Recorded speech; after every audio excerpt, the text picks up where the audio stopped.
Alright, everybody. So, I am pretty much ready to go. I'm gonna join the Discord call with the friendly peeps that I play D&D with. And I'm probably gonna get the Skyrim music going.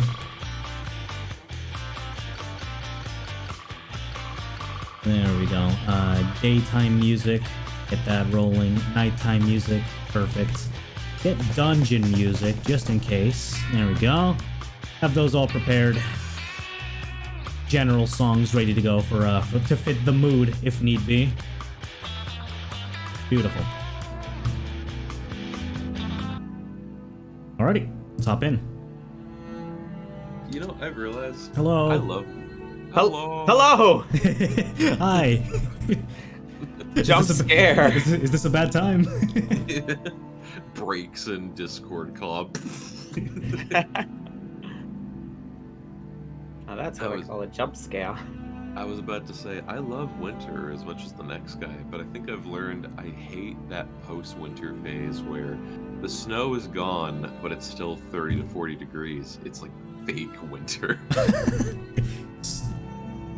Huh. Like it is in But it's fall, not quite spring? Yeah, it's like, it's not fall, it's not winter, there's no snow, there's no Halloween and sugar, it's just cold. It looks like spring and it's cold. I'm like, you bastard. That's the mud times. Yeah, I hate mud season. Mud season, okay. I love mud season. As a Floridian, I'm not... Do we get mud season? We don't really get snow season. I guess we would get mud season, huh? Wet season. Wet all the time, yeah. I mean, you know what? That's another way of putting it. In Florida, it's great because like it's always so hot there. Anytime that's cold is good in Florida. Yeah. But up here, it's just this. You're just taking active damage. Yeah. Yeah, but there's some upsides to that. Yeah. Just living at exhaustion level 5 at all times. Gritty realism. Should have taken the dragon's breath. Yeah, that's I was thinking of that. I'm like, the party didn't do that. This will be interesting. I've got several characters lined up, and my roommate gave me another idea for another character. I'm keeping Betya alive, god damn it. Why do I imagine like Betya as like a used car salesman with like, what's that one like Spanish fleet? Like, don't worry, if I die, here are all of my replacements for you. It'll be fun. I'll get to showcase more characters. Never. Eventually, when we go to the next campaign. Yeah, on season 2, when we get to season 2, yeah. I don't know. Wanye and Baldrus kind of hinted at potentially ditching Betya to the next dragon that we have to go for. The black one? Yeah. I thought we all agreed we want to kill that guy. It's way back in either session chat or casual combo. Oh my god. So I guess it was Andrew and Alan. Yeah, casual combo's not canon to the game. I don't know, is it? Might not be canon, but it still has an impact on the PC. I don't know, or bro. the players, at least. I'm just I don't saying, know, dude. historical If precedence. they act on it, that's -1 RP. -1 RP, hold on now.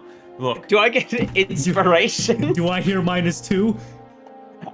Historically, we have always used Dylan's PCs as bargaining chips, alright? If it ain't broke, don't fix it. I can We're understand all here Wanye now. not caring for Betya, but Baldrus would not put Betya's life on the line. You're gonna have to roll a persuasion check. Oh, I just came up with another idea for a character. I will with my 30 charisma right now. You want me to fucking do it? I'm gonna call my next character Lava Bucket. Oh, roll, motherfucker. Oh, roll, motherfucker. Just a sentient lava bucket that always pours on me. That was such a fun session, even though it involved my Nalfeshni just being bullied at all costs. Good. Good. Now you know how it feels. Get bullied. Honestly, I kind of want to make it canon that Nalfeshnis are these badass monsters that get bullied at all costs. It could just never do well. They look like the schoolyard bully. They're actually the one that's getting picked on. Yeah. They're like Mikey from from Recess. Yeah. The snitch? Oh, no, please, no. No, that's Randall. Oh. I'm gonna have to look up. Mikey's Okay. Mikey's the big guy. Mikey. Am I the only one who's not okay, the one with the intimately familiar with backwards hat. recess lore? Recess. Oh, No. never mind. Okay, yeah. Now I remember. Okay. You're all things Scooby-Doo. Get back in your lane, Andrew. Yeah. Stay in your lane. Not allowed to enjoy other things. Get back in the mystery machine. When we see the minor 49er, we'll call you.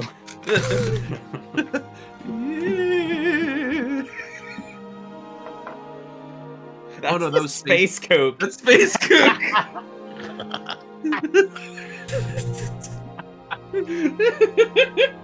Don't try to get in his lane. See, this is why I'm not the lore keeper of all things Scooby-Doo, because I make mistakes. Unlike me, the lore keeper of all things Scooby-Doo. I get a hand in all thing that's children's media, I guess. That's my secondary title after Puzzle Master. Mm-hmm. Go ahead, try me on my Bluey knowledge. Whoa. I'm good. I'm not just a good cartoon enthusiast. I'm a good future parent to be. No, thank you. Don't want crotch goblins. I will get there someday. That's been the thing of when I talk about kids. Most of my friends are like, I don't want kids. I'm like, fine, I will be the bearer of a child so you all can enjoy it, you know, out Who's of impregnating you? Listen, I don't want...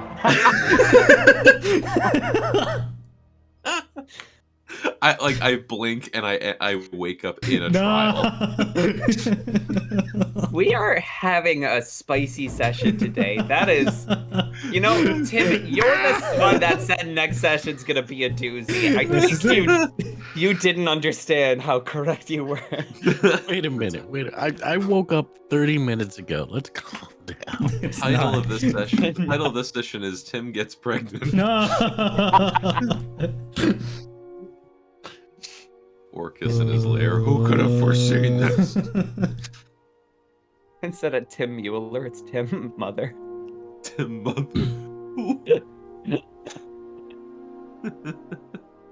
Alright. On that note, I'll be right back. Hold on. He's going to the fertility clinic. Yeah, he's got to get pregnant real fast.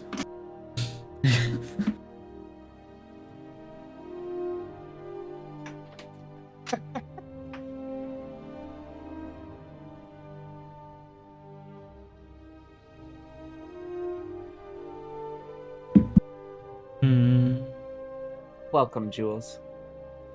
Oh, hey, man. What's up, Jules? You would want to give me the rundown on that sick You Feel Fine session you guys had? Survivors finally won. Wow. I did absolutely amazing up until the point where I had to leave to go for dinner. And then apparently my character died. Yeah, and Alan took over. And Tim ran away like a bitch. It was for a good cause, though, Brandon. The child. That's okay. Like I said, that's just gonna lead into the story of my my wizard. You guys killed his the person training him in magic. Man, it's crazy. A handsome man. Ah, Sorry. you have an Iroh. Yeah. Cool. More like an Obi-Wan, I guess, because he, you know, dies halfway through. It's crazy.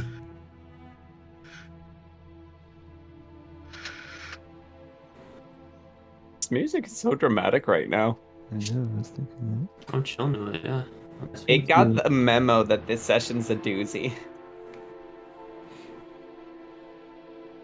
I'm pretty sure it's just gonna be an easy, chill, low-fee vibes kinda. Yeah, exactly. Go to the city in the Deadlands, pick up a treasure, teleport back, easy, done. Well, we can't teleport. We gotta go to the dragon's lair. Remember, if we happen to We can- find bandits on the road, we tell them to come closer, and we befriend them. No. Bandits are just friends we haven't met yet. And by friends, I mean vampires that Baldrus is gonna... Convert. True. If it's bandits, we're set. I'm imagining Clyde is like a tired mom right now telling the entire party to get in a minivan. We're going to Publix. Can we get pub subs? No, but He you're at really exhaustion is. level 3. It's like, Mom, I want a new magic weapon. And he's like, you know, his paycheck hasn't arrived yet, but we're still pestering him about our allowance. Yep. we have magic weapons at home, Wanye. The magic weapon at home is just like your that It's like immovable rod. the shitty blood ring I got in the second session. That's never worked. Only because Balasar didn't want to give you his blood. And Spanky, we had 2 dragonborns, They and both either refused. Watson or Balasar would give me their blood. Can we go kill Watson? Honestly, he's my internal BB. we gotta have this side quest eventually. Like how I randomly had Balasar face off against his brother. Someone's gotta randomly find Watson and we just end it once and for all. What you don't know is that we will find Watson standing next to Orcus. Oh, that'll be great. What did we entitle the episode where Balasar killed his brother? I'm gonna have to go back and check the archives for that one, Chief. Okay. Well, I Because mean, if it's Tim, not Tim would have the official title. okay, because if it's not how I killed my brother, then we're doing it wrong. It's not. I can tell you that Damn. much. Damn. All right. Must have been like episode 40 something. I'll go back. 44 battle. Well, if you look at the code of the game, you should have Battle of Brothers. Okay. Alright, I have the pizza in the oven. Pizza, Tim. He has What a kind of bun. pizza? He has a bun in the oven. Cauliflower. All right. He has I a knew- bun in the oven. There is pizza in the oven. I just finished seasoning my pizza steel, and I need to Wow. use it.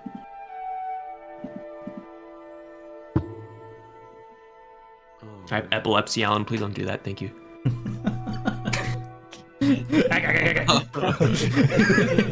Ooh.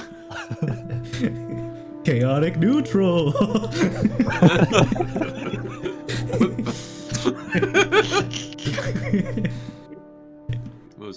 That is the most chaotic neutral thing you could do. Is give someone. please don't do Epileptic that. attack. Yeah, Please that's don't very do that. No. Whoa. Whoa! Wow. I'm blind. What happened to the light? Yeah. Wait. God doesn't know. No, God does not know. I just drew a big square. Oh, that I was filled see. in. Hold on. I see what happened. Greg. I'm gonna say, Or was it Becca George? should not be blinded What- by any what was It was George, It was Jorge, George, or okay, whatever. it The was ogre, George. yeah. Actually, wait. Yeah. The lights are still out, right? I see Yeah. little light to the north for some reason. Yeah. Like very top, very top. It's It was going like to- Northern Lights. Oh, There we what go. the- Oh. Oh, someone just made a square. I can actually look up to see who made the square. For once, We all it know wasn't it was me. Dylan. Oh. It's not me for once. Whoever it was being sacrificed to the bandits that we come. Ah, Bandit. fuck. It's like bandits are gonna be in trouble. I know what happened. I know Level who did 15 it. now. Did you send an item from the GM lair to the dynamic lighting lair? No. No. Someone made a black square. And I know who. Because Baldrus, you're the only one whose color is black right now at the bottom of the screen. That's not Now true. hold on, now hold My on. color's That- purple. People can change the colors of things they make. Yeah. Guys, it's just a chaotic neutral move, you know? Give us all blindness and epileptic Your Honor, my attacks. defendant can change his head his color however he wants. You have no definitive proof it was him. Wait, my you microphone have a working? stream. You have a stream. I You don't. can literally clip this. I don't know who it could be. Also, I cut off the bottom part so it doesn't show our names. And you can't see people's colors. So Oh, there's no way to tell. So you've altered the security footage. The security footage has never been altered. Is my microphone working? Can people hear me? Yes. No, Yeah. there we Now. go. Oh yeah. Okay. It's That's been strange. soft. We heard you earlier when you asked about the You Feel Fine session, but then you went dark. Oh, that was me. Ooh, that music though. Okay. Wait, where'd the music go? What are you doing here? Wait, Dylan, can you or can you not hear the music? I can hear it. That's Okay. that's a pretty good Puzzle Master background music. I'm gonna have to steal that from you. Oh, Let it's me from. just turn up the This volume. is. I'll link it to you. It's from Wolfwalkers. Mm. Ooh. Liking this a lot.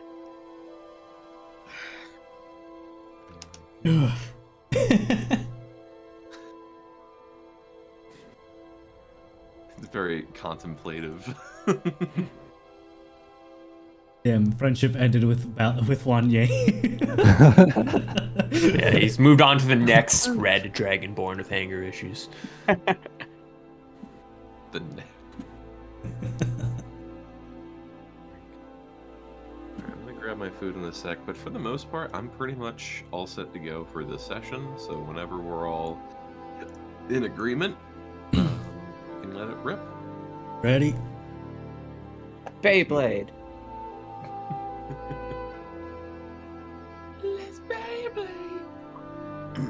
Oh fuck, it's green now. Ah. Smog. Okay. It was you the whole someone's time, wasn't it? Okay. All right. Someone's actually he's framing me now. And Andrew, you were the first to accuse me. I call you to the stand. Your Honor, we can all change our color if it does the thing, but your own color. If the shade don't fit, you must acquit. That's like the prosecution. That's like the defendant being like, Your Honor, how could my client have killed someone like this with this knife? I mean, he would have had to do this and then stab someone in like the audience. I feel like that's something I've seen on Futurama. Oh no. Okay.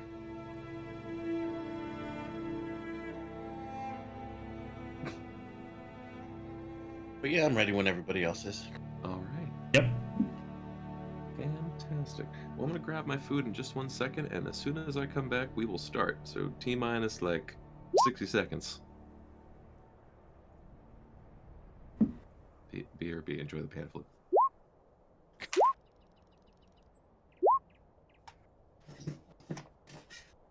I'm not doing this. I've played this game in theater. I would absolutely do this. There we go.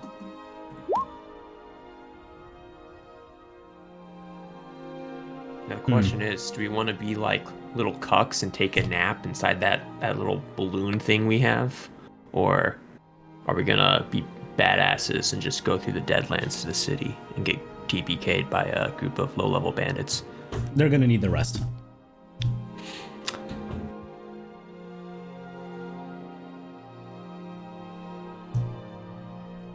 I mean, I have double-digit health points, so it's. Let's go! Double-digit health points, you fucking pussies. Let's do it. Now is it like double digits, like 99 double digits, or like 10 double digits? Or 0-1. Not the 0-1, but one of the two numbers you mentioned is exactly the number I'm at. I'm not gonna say which. Doesn't Clyde have like 9 HP right now? 15. 15. Hey, that's Still pretty you're good, low. dog. Still pretty low. Just rub some dirt in it, bro. It's still pretty low. It's been a Put some while since Windex I've on it. said this, but Baldrus is actually a doctor. Uh-huh. All right. I can You heal said you the last for session, 1d8, and that's it. He has a doctorate in like musicology or something. Yeah, it's music therapy, you know. Yeah, Who is it'll the- heal your mental Yeah. capabilities. Who has a doctorate since I left? Baldur's Minoxidil, of Baldur's. course. Yeah, didn't you know? Doctor, MD? priest, vampire. You gave it to him, so. BMMD?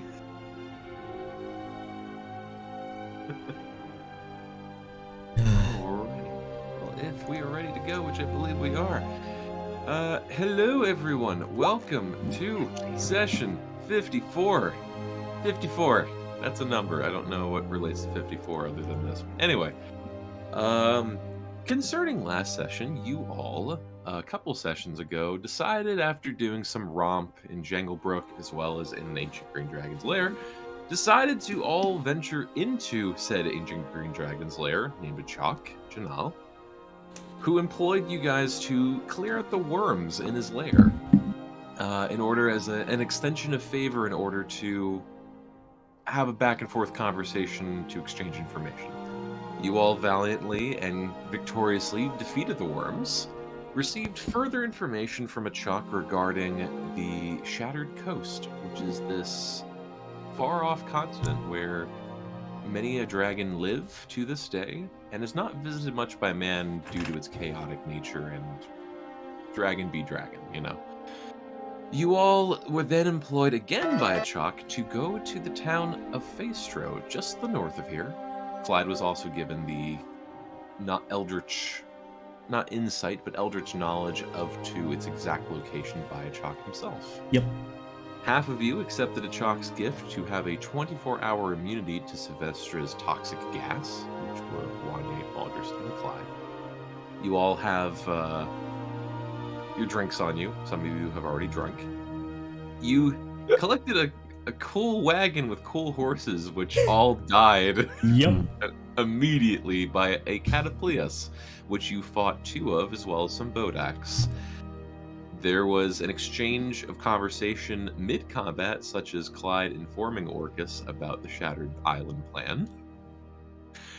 And you all currently find yourself in the previous location, which, just for flavor, I can show. As you look just to the northwest of you and see, maybe around an hour-long walk from here, the small village of Faestro. So, what would you all like to do?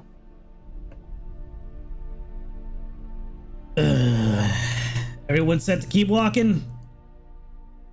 Got about an hour's time left without those horses. I bet you, what was that? Need a shoulder, buddy? You sure you're... Hey, at least it ain't the sunstroke out there in the war sands, you know? Could be worse. Clyde lends a shoulder. But it takes a shoulder and still stumbles. Come on. It's fine. I can go on. She gives like a thumbs up, but it's like half-hearted and weak, and then like one of her eyes is droopy because it's swollen. And, like the Rock Lee thumbs up. You're gonna need to sleep this one off. Hopefully they've got a good inn. Who am I kidding? What's the deal with that? Oh, you mean the ominous runestone in the middle of the Deadlands? Yeah. Yeah, an ominous runestone that's got the symbol of the Red King on it. You know, probably we're standing on hallowed or profane land in some way. DM, would I recognize this kind of layout and any religious iconography or rituals? No. However, Okay. you may make a religion check. So you can tell me no. Awesome. Ooh. 14. All right. As far as you can tell, you can easily understand that this is a mark of the Red King. To what end of why there's a tablet out here with the mark of the Red King on it, the best that you can surmise is perhaps there is, on some measure, a cult. Whether of both the undead or even of the living. There are probably worshippers of Orcus who, within the past 200 years of this land being sundered and cut off from the remainder of the world, it's, Orc has probably worked his persuasion here and has some people on his side. Yeah, it's probably just some creepy, zealous cults making profane sacrifices to the god of all evil, usual stuff. Like what we saw in Korean. Pretty much. Oh god, not another one of those. Well, we didn't do anything about that, so. I mean, what do you want to do this time? Do we want to No just correct apologies. do you want to just blast open the leader's head this time when we walk in? Look, no. Don't y'all act like that's not what y'all wanted to do last time. I would like to punch the stone in anger. Stone has been punched. But will cast detect magic on it. As far as you can tell, you do detect magic on it. What school? Necromancy. Give me one sec. I know exactly your pain. Yeah, it's the part I always get to. Oh yeah, it does that. For this one, I know. Oh, this one would be scrying.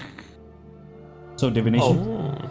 So divination, that is correct. We should probably get away from this thing. This has some divination magic. And I tried to say divination, but I was like, scry. Thanks, DM.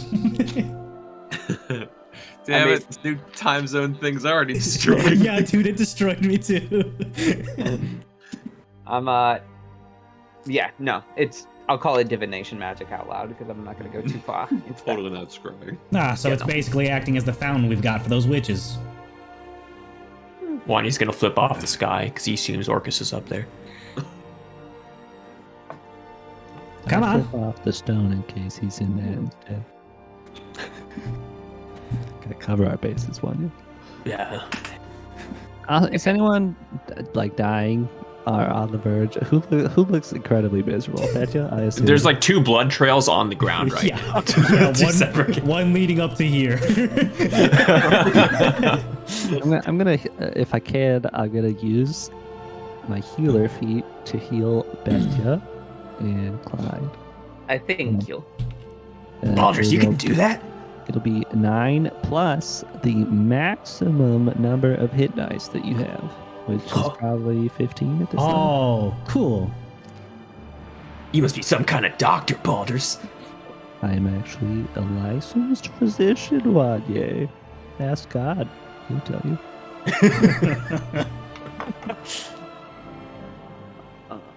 Also, I have to roll separately for both of you, so That's fine. whoever's in worse shape gets that one. That can go to Betcha. Yeah, but yes, in worse shape. So I add 15 to One this. for you, So Clyde. that's 24. Yeah, just however many hit dice you have, which I assume is 15 at this level, right? Yeah. It's just whatever level you are. So yeah, Yeah. that number plus 15. Okay. Woo! Ah. Yeah, you're actually pretty good at that. Right? You know, Betya's it- impressed. Licenses out to just anybody. I wonder, do you use that license? Do you lose that license for being a vampire? I don't know. I haven't talked to anybody about it. Who's don't they, even- by the way? Who licensed you? How did you come across this? I'm not saying you didn't study, because clearly you know what you're doing. But what sort of place did you get that at? I'm just sort of pulling out this shoddily scrawled on sheet of paper that's at this point so crumpled that what was written on it is illegible. Oh my god! I don't even know. You're that old? I'm actually 33, Clyde. I mean, you're around the same as me. Oh, I'm 34. We've spent time in prison. I forgot. I've kind of lost count. Not gonna lie. Wanya, I'm young. I'm in my prime. I'm 31. Huh. All right, old geezers, I'll lead the way since I'm clearly more athletic. And, Wonder when they're considering having kids.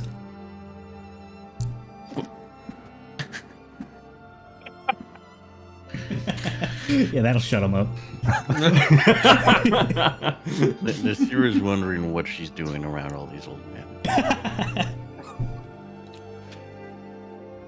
How'd you, Betcha? Did we ever ask your age? I feel like we did once. It's inappropriate.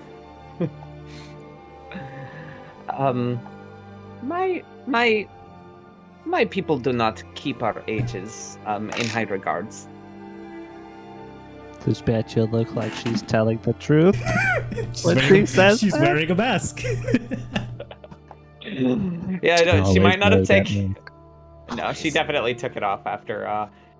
Fuck. She looks like she's hiding something. Hey, did you guys just see Orcus for a second? No, I didn't. And I prefer to keep it that way. He was right there. Then let's Get move the on. fuck away from this stone. Come on. While we're doing this, I just feel like everyone should announce their age now. It's only fair. Oh, sorry. Alrighty. So as you guys trek on to the northwest towards Phaestro, you have around about an hour walking distance. It's in clear sight from this location. Two things that we need to do. Oh, yes? Do we get the things off of our dead horse wagon first? If we had, I don't know, did we bring supplies? I guess not. We can, yeah. Yeah. Yeah, for whatever, we'll say supplies you guys brought, that can be included, but yeah, for this trek, for this time that you would make your way to Phaestro, is there anything specific you guys would like to do in transit from here to the village?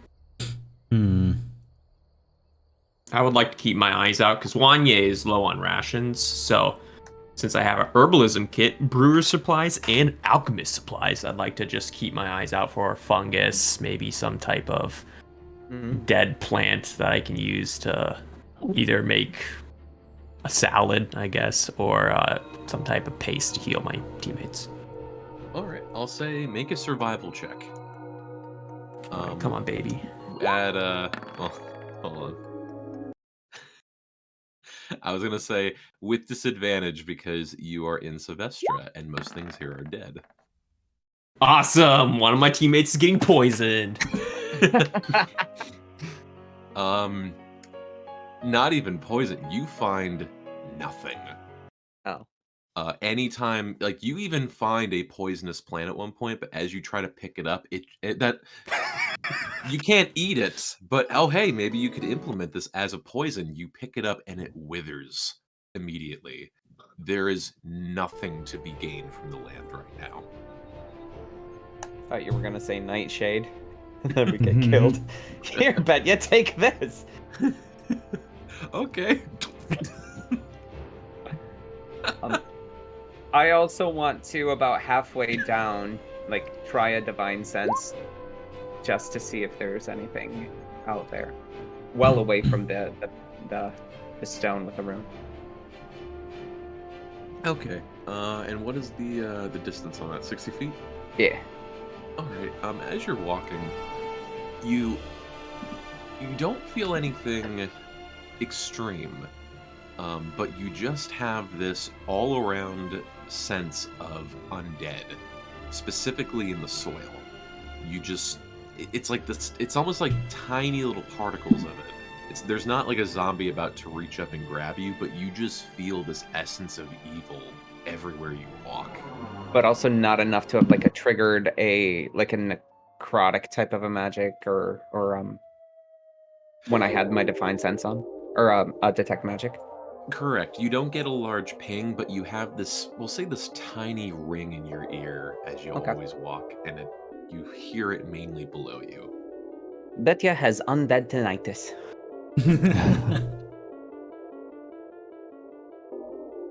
Alright. Anybody else? Balasar, Nasira, Baldrus, Clyde? Nah, I'm just helping Betcha along. Yeah, I don't think there's a ton I can really do aside from just keep a lookout. I mean, most I could have really done is take 10 minutes to cast Phantom Steed and just have two of us on horseback. That's it. So we could have had that. I'll have had that while people were messing around with the stones thing, and then Betty and I can be on the steed. Gotcha. Okay. So, going once, going twice. All right. As you guys are approaching the village of Faestro. It is, although the sun is heavily obscured by all the fog, naturally the majority of the light very quickly descends into darkness. It's not pitch black yet. You probably have enough time to get there before it does become pitch black. With how much fog and toxic gas is here, it's like a starless sky. In the Midwest, it's quite dark. There's a separate roll with Sylvestra that when it becomes nighttime, you have to make a roll to determine how bad the next 24 hours is. So, who would like to roll the severity die? I'd like to. All right. Yeah. Of course. Who's luckiest? I don't know. If you count 30 charisma as having good luck, I'm your boy. All right, fuck it, Clyde, do it. All right, what do I have to roll? The whole party is counting on you right now. Clyde, all you need to roll is 1d6. That's all. Okay.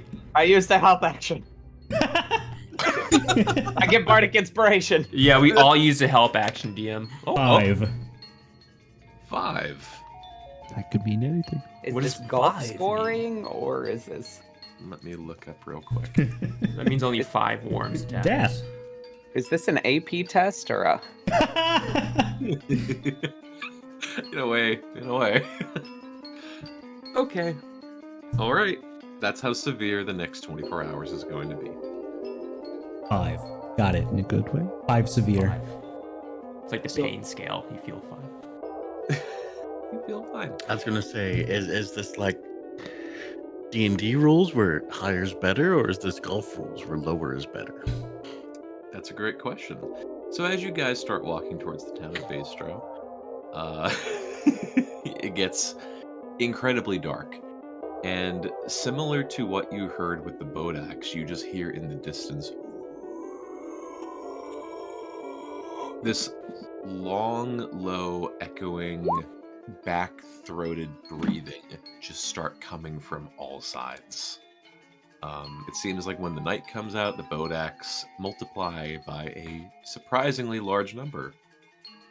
As you get to Faestro, you see you're pretty much right at the front of it. You see this these large wooden poles with these large green flags, very slightly blowing from the top. You see a lot of cotton huts. This village, from what you can see of it, is quite simple in design. A lot of it seems to be scrounged up from what the village could from the land.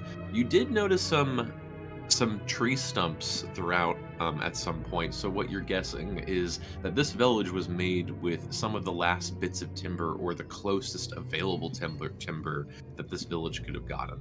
Okay. Essentially a Minecraft run, not to break immersion too hard. So it seems quite simple and ordinary. You see a number of houses. You see a large house kind of towards the center, probably a town hall or something. It's hard to tell the difference between which house does what, but you guys are free to explore to your heart's desire. Can I look around once we're approaching it? Is there any signs of warding or protection from the dangers outside this city or this village? I'll say make a perception check in this. Oh, hell yeah.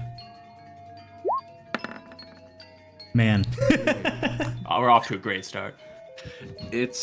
I will admit, it is quite unnerving, the current state of the scene right now. The darkness descended upon way faster than you guys were anticipating. You look at some of the poles around the village, you look at some of the house walls, nothing really seems like there is some physical or even spiritual protection going on right now. It just literally seems like a village in the middle of nowhere. What kind of food and butchery are they have around the place? Like, does it look like there's wildlife they've been hunting, or farms, or? Oh man, I don't know why I'm choking so much. Maybe that baby. It's Deadlands. Yeah, actually, yeah, I'm just really role playing into the Deadlands. Right? Tim's As far as you sick again. Yeah. No, we're good. Don't say that. I'll say Wanye, make another perception check. Yeah. It's rough. Yeah, as far as wildlife, walking through, you do see maybe a dead bird carcass or two lying around. You don't see anything as of right now regarding a butcher's table or anything sort of that. The closest thing you see to food is you do see this small farm field off to the side. Not impressive in any way whatsoever, but you imagine that there isn't probably much hunting that goes on around here. It's probably agriculture and crops to whatever degree they're lucky to afford. I want to pop another divine sense, and the most central location that I can be. Okay. And being you guys are still like fairly towards the outside of the town, you pop it, and that same winging sense happens beneath you, but to the south of you, at max distance, you do get a ping of something undead. As in behind us. And you do just hear, along with all the other sounds, just this low breathing. Whatever this is, most likely a Bodak, it's getting closer. And Is everyone near us? within the outskirts, yeah, are there people out and about closing up? I'm guessing it's Currently- nighttime, so no. Currently, no one outside, but you do notice one of the houses closest to you does have a faint light coming on through one of the windows. Well, we're gonna need directions somehow. Might as well bother them if they're still up.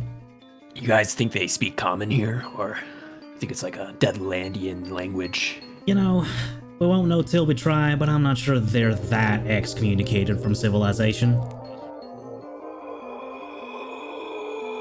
Let's keep it down and move. Betcha, Yeah. you need some water? That ain't betcha. Let's move. Oh. Wanya's gonna approach the door. Oh, well, but quiet. You do knock on the door, and as you knock on it, you get this sticky sensation on your fingers. Oh, fuck. It's a mimic. It's a movie. Just eats you in one bite. Well, But as you knock, you do get the sticky sensation. As you look at your fingers, there is some form of animal blood that has been smeared along the entirety of the door. Oh. Maybe the Bodaks are scared of this. Or But as you something. knock, you do hear something from the inside saying, Who goes there? Oh, just some weary travelers trying to find a connection. Weary travelers, you say? We don't get that many around here. What on earth are you doing here? Struggling. What? Yeah, we're just passing through. We're hoping you guys had a tavern, maybe some food, some beer, a room to rent. Step by the window, and you do see, just to the window next to the door, you see this curtain slowly kind of reveal itself. Our carriage broke down back there. We got jumped by a bunch of Bodaks. Now we're here.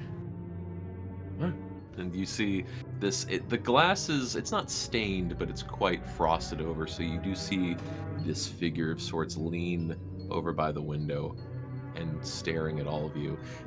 Some form of humanoid that you can tell. Look, you let us in. I don't want to get eaten by a Bodak skin. Look at our friends here. Wanye, make your persuasion check. Let's do it, boys. Let's do it, boys. Oh, wait, I have the diplomat feat.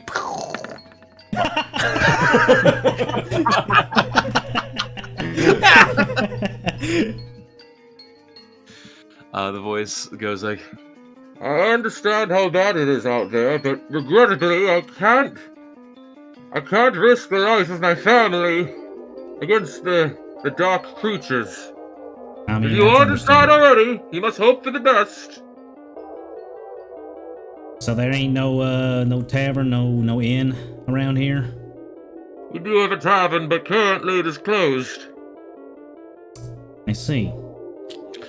Nasira's going to walk up and Nasira?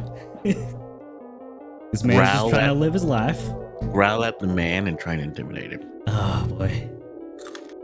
Look, while Nasira's growling at him, if you could just give us the direction to that inn, we'll be on our way. It's like a good cop, bad cop in duo.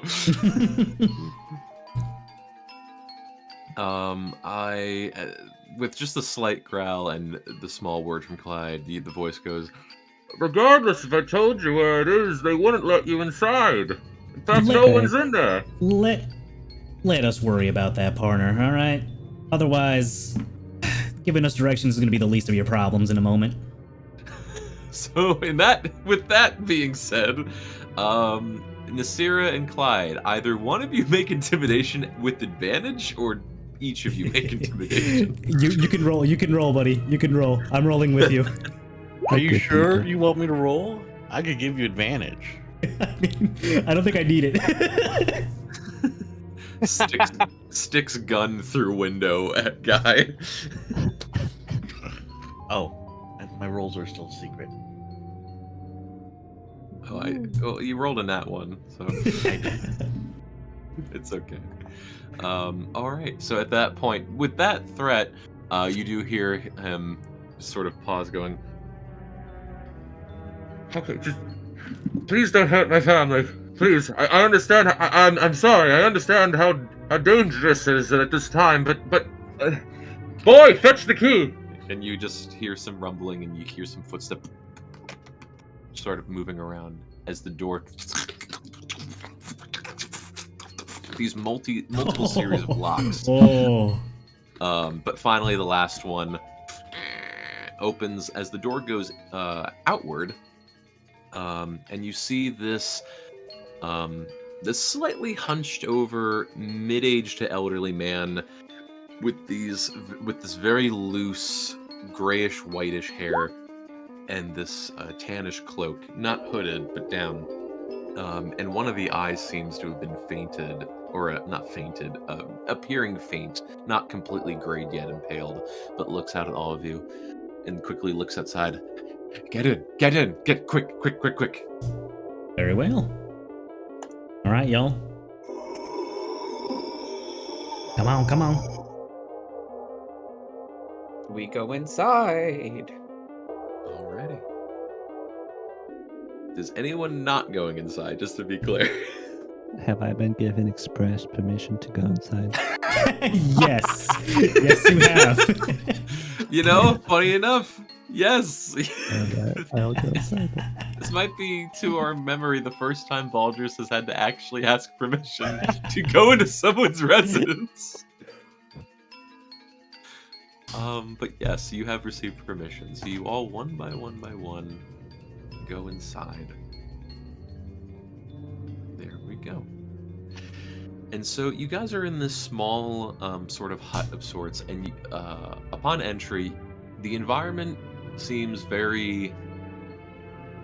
I don't know if rustic could be used as a word for something wooden, but we'll say a little bit of a bedlam as far as design. It's a bit messy. There's a couple of bookshelves with not even fully racked, a couple beds in the corner. You see a closet that the small boy, half-elf by boy standard, is slowly kind of organizing some things in there. You see an elven woman in the corner, like sort of clutching her clothes very tightly and sort of dressing some things up. And you see this human male stare at all of you and very humbly but meekly do this come on in, arm waving motion into the room. It just seems like a house that is quite large, but by quality not that high. I'm gonna step directly in front of Wanye. Now let's all stay calm, folks. All right. Yeah, Wanye is just eyeing the elf in the corner. Please, just make yourself at, well, this is our home. Please just enjoy. What do you want? As I said, we just need directions to that inn. We don't have to stay here and bother you. Well, and he looks over his family, and they look at him with these very, not fearful, but a drop of fear in their eyes as far as what they're being asked to do. Well, I can do that. I can move you over there as the town saint. I do have a measure of control over the dark creatures to get you over there. It is one of our darkest nights. It came at quite a difficult time. Yeah, I noticed that blood on your door and your walls. What is that exactly? It's to keep the dark creatures away. It's a ward for our homes in order to keep the evil legions from entering our humble abode. Is it a specific type of animal blood or human blood or? It's we have a couple of sheep that we use for clothes. We don't kill them outright, but we do Drain. bloodlet them once. What? You drain them. I thought you said drink. I got very concerned. I would not do such a thing. Who would drink blood? I mean, come on. Oh, God, disgusting. Couldn't imagine. I needed that. Yes, we drain them from blood, and we use it for warding protection, of course. I can take you over to the inn, but you must understand that proper procedures must be done by all of us in order to safely move us from one location to another. Well, We gotta get covered in sheep's blood or something. your town, your rules. Far less dramatic than that, of course. Boy, fetch the garments. And you see the boy go back into the closet, and you see him slowly pulling out a large series of clothes. A lot of very simple cloth. Some of it made of sheep wool. And you see the mother just sort of eyeing, saying, should I get the? It goes, not yet. We need to. If I may inquire a bit, what are you doing out in the Deadlands, especially at this time of night? We're here to do business. Meeting with a woman known as job. Leia. There's a Leia. I am not familiar with the Leia. Apologies, I just ate. Orcus gave us this delicious pizza. I blast him. No, I know! There was pineapple on it, I swear. No. I blast him harder. Pineapple. I destroyed the house. The house just implodes. But he just goes, I do not know of this Leia. We don't have much business come through either. We're not so much as architects or servicemen of sorts. What kind of business? Or is this metaphorical? Well, this Leia is supposedly hoarding a treasure of sorts for a Treasure. business partner of ours. And who might that be, if I might be inquiring? I don't He's an ancient green dragon named Aquactunal. Clyde size. I don't His suppose that eyes- name rings a bell? His eyes sharpen intensely when you say that. Ancient green dragon. Correct. I'm just fucking with you. Oh. Wait. No. You don't just mention that sort of thing. You I mean, wouldn't be talking of His Eminence, would you? Oh, yeah. he is pretty, Yeah, actually. he's pretty majestic, Okay. yeah. Wanye Meike. I don't know if this is deception or... I'd say persuasion. Make one persuasion check, please. Make one of both. Can I assist him? Oh, there you go. There you go. And hey, fantastic. He looks at all of you. You have been graced by the Master of Emeralds, yes. You know, I I wonder. didn't see any emeralds, Clyde. I wonder if he can detect. I mean, 3 of us accepted his gift. It's why we're not, Accepted his gift. out of breath currently, like some of us. He...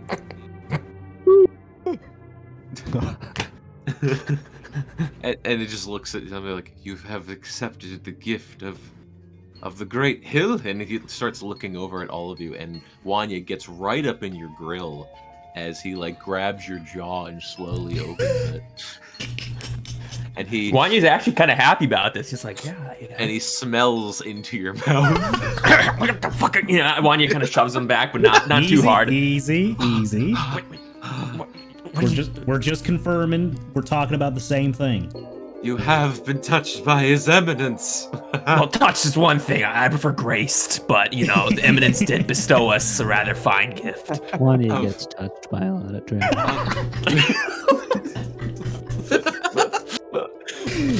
Of course you all would come for business from the Master of Emeralds on this night! And he starts, becomes very prophet-like in this moment. The village of Spacetro has been blessed by the Grand Hill once more at most proper of times! Town, Weren't Clyde you starts slow whispering clapping like me? Town Saint indeed. Well done. Oh, why didn't you just say so in the first place? Come, boy, wife, we must take them to the inn at once! No, not even the inn. No, I know someplace better for all of you. Quickly! And he starts and you see the woman and child actually gain this bit of a smile to them, as with more fervor than ever, and the lady quickly goes, I'll get the incense just right now. Yes, please. You, my apologies, but thank you for your arrival. It is an honor to be graced by the next chosen of the Grand Emerald himself. Chosen. Who was the last chosen?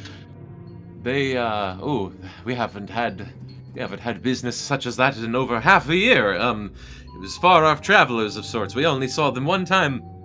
They slew a great beast for us, but other than that, we have not heard from them again since.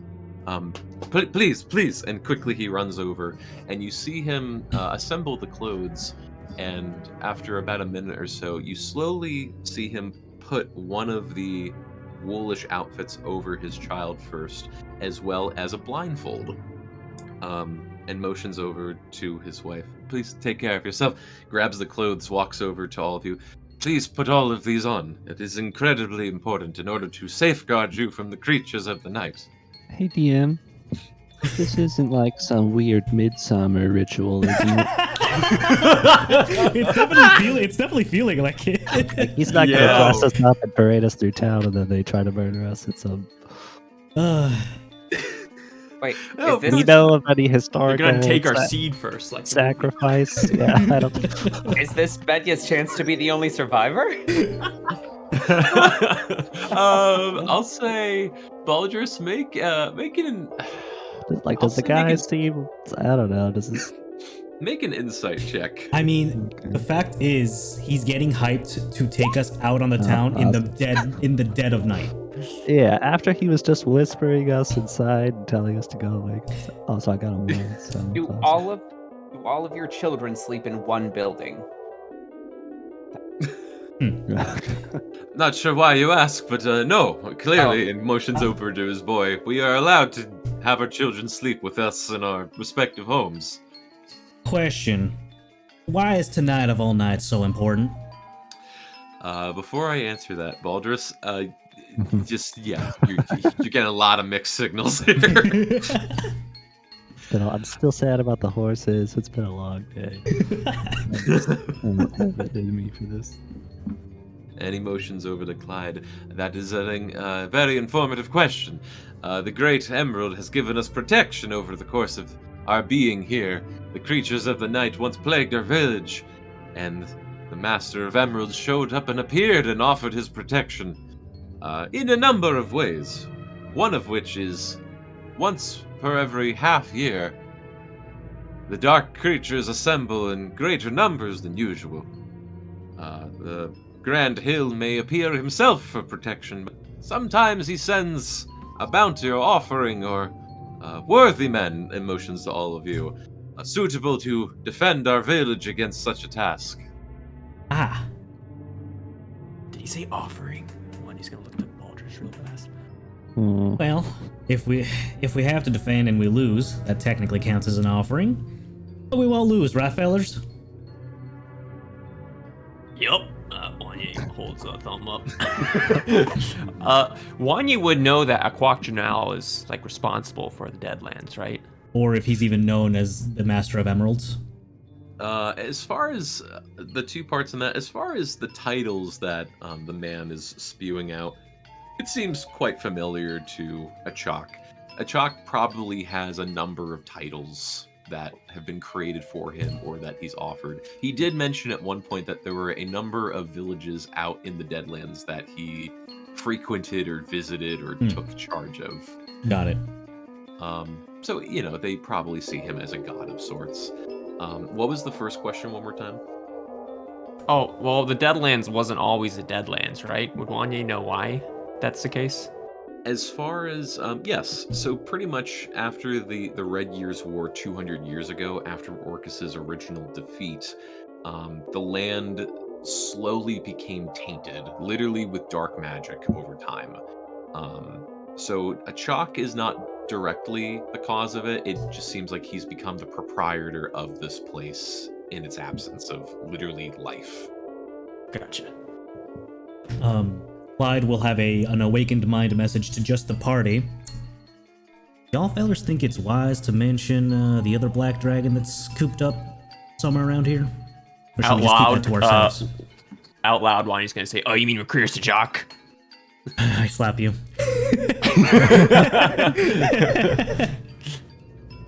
I'm sorry, what? Oh, the ancient black dragon or something. He's kind of an asshole. He's cooped up north here. Here, you see one? And then the woman speaks up, the elven woman speaks up and goes, "Oh, you mean the great darkness the great darkness from the north?" This is a conversation between men. That And, sounds about Wanye's gonna Wanye. I cup your mouth. Yes, ma'am. That is what we're referring to.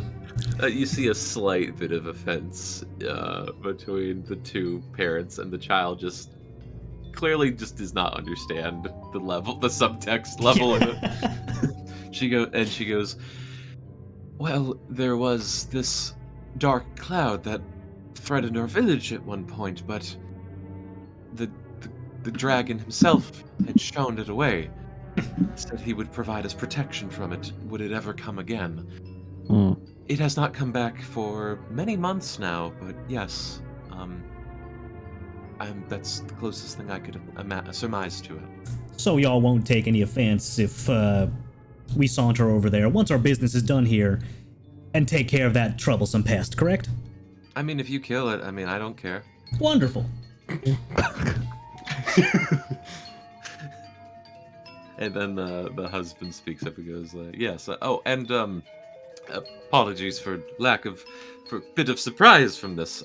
This is our boy, Yana." And Yana just slowly waves a hand and hello, and just holds up the wrappings to all of you. "This is my wife, Lilia. And then I am..."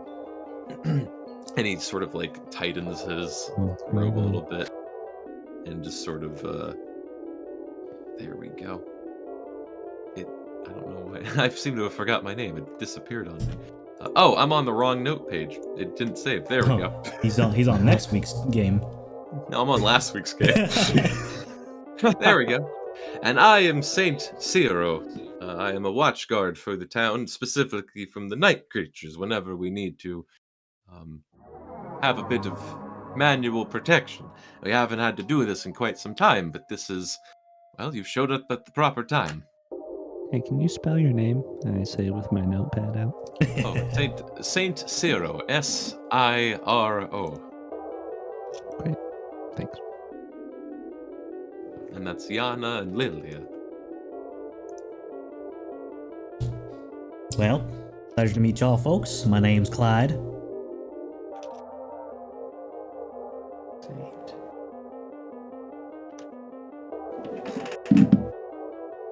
Yeah, we're the Romalian Rangers. I'm gonna put the That is tunic not on. our The title. Lords Lord. of Lords of Worth. We are lords well. of worth. You know, they might know us by our previous name, though, right? You don't want to. Who the hell would know Romalian Rangers out here? Okay. Okay, we're the Lords of Worth, all right? And we're here to do a Quoctronaus building, yada, yada, yada. Are you taking trouble? Are you taking trouble to your lordship title, Wanye? I thought you liked that. I mean, I do like it. I like it. It's great. I like it, guys. I just feel like you guys really, when I mentioned the Lords of Worth, you guys just all side-eyed me, and you kept me away from the creative processes. It takes a little offense, you know? You see Lilia, she has this pause and she looks at Ciro and goes, "Wasn't Ramali defeated?" Oh, wow, you guys haven't really been keeping up with history at all. Bonnie's gonna take the red years out and kind of pass it to them. You know, there are like several large cities just 3 hours that way. And Ciro kind of points over and goes, "Oh, I wasn't aware that Ramali was still on the table, but actually, no. We don't know where pretty much anything is. We've been here for quite some time, and the Grand Emerald has given us much safety and protection, being we can't leave this place." I mean, you can. You know, there's people out there, right? There's other people out there. It's not all like this. It's not all dead. For me, yes, I could leave, but to where, I'm not sure. However, also my duties keep me in responsibility of protecting this town. I would much rather stay behind and make sure that the people here are good and safe rather than abandoning them. Admirable. I respect that. When you say people, how many people live here exactly? Approximately, maybe, thinks it over. We just lost old Agatha last week, so that would make it 74. Sizable. Yeah. Do you want to stay here? Is that even do you want to remain here? Because we've got safer places for you to live. You want to live in our fort? It's pretty cool. That safer, Baldur's. Yeah. Oh, that's absolutely safer. Bet yeah, make here? one persuasion check. I think that's a deception tech. Can it be a fucking deception check? vampires. Yeah, I mean, in a way, yeah. I was like, oh yeah, but it's safer. P.S. Orcus hates us. It's also the front line of a demon war. Yeah. That was an afterthought. He very much considers your words and goes, "That does sound quite an appealing offer. However, no offense to all of you, I'm not sure what safety and services you could provide compared to the Grand Emerald himself. You're given much safety here, and I believe it would be a tactical risk if we were to leave." And you see Lilia, you see Yana nod, and Lilia goes, "Yes, we've enjoyed a lovely 30, 40 years here. Having a guarantee of safety is quite important to us." Suit your sails. I'm not about to ruin what a Chuck's had set up here. Chuck?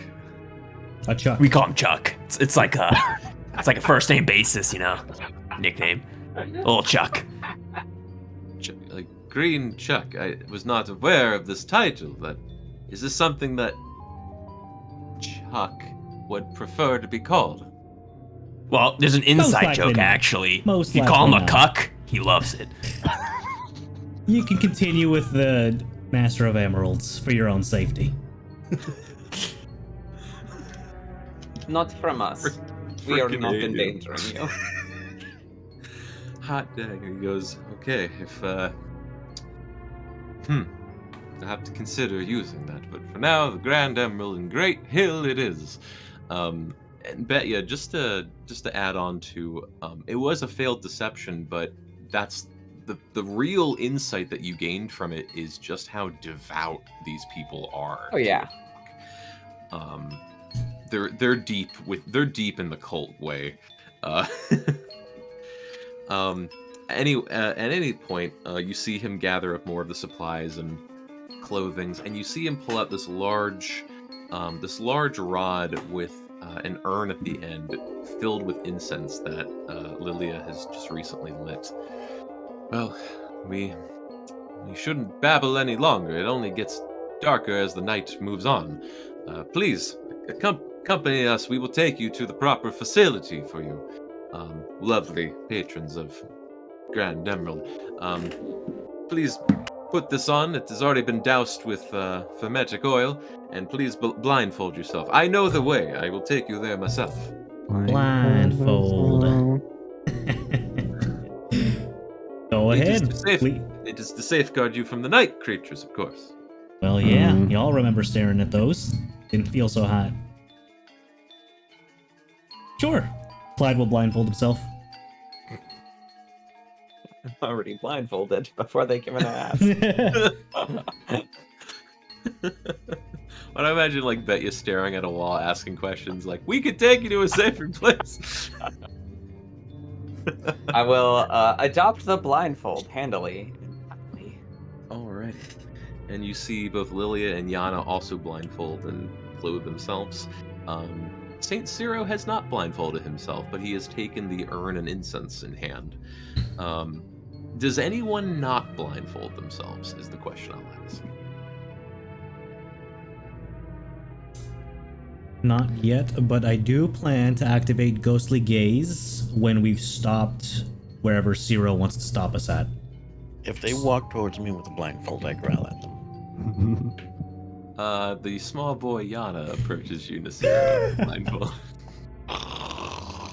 Oh boy, I know that sound anywhere. I know that feeling, Nasira. Why don't you say it's blindfolded? I mean, if it's any consolation, Nasira, you could just walk with your eyes closed. Or get eaten alive by boat axe, either way. Really, your personal choice. There's this point where Yana does scrub like, no, it doesn't work. The boat, whatever you said, they can pry your eyes open and bleed out your insides, and they'll come after you and they'll stare at you and She's got strong eyes. Don't worry, little buddy. Holds up the blindfold to Nasira. You have to be safe. Nasira will take the blindfold in one hand and mention to the child, bleeding out's my trick.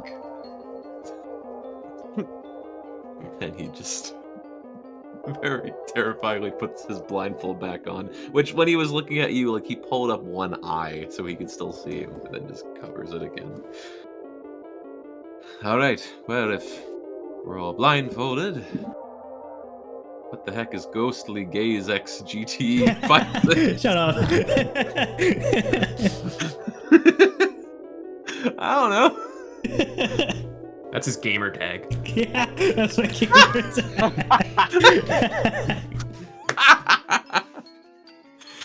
Clyde should introduce himself as the... It's got the numbers and everything. Yeah. XX Sniper Wolf XX. Yep. All right. Well. Oh.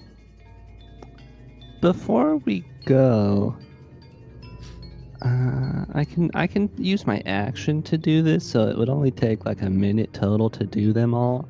But I'm going to use all 5 of my magical tinkering slots, and I'm going to take 3 of my balls, and I'm going to have them repeat each a unique bird call.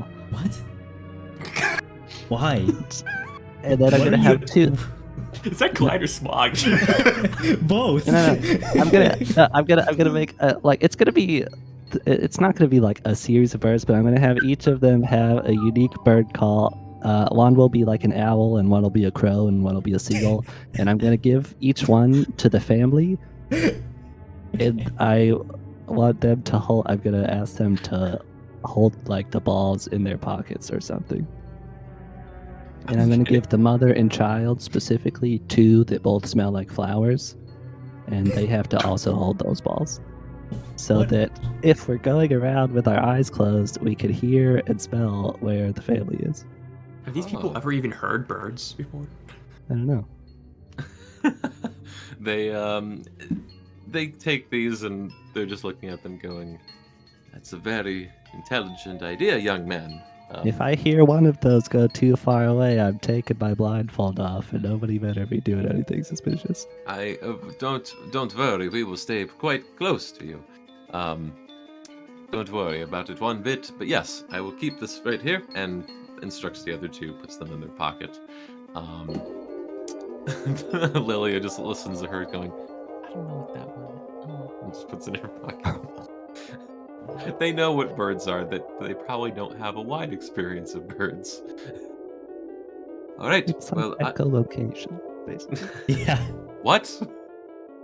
Don't worry about it. Don't worry about it. Okay. Well, if any rate, opens the door and you see Ciro take this long breath as he steps out first, and you see him calling like outside, "Night creatures! Back in the way, all of you!" And just starts going off, yelling and flailing the urn with incense. And after a moment, after Lilia and Yana walk outside and get close to him, he mentions out from outside, "It's all right, you guys. Please follow the sound of my voice and the sound of these birds, of course." All right. I'll start walking out, stumbling out with my blindfold on. Yeah, there is Clyde, make one dexterity saving throw. You got it. Let's go for a -1. Oh. Shit rolls this entire game. Yeah, there is like there are only 2 steps leading up to the porch, but you do fall and fall face first at one point. Oh. I get up Good game sexily. over, Clyde. I get up sexily. Betya walks over and because he stabilized her, she's gonna stabilize him and walk him with her Okay. blind fighting style. Only Saint Sarah has seen the sexy reposing. Clyde, not knowing who's getting up, just says, thanks, Wanya.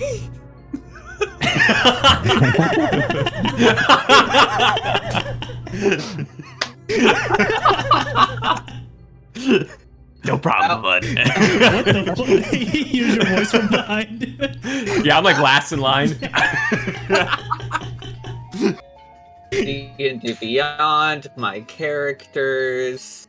Let's see, who do I want to use instead? This is great. All right, we not have to go that far. Maybe about 100 paces or 200. Just this way, follow. And you just hear him do more of his prophet-like saying, "In the first stage, you all had gained darkness upon this land, but then the great grand emerald appeared and provided us safety in these dark times. Your gaze does not affect me, dark creatures, back away!" And you just see him just howling into the night with the smell of incense. Which, Yes, we definitely see him howling. with your nose. You see him with your smells. This is like reminding me of Ubo. I'm Yeah, like, where's Ubo when you need see? him? No, I don't actually. Wait, Nasira, did you end up putting your blindfold on? Brandon, Nasira? Yeah. I took it. You took I don't it. know. I feel like Nasira just isn't trusting enough of random. So I would have taken it to make the kid think I'm putting it on and then left it off. If that's the case, I want to ask Nasira if she sees anything actually around us, or if we're just like being paraded through an empty village. Okay. Nasira, make a perception check. If you want to. I'll make a perception check, but I have bad news for everybody. Yeah. This is a witch trap. Oh. Well, you know. I have 2 levels of exhaustion. Right. Uh-oh. Oh. We're gonna die with a really cool headband. Okay, so Nasira, you quickly look around and you do see that you are still within the village and being led through the village. No one else is outside. There doesn't seem to be anything, we'll say, otherwise suspicious going on. It doesn't seem like you're being led into a trap. However, as you look behind you, you make eye contact with 2 Bodaks. Oh, shit. I need you to make 2 Constitution saving throw, please. Okay. Uh-oh. All right, good. There we go. Okay, so you at this point, you see these two Bodaks breathe heavily at you as you quickly revert your gaze. You are not dropping to 0 hit points. Do you wish to keep your blindfold off, or do you wish to put it back on? I will now put it on. Okay. There we go. But you put it back on, or you put it on officially, and you just hear Ciro chanting again, saying, "Back! Back, dark fiends of the night! You cannot penetrate the love of the grand green hill, and his oaring protection, even if his presence is not immediately bound."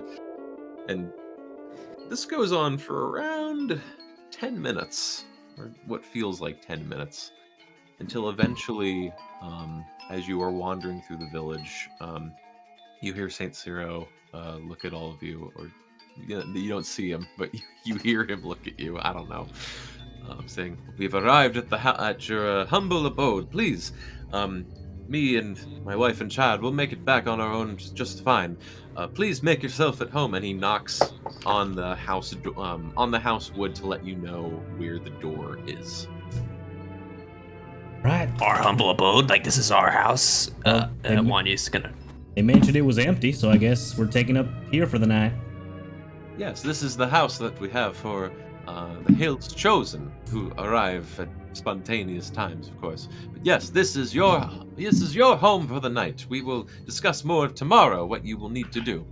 Yeah, what happened to the previous inhabitants? You know, are they here? We have not seen them in roughly half a year's time. We do not know what has happened to them. But please.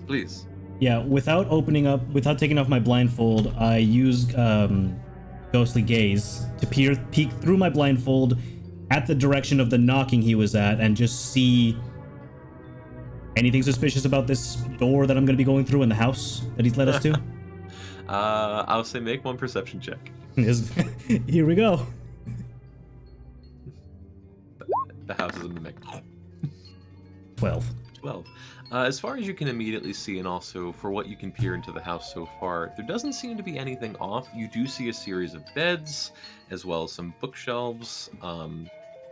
Not really filled with anything, more so just places to leave equipment or leave supplies. Someone said it before, I believe Baldur's did. The house eerily looks like the house at the end of Midsommar. I didn't watch the movie. All I know is that it just gets freaking weird. With a sense of confidence and the ability to see where he's stepping, Clyde will move forward to the door, making sure not to bump into the saint, and just begin opening the door. Okay. Yep. And as you go inside, and you do feel comfortable to take off your blindfold if you wish. Yeah, once he's in, he takes him off. Mm-hmm. And so far, it's from what you see, it's exactly what I said before. It's just a very large, kind of long house with a series of beds, a couple chests. It seems perfect. Like, it seems designed to just be a place of rest. Like a guest house, essentially. But there are also, you see some haystacks and some long green flag ornaments draped along the wall. It seems like it hasn't been used in a while, and that normally it would be touched up better, but with your sudden arrival, that is why. Well, Wanya, looking at the green ornaments, man, you guys think I should get like a cult to worship Kest or something? That's kind of cool. I feel like that's going to be an inevitability for however long you stay alive. You should get it on Deadlands Village. I'm sure. We can have it right next to ours. Oh my god. So, we just staying here for the night, or are we having to do something in the morning? We could play Saint Ciro. a board game. Oh. Yeah, yes, please stay here for the night. We will discuss more in the morning of what to do. Please get as much rest as you can. You will need it for tomorrow. Are you sure you can get back by yourself? I mean, he got here. Oh, yeah, but... And he was yelling that whole time. I mean, come on. At that point, you gotta believe in some divinity protecting him. Do not fret about us, young sir. I've done this plenty of time. I will make sure that my family and I get home safe. But for all of you, please stay indoors. Do not come outside. You will not have the protection of us anymore for the night. Well, have a good night, Saint Zero. And Wanya's gonna just shut the door. See you in the morning. See you in the morning. Back for dark fiends. Right. Let's start cleaning some of this. Jill, help me out. And I'll have Mage Hand and Prestidigitation start cleaning up like cobwebs and just kind of sorting the place out to make it more, I don't know, habitable. Wanya will help with the prestidigitation. Nasira just immediately goes and finds a bed. Yeah, as far as the house goes, it could use a bit of tidying up. There's a couple cobwebs and stuff in the corner. And there's maybe around 4 windows, just 4 very small square windows, with very, very fragile framework to it. You feel like if there is any protection, which to add also to it, yes, there is blood on the door as well. But as far as you can tell, it seems like the protection is in some other sense rather than just physical protection. Okay. Man, I had no idea Quackjunal was that powerful. Little demigod, I suppose, somehow. Really puts Wonder how one attains its power. Really puts it into perspective, huh? But I know how old he is, DM, or is it just as an expert in dracology? As an expert, over 500 years for sure. Yeah. He remembers the red years. Yeah, at least 200 just because of the Red Years War, but given he was already an ancient dragon during the Red Years War, over 500 years.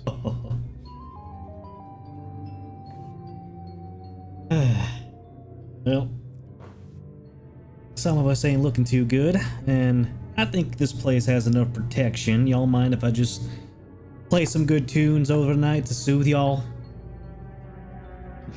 As he we would love that. He's gonna kick back. If there's a fire nearby, he's gonna take the bed near it. So mechanically, DM, if you would allow it, instead of Clyde taking a long rest, I would like him to take a series of 8 short rests. At every short rest, he is able to restore his spell slots and cast Healing Word at 5th level to anybody that needs it. Would you allow that? So as far as that goes, so here's the rub on that. Because we're playing in gritty realism while in Sylvestra, a short rest is 8 hours. In order to take the series of short rests, you would have to go into the rope trick dimension that Baldrus was mentioning. So unless Baldrus can do that 8 times for you. Well, what about the Achok's gift? 7. Doesn't that nullify it? So specifically, and let me look this up on here. Does exhaustion play a role into short rests taken? Oh wait, there we go. Okay, I looked at it differently. So yes, Wanye, Baldrus, and Clyde accepted it. So yes. Sorry, I thought for some reason I thought you denied. Okay. So yes, So yes, Clyde, you may take the 8 short rest. Wanye and Baldrus, if you choose the rest for the 8 hours, it will be a long rest. Baltzar, Betya, and Nasira, you can only take a short rest for these 8 hours. DM, is there a limit to short rests as far as exhaustion or rations, or is that rule for the desert? As far as exhaustion goes, no worries for exhaustion in this case. Oh wow. Okay. But I will also say for Nasira specifically, because you do have levels of exhaustions, being you can only take a short rest because you didn't accept the gift, you will not be recovering any level of exhaustion from this. Wanya's gonna snooze to the lo-fi Clyde beats. Yeah, I specifically have in mind the Silent Hill 1 intro theme. He's playing like melancholic guitar songs through the night, like soft and quiet ones. Okay. And if anybody's gaining hit points back, he has the I'm trying to find it. The bardic ability, Song of Rest. So if you recover any hit points through hit dice, you'll gain an extra 1d6. And I will be making multiple short rests to heal people. So who's looking injured? I'll be fine after a long rest, obviously. Alrighty. Let's start. Should I start with Betcha then? Probably. All right. I'm out of spell slots, so I'm gonna do my first short rest. And so, after the first short rest, Betya, you will receive this healing. I also have some rest maintenance that I would like to do. 125. Let me know if you're brought up to a good amount of health. Damn, nice. 50 after the second cast. So wait, give me a second. Because I saw it, Nasira's was the house, so we gotta reset that. And I'm almost full. Then one more on that first healing word. Heal up the last 20. Well, All right. Second short rest. Gonna apply that. Is Balasar injured? Not really. Not at 100% though. Not at 100. I'm like down like 30 hit points. Here you go. Take. Bring you back to full. Jeez. How's Nasira looking?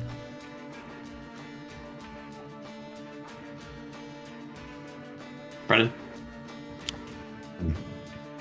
After using 3 hit die and kind of cheesing short wind, because I get it back after the short rest, just missing 15 health. Here you go.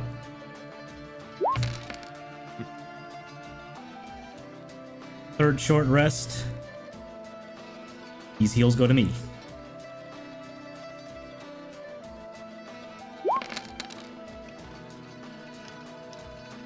I'm guessing the Hero's Feast is wearing off by now, right? By the time we wake up, I guess. yeah. Yeah, I would makes say sense.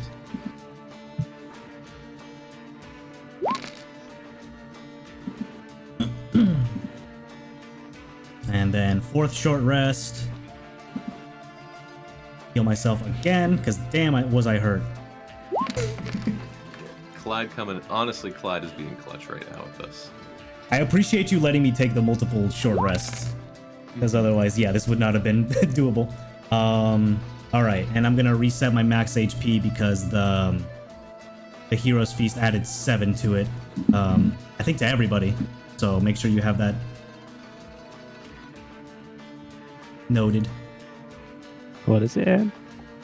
If you take a long rest, it resets it automatically, Alan. No. Oh, okay.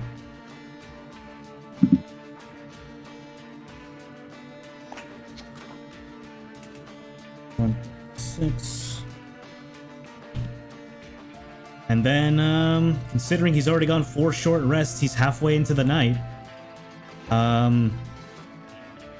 He's just gonna keep doing short rests. He's gonna keep staying awake the full 4 hours afterwards. Okay. I have a thing that I can do during long rests that, if I could, I would like to. Where is it? Basically, when I finish a long rest, I can choose to infuse a magical item. And so during Baldrus's rest, anyone awake, Clyde, I guess, would notice that he takes the belt off of his armor, and it once being a belt of hill giant strength, now loses its magical luster. And if I can, DM, if you would allow me to use my blurry all-purpose tool to either use this mundane belt or like use some fabric to fashion like wrist wraps that I could tie around someone's like wrists to wrap up, and then I'm going to use the infusion that was on the belt to infuse the wrist wraps, and I would like to have a pair of these dimensional shackles as my replacement item. So I got lost in that. Did you destroy a giant's belt for what? I'm sorry. Artificers can basically by touch over a long rest infuse a mundane item and make it magical. So I wanted to remove the infusion that was creating my belt's magic and transfer it to another item. Gotcha. Okay, sorry. Which I is got a really... class feature. Okay. Sorry, I was probably bad at explaining that. No, you're fine. I got a little hair spun in that, but it's all good. Okay, in that case, This is the wordage in the manual.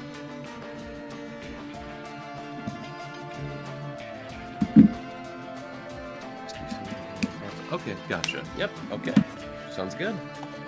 And then I can also do my spell storing item, and I'm just going to refresh the rope trick so that's at X. True. Unless anyone thinks I should do anything else, but like I've got invisibility and like enhanceability, enlarge, reduce. There's a bunch of options, but I think rope trick would be handiest considering the environment. I think that's good. All right.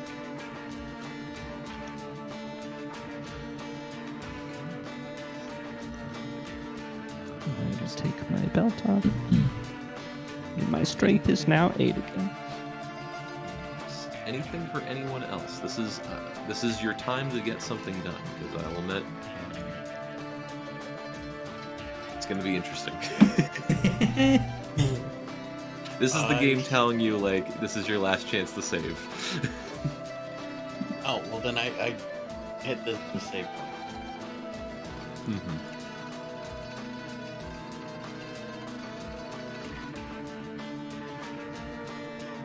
I'm good. Yeah, I don't think I can do anything, so yeah, I'm good too. Okay. So on that note, there's one more thing we're gonna do for the long rest, but we're gonna take a small, like, 5-minute break, and then we'll reconvene. Okay? All right. Can I go through with this long rest? Like Ooh. confirm taking it? Yes. Confirmed. So Wanye, Clyde, Wanye and Baldrus can take a long rest. Clyde took a series of short rests. Yes. And then Balasar, Nasira, and Betya, for the 8 hours, you can only take a short rest. May I ritually cast Forbiddance at the end of my short rests to protect us from undead and fiends, but I alert Baldrus at about the password so he does not get injured. Thanks. Okay. And how much of the house are you trying to coat with this? I mean, up to, okay. You know, am I able to do the full 40,000 square feet centered around this house? Let's see. I don't know if I have to travel that length to ward it. Otherwise, if I'm limited by the space I have to travel to create the spell, it's just limited to inside the house, because I'm not leaving. Creatures can't teleport in the area, use portals. Therefore, prevents creatures from accessing the area by way of astral plane.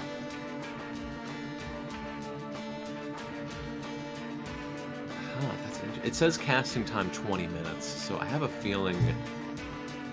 I don't know. I have a feeling like you would need to actually go through the area that you want to go through, specifically because it says 20 minutes. Okay. Then simply I will only have it affect the inside of the house thoroughly. Gotcha. Okay. Yeah, it's 20 minutes because I'm doing it ritually. It just adds 10 minutes or something like that. Yeah, but it's fine.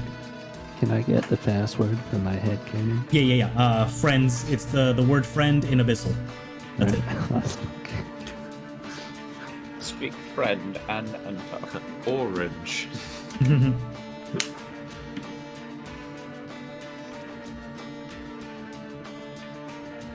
Alright, So I yeah, guess small fun. occasionally you might hear some horrific shrieks as Baltus enters and exits the area. Yeah. But okay, 5-minute break and we'll be right back. Lovely.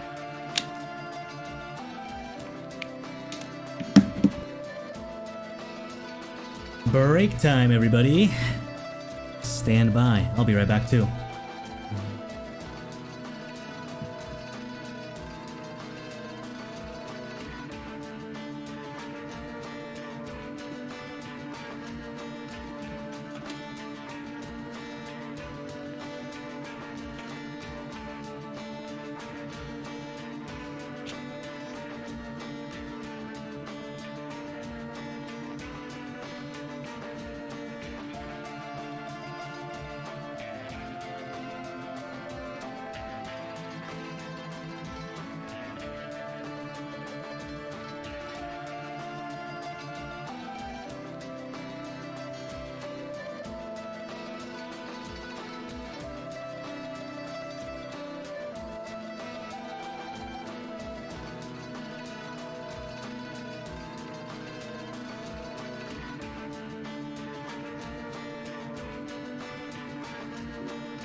All right, I am back.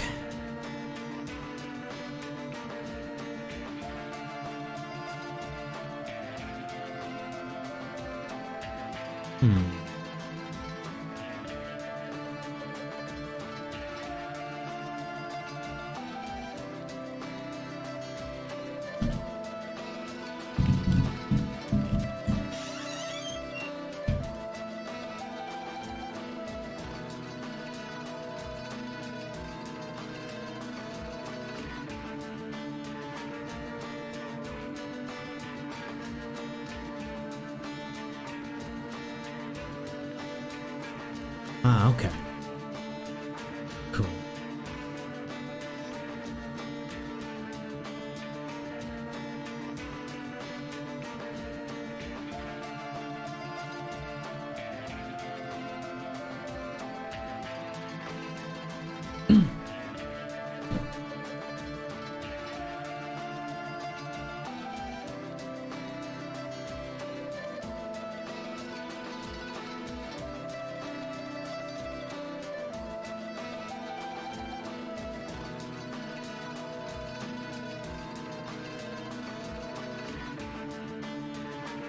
Is that a person flying in the sky? You mean these guys? where are you thinking, Flair? This is just like a placeholder thing. We've been using mainly theater of the mind. This guy? Oh yeah, I just have him. This is my guy. He's just kind of walking around. If you want, I can put him on the ground here. There you go. There you go. This map is more of a placeholder. It's not the actual map that our characters are in. Yeah, the others are on the mountain. True. You guys are really sleeping on seltzer water, by the way. I'm just letting you know. Seltzer water? seltzer water. LaCroix, we got Waterloo, we got Bubbly. Uh-huh. Wine Yeah. dice for. Yeah, there's a lot of different variations you can choose It's- from, and they all it's- satiate a specific taste and need. It's bubble. It's like bubbled water, right? It's like it's got fizz to it. Come on, it's not bubbled water, Smog. Okay, it is.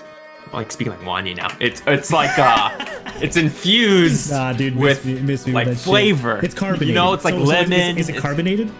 It's carbonated. Nah, dude, let that shit out. Leave that stuff in the sun before I drink that, dude. Are you like a soda hater? What's our I spec? hate soda, bro. I do not. I just want the syrup. You weren't. Oh my god, that is abhorrent. I hate carbonation, dude. I don't understand it. Why do you want to feel pain while drinking? I will never know. Feel pain? I think Yes. that's like a biological Carbona- dysfunction. Carbonation is pain. It hurts to drink soda, bro. It's fucked up. Have you always thought this? I thought you were like Yes. slamming gamer fuel and like Mountain Dew when we were playing Halo. and Yeah, stuff. after I left it out for a while. What the fuck, Smog? After I let all the disgusting bad juju out. Yeah, I drink it. That shit's What's wrong tasty. with you? That shit's tasty, bro. You would just drink like corn syrup then, or like Yes. flavored Mountain I don't Dew know why syrup. they're not What selling the? that. Alan has to hear this. This is worse. I had a friend that would like leave pizza out and eat it lukewarm, which I thought was crazy, but this is just. I mean, there's next people level who just degeneracy. eat cold pizza out of the fridge. Is that against your morals? Well, it's against my morals, yeah, but insofar as like that's like stealing a candy bar from the grocery store. This is like, yeah, I'm a serial killer. Yeah, and okay, I, sure, but- also cannibalize bodies. I also decarbonize my soda. Yeah, all right. Honestly, it's almost worse. That's disgusting. Sure, buddy. I just love like in the middle of Ah. the short long rest. Clyde, like, hey, Clyde, you want this? You want the 7-Up? Nah, dude. What? Wait, That what do shit you mean? causes me physical pain. I do not want it. So you want to talk about pain when eating? Tortilla chip, like you bite into it and it gets caught in like your gum somewhere. Like that's No, a I was kid going in to a say. soda. I was going to say the chemical that makes you taste spicy. What is like capsaicin? There's like Nord capsaicin or some shit. Something That's like a neurotoxin. So your body is meant to not eat it, but we eat it anyways. It is very bad for you in high concentrations. I mean, yeah, that's also But, you know, normal. so is everything Normal else. spicy food is really bad for you in high concentrations. Mm-hmm. I know Daniel ate one of those stupid chips that had it was like I don't know what the rating scale for hotness is, but it was like 1,000 something The or Scoville. 10,000. Scoville, that's it, yeah. And he almost threw up. But he tried to act cool, but he was almost throwing up. Yeah, no, I mean, shit'll kill you. Why do I feel like it's like the hot meter is off the chart, guys? I'm seeing bright red. Hello there. This is what it looks Hey, like. Len, when what's up? Bond was sent to Vampire Hell. We're currently on a break still. Everyone chilling. Well, I'm back and ready when we are. Oh, sweet. Same. I am ready. Hey, let's get this Freddy. Midsommar ritual going.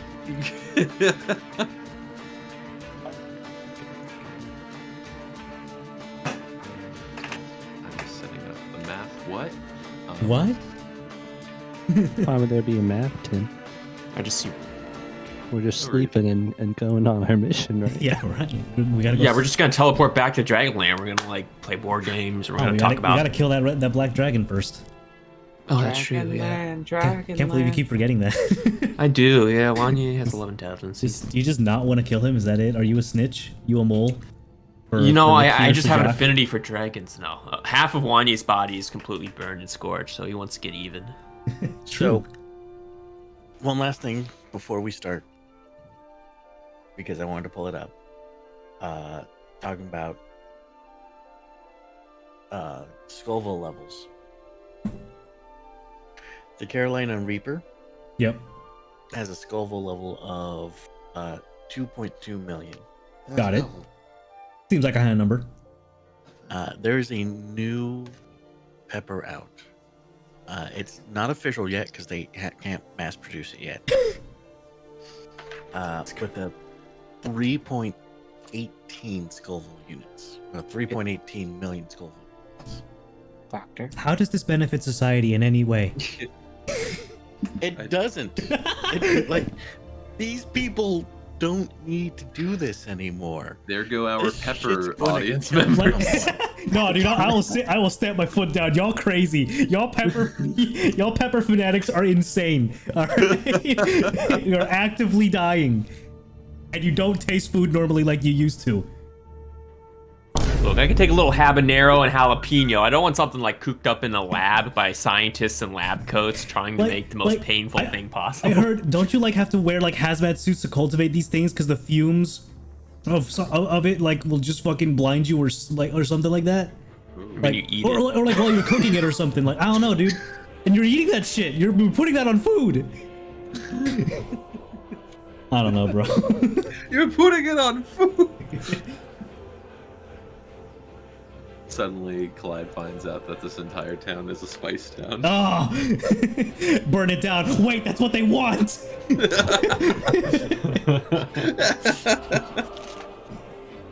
That's okay. Did you hear about what happened to the sriracha factory? No. The town that the sriracha factory was built next to sued the factory itself because the spices from the factory were getting into the air Yep. and causing issues to the townspeople. Yep.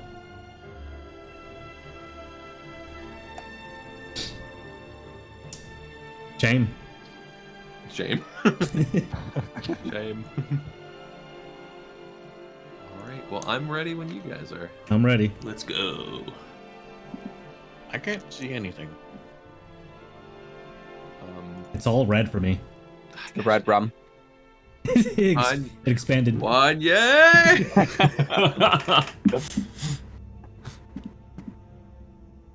dang it. It could be anyway. Anyone could change the color. I'm not defending Wanda, Your Honor. He's guilty.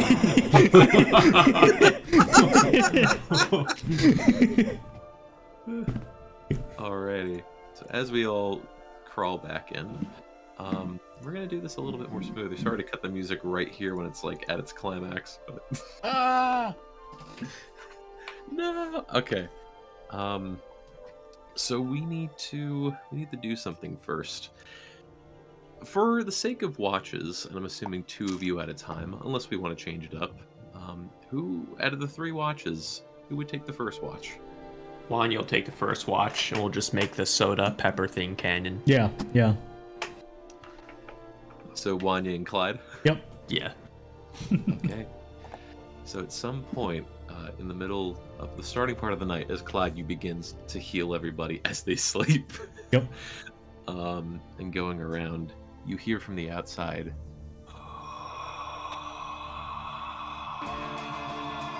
And just like light scratching along the house. I continue strumming along, softly, quietly arguing with Wanye, but I do not look outside those windows. And at some point, the 2 of you hear. It's gotta be. It's the ASMR, like, you know, that like. It made me shudder. Oh, I thought they were hearing your laughter. I was like, oh shit, what's happening? But at some soon after point, Clyde and Wanya, you hear a familiar tone. What an interesting state you all are in right now. Oh, God damn it. Go to bed, Orcus. You know what time it is, Orcus? Unlike you mortals, I never sleep. Sounds miserable. I feel for you, buddy. No, why are you such an asshole all the time? My mind is always focused. Not needing sleep means I get more time to plan. What exactly are you planning now? Besides annoying us. Wouldn't you like to know? But I know what you all are planning. Isn't that right, Clyde? Guess is as good as mine. I've said enough. What do you hope to find at the Shattered Coast, I wonder? Excitement? Ain't nobody been there in a while, have they? Excitement. You're going to stop the Demon Lord of Undeath with excitement. You sure Lots sound of like you could excitement. use it. Friendship too, by the way. I've never known what that's like. Oh. Let me play hey, you tell a you tune what. on the world's smallest violin. You stop the destroy the universe and all planes of existence sing, and we'll welcome you in to the Lords of Worth. Get you a nice basement, you know, you can clean our kitchen for us. Maybe you can work your way up and be our servant someday. Peculiar, that's what I offered you, and you all declined. Well, your benefits were just awful. Yeah, no dental, come on. My benefits? Wanye. The Esterna region is just to the west. Why not leave? Well, I It's got right a... there. It is right there, but I got a couple things I want to finish here first. Kest. Would you He's rather not- be here or over there with the elves, making them burn? I'll leave you untouched. I won't intrude on your business. You see Wanya, and he's kind of biting his lip, and you see the table he's sitting at, and you're just like visible scratching right now as his hand claws the table. And Wanya's just slowly trembling in silence. What if I helped you?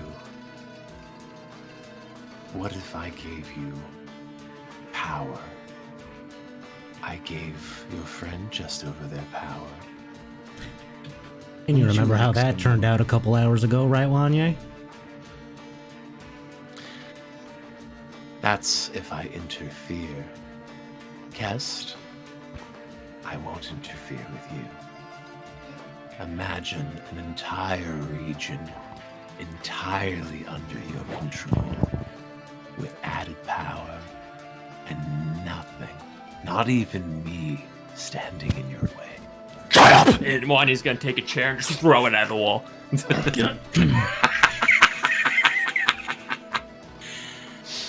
Good. Use that. Speaking of power, Clyde, are you enjoying it still? Always.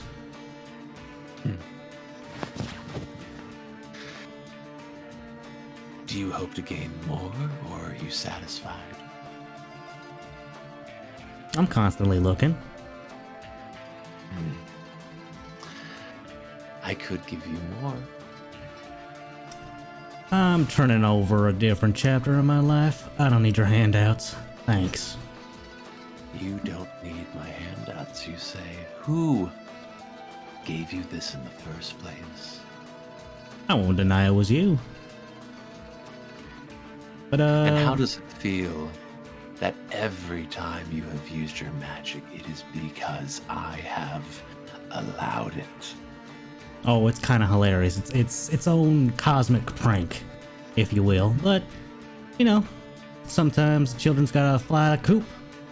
Make their own journey. A journey you have flying, but like poor Icarus, I may just cut your wings. You do know I can take it away anytime I want, right? He does it, takes a deep breath and sighs. Then why don't you? Exactly. Why do you think I haven't yet? Honestly, I think you're just waiting for the prime opportunity to do it. Precisely. I want you at your most vulnerable And just when you think you have the power to change everything, I'm going to snuff it out. And all you'll be left with are your thoughts. As composed as Clyde tries to get, he does shake a little bit. Guess I'd better get ready, huh? Better? You wouldn't want to let your family down, wouldn't you?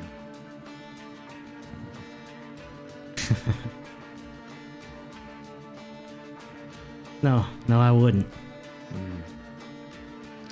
How are they doing, by the way?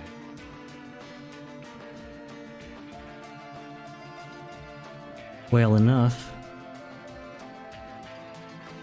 You sure about that? Yeah. I think I do. I think I am sure.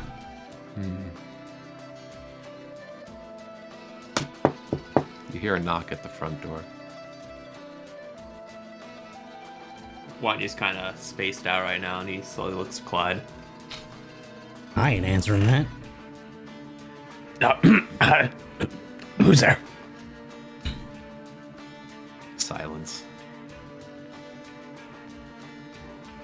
I said, who's there? Eldritch blast through the Do door. not. I try to stop him. Shot it. It's been shot. I counterspell through the ring of Whoa. through the ring of spell storing. That does it. That door's the only thing keeping shit out of there. You idiot. You see, when Wanya's hand casts it, it's shaking. Like it's almost like he couldn't control it, and he just. Go back to bed, Wanye. You're drunk. Go back to bed.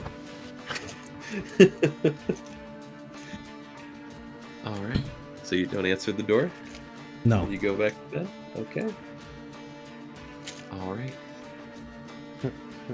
Second watch. Who's which next two are watching? I'll watch. All right. Anyone with Balasar? Clyde's staying up. So I'll be Walks with. up and wakes Nasira up. She's up. Okay. And yeah, I guess Clyde would be up as well. Yep. Maybe a little groggy, but you're hanging in. Yep. So some time passes. I discover an edible arrangement at the front door. Do you open the door, Balasar? No, I don't. Good. I can't stop him. Balasar slowly opens the door and just reaches outside like, where's the basket? Where's the basket? Sing telegram. All right. It's Orcus, like the telegram girl in Clue. Yeah. Alrighty. So a period of time passes, and Oh wait, are we told that they talked to Orcus? Clyde Wanya didn't say anything. Clyde would tell you. Orcus has been at the door just talking shit. Probably gonna tempt you to just stop whatever our quest is. So hey, time to face your demons, big guy. Is there a window I can like peek out to be like, is he? absolutely. Clyde would warn you, don't look out the window. That's the whole point. We don't want to see what's out there. I'll pull like the curtain, the drapes a little bit. And be like, what? Let me roll something real quick. Hold on. You remember? Jules, you were here last session, right? Yeah. Oh, okay. I mean, look, it's likely Orcus talking through the creatures out there. You know, those weird face things. It ain't him himself. Oh yeah, I see a turtle out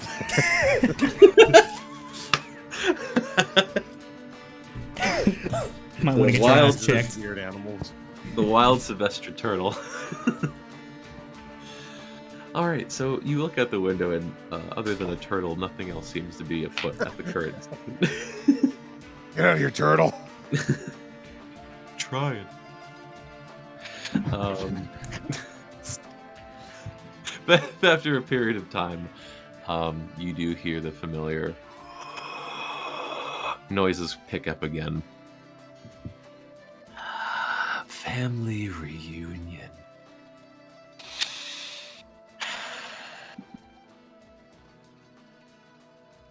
I don't remember my family. Balasar, do you tend to forget your family the longer it is that you've been without them?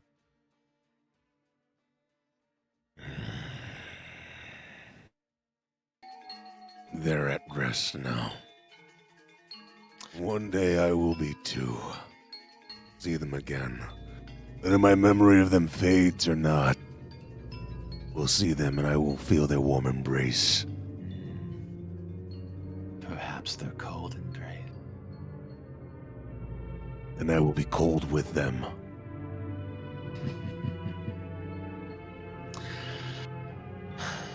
Maybe not at first.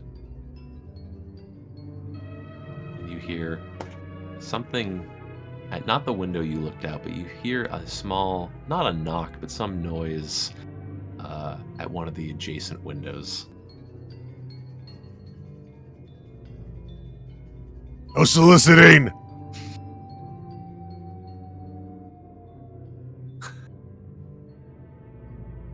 You just hear silence for a little bit.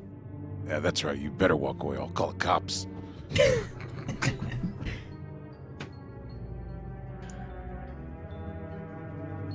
I'm sure you'll be seeing them again soon. And you hear that from the opposite side of the house this time. The cops? I know. I know. In all seriousness, I hear that and I'm just like, I know I will. Mm-hmm. You see red and blue lights in the distance. No. Put your hands up. We know you have the drugs from Jungle Brook. Not again. They've been surrounded. Not again, bro.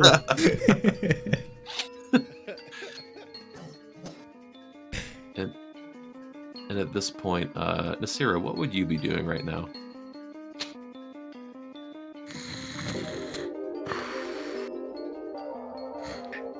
Sleeping.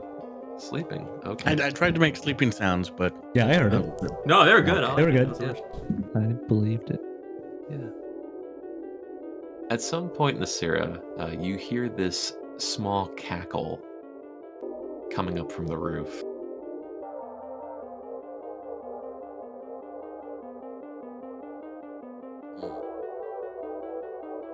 It doesn't seem like Balasar or Clyde have taken notice to it.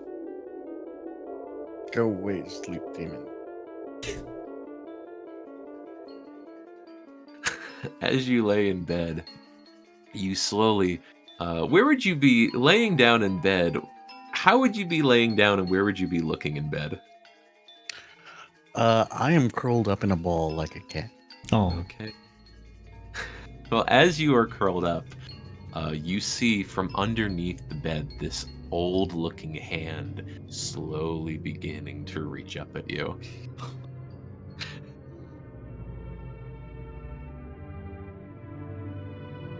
I swipe at it.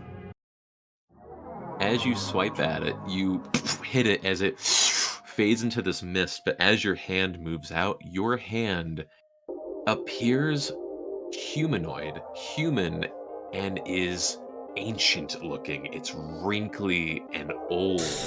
Your sharp cat-like claws have been converted into human-like nails. What the fuck? do we see Nasira stir? You do see Nasira stir. Do I see her gross old lady hand? No, you do not. Okay. I start to shake my hand like it's like something's on it and I'm trying to get it off. Mm-hmm. As you do that, you flick a little bit more and you see hair brush past your neck. It's not your natural hair. It's this long, gray, woolly, thin hair.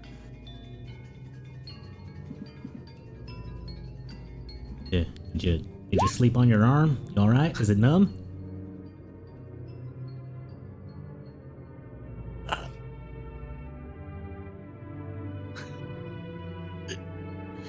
I would say cat got your tongue, but I feel like that might be a little racist. As you say that, Clyde, you slowly see some of the lighter objects in the room begin to lightly levitate. Is there a mirror close by? Huh. There is a mirror close by.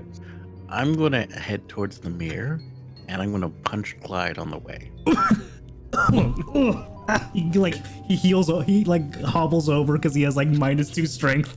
So he's just he's out. He's out cold. He's just ow.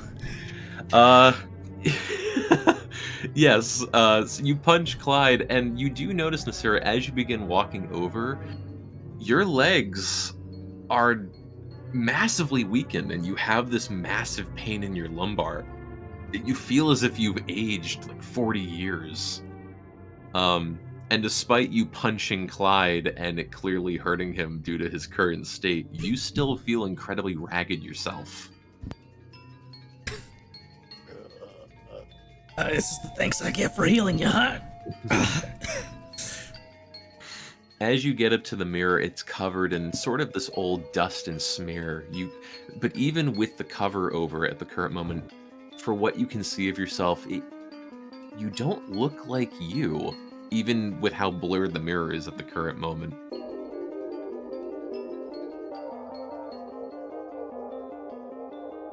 I get angry and punch the mirror. All right. As you punch the mirror, you crack it, and all of the glass simultaneously falls away as you see this dark void behind the mirror. And in it, you see this shadowy reflection of yourself. You see some of your cat-like features, but it almost seems like it's that your face is morphing to more of that of humanoid. Your nose is still cat-like, but it's more extended, and the nostrils are more flared.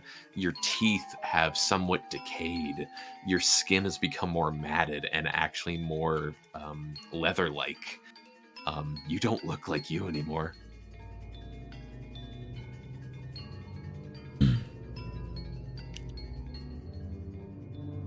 Are you gonna be alright, Nasira? A loud panic scream, followed by just curling up into a ball. And Clyde will try to put a hand on your shoulder. See if this does anything. Cast Dispel Magic at 5th level. Alright, I'll say, and this kind of happens in unison. As the scream goes out, all the items in the room get thrown to the side and start crashing against the wall.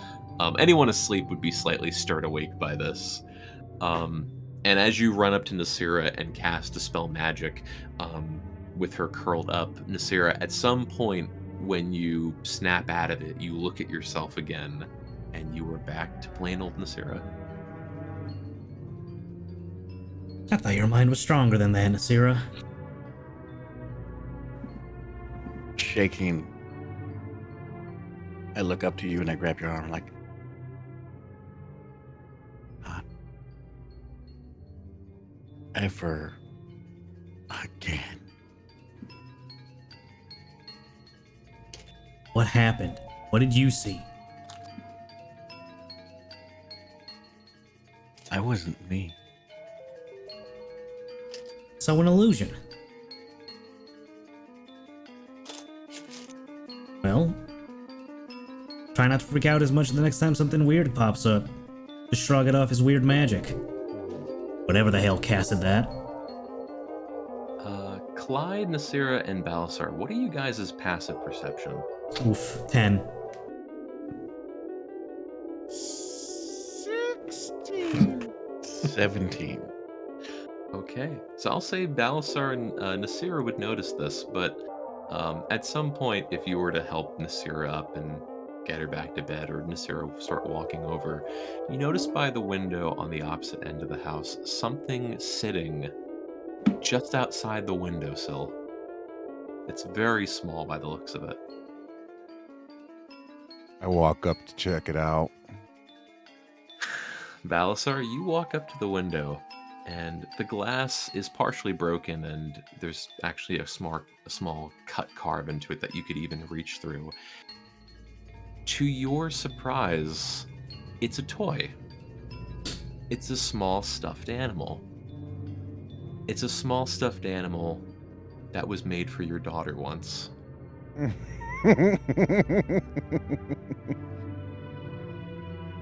just kind of hold it in my hands and just like kind of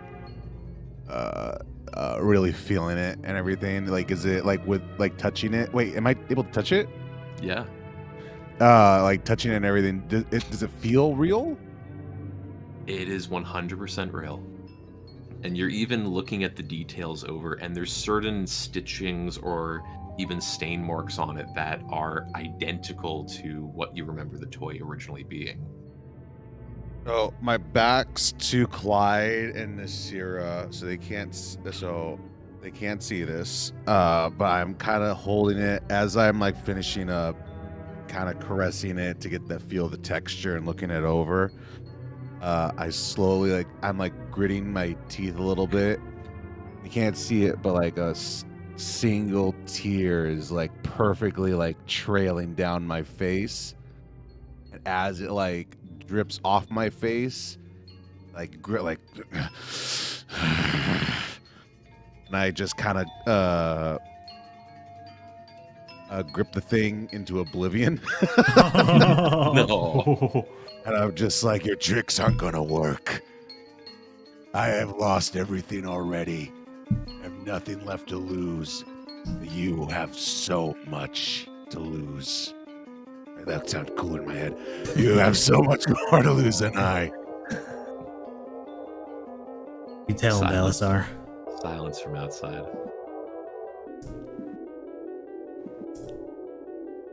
Asira, any chance you want to tell me what you looked like if you weren't you?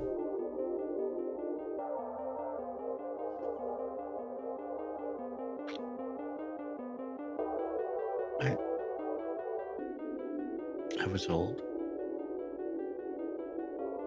I was human. His eyebrows raise. You didn't happen to look like one of those witches, did you?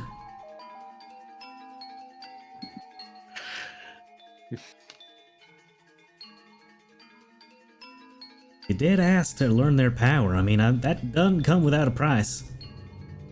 There's a look in Nasira's eyes going, oh shit. If you're joining their coven, I mean, I don't know if it's too late to dip out now, but that's might be what's awaiting you.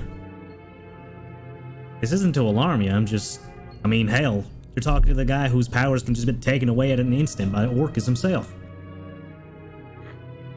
You either fight against it or come to terms with it.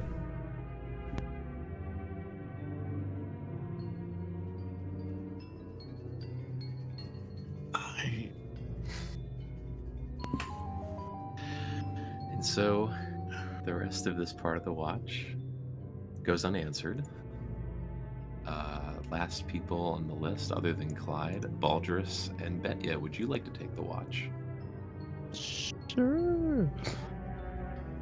After Nasira's shout, Betya's gonna groggily walk from wherever she was sleeping. I'm assuming there are multiple rooms. There's some like back rooms, like a little washroom or a back closet. Cool. Yeah, she would have taken one of those and to do her meditation, and then walked out and said, "It's hard to get any sleep around here when people are shouting." Even harder so when Orcus keeps hounding you from outside. Oh, As I'm walking back to rest, I'm gonna toss that demon toy into the fire. Okay. Betya took note of that. Your relationship with Betya has become question mark? All right. So you throw away your daughter's toy into the fire.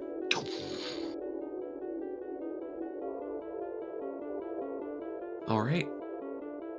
As some of you go to bed, or at least try to go to bed after some mild trauma, Clyde, as well as Baldrus and Betya, you guys stay up for a bit. Do you And know it's what that? Oh, go ahead. Oh no, you go. Do you know what that was about? I heard Orcus say something about his family. He found something up by the windowsill and just kind of... Well, he controlled his anger. I could see him shaking. Maybe it's just a trick Orcus has put out. Don't be surprised if you get tempted by something by a voice tonight. Did he say something to you? He told me at any time he could just whisk away all that I've worked for. And then he asked me how my family was doing. I told them they're fine. Did anyone else get talked about their family too? Just Balasar. How he may be seeing them soon, feeling their cold embraces. I'm assuming some undead shit is coming up in the future. Theoretically, we should be safe in this building if my spell is working. Theoretically. There you are. And here are all of you, nestled in one roost together. Usually are. That's what friendship's all about. Usually are, though some of you, from what I have heard, are trying to make friends with the dragon. Betcha. How does it feel to work with a dragon? Ironic, no? I'm not assigned to that dragon. It does not affect me. Of course you are. Why do you think you're here? I'm here to get Misha so that we can go back. So you're heading north? Not directly, but in a sense. Oh, you mean as of right now? Well, that depends on everyone else, because we've been taking a few detours since I've been with them. Quite a number of detours indeed. Seems like you don't even know where you're going next. That's fair. Well, I'm sure that you and Misha will see each other very soon. And you, Baldrus. Mm.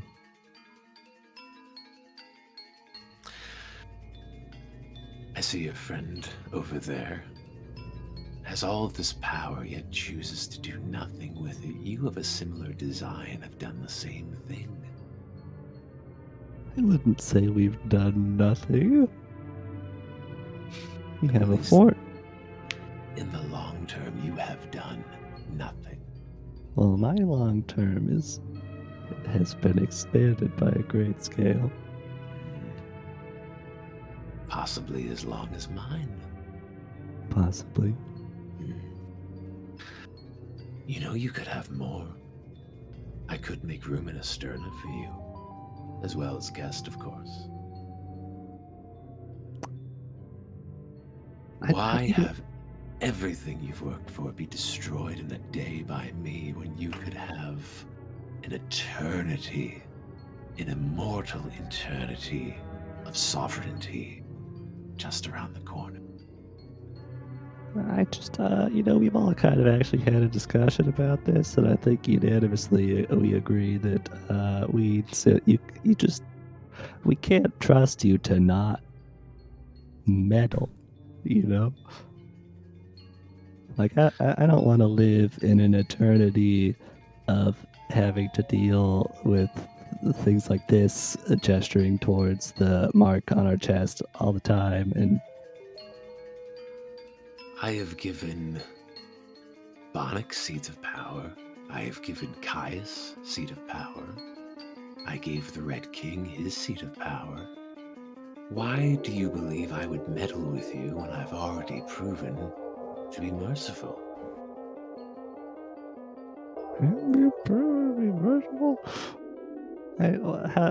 I feel like perhaps you just don't have what you need yet to do what you're threatening us with. Yet. Exactly. Yet. Believe it or not, I know everywhere now where it isn't. So now I'm having to wonder where it is. And I have some ideas. I'm getting very close. Unlike you, I don't tend to choke on my own ambitions. Baldrus, please make a Constitution saving throw. Uh-oh. You got this, buddy.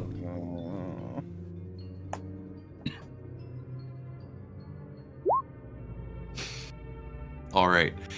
As soon as he finishes, Baldrus, you feel this massive acid reflux as your throat begins filled with what you feel is this massive amount of spittle or just stomachal track that's forcing its way up your throat.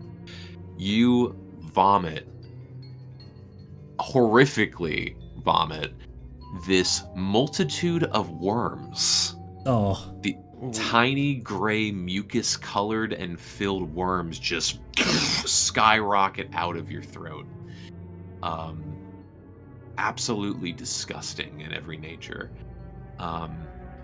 You have become this bypass. Do they look like that one from a long time ago? My son? Yes. Like when we got on the lizard beach? That's correct, yes. It looks like a multitude of that same worm that you found when you were in the War Sands Desert. Oh god, I'm gonna have to visit Dr. Smiles. At the current time, and this bypasses any immunity that you would have, you are poisoned for the next 24 hours.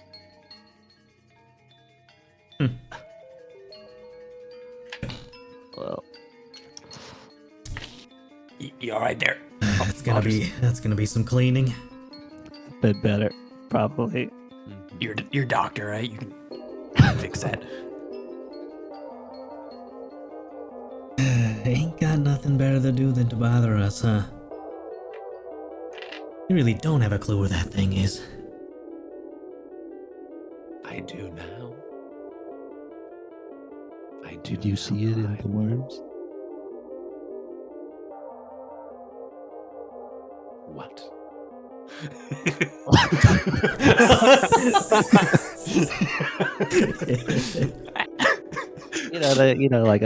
like a fortune teller sees stuff in bones. Did you see?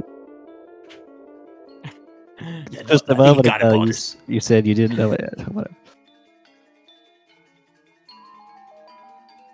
I'll leave you to it, and you just hear him go. Good job, Alders. Good job confusing him. What a prick. I started just prestidigitationing the worms just into a neat corner that make them smell nice or whatever. Just get them out of here. Just clean up the bile. You want me to keep one, Baldrus? I probably should have. Well, I think we already did keep one. Well, I mean, I could put it in a coffee container for you too. We can get like Please no. play dates. Could we observe to find out whether or not this poison is reparable? Yeah, By like any, like, can we like depoison him, or is this something Orcus is going to do beyond his powers? Yeah. You can try to depoison him if you'd like. I have lesser restoration that I can cast at 5th level. No, do not do that. Here, I'm going to spend 5 points and do lay on hands to neutralize a poison affecting a creature. Alright. So, you DM. can- Oh, sorry. Yes. I was gonna ask a lore question, but you can continue. All right. So just 1 second, my child. So yes, you do use lay on hands on Baldrus. And you do see this small glimmer of light kind of emanate, and Baldrus, you do feel this minor relief in your chest. You feel fine, and then immediately, again, upchuck another coughing of worms. Wandy's gonna press the digitation that immediately after while he's vomiting. You still feel poisoned at this time. I don't think it worked. Yeah, it's probably not something we really do without any small level of magic, and that's not. I don't know if that's something Orcus would allow to happen if he's bothering us over a series of several hours. You guys think Saint Zero could fix him up? He's what do you call himself? A cleric? A saint? Well, I mean, this is his lord's domain, and in a manner of speaking, so it's very well possible that he could do something about it. But DM, when Yes. he mentioned that he gave blessing to Bonic, Red King, and Caius. Caius. Mm-hmm. Who's that? That is a name that you have not heard yet. I will say make a religion check. He said it come once when he first saw Baldrus at the witches' meeting. He turned Very to Baldrus and said, "You inherited the gift of Caius." That's right. Good memory. we're going back to the pepper conversation. Caius Pepper. You thinking back on this Wanye, and also great note by Clyde on that. Yep. Caius is something where there's not that much information on Caius. It's very, very loose. What you do remember though is that he is essentially, he's not a god, but he is a demon lord. Oh. He's also monikered the demigod of worms and undeath. Ooh. It's more so based upon by story, but it is this large, from what you've heard, it is this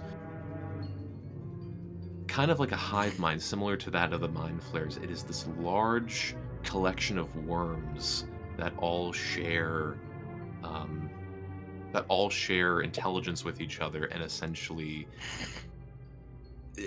even though there's a myriad of them, they all together form the demigod of Caius. And that by creating, very similar actually, the flood, and that there is a hive mind of sorts, or a grave mind, but has the ability to spread and reproduce itself into followers or other sources. Guys, I'm just gonna say Gretchen did not tell me that this was the gift of a parasitic worm god. Can you talk to him like Clyde can? You You can talk to his parasitic god. I meditate cut off on at the moment, on unfortunately. the worms within me. Baldrus, that's actually a good interesting note. Make one insight. Make an intelligence check, Baldrus. You got this. Gonna vomit again. Wait, do I have to do it at disadvantage because I'm poisoned? Poison is specifically for attack rolls and ability checks, so yes, actually. Sorry. Oh, that's fine then. So 20. There you go. So you think about it, and you don't have proof, but you remembered that you were after someone named the Red King, and then found out that despite it was a moniker for Asmidas, that the current Red King that you have been pursuing was actually Orcus. You think about it, and you haven't really heard much from Lord Aldereth, and you're beginning to wonder that might be another moniker title for Caius.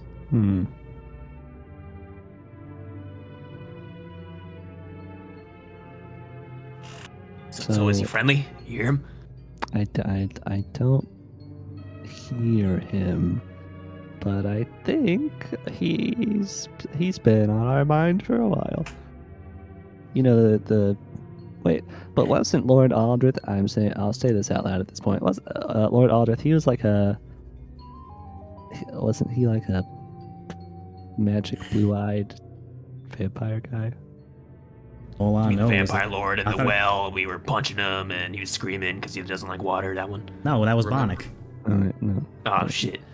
remembering your very first encounter, yes, you do remember all the way back in Retreat, when you first began getting visions after Gretchen bit you, you do remember a dark, cloaked figure with glaring red eyes in your room staring at you. I do, yes. This is like session 9. Yeah. And when so- I like finally actually died and got sent to vampire hell, there was also a figure down there with red eyes. Mhm. Mm. Most likely the exact same entity.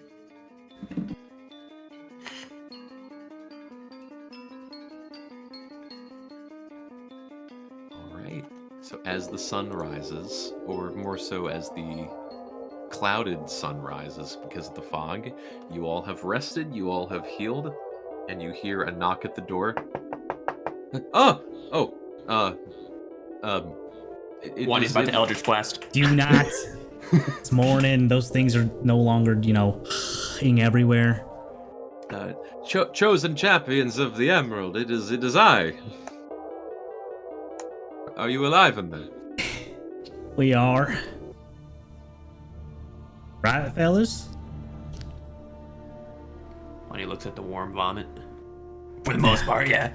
I'm not sure anymore. Oh, well. Did anything disturb you in the night? I see some more blood here than what I had left originally.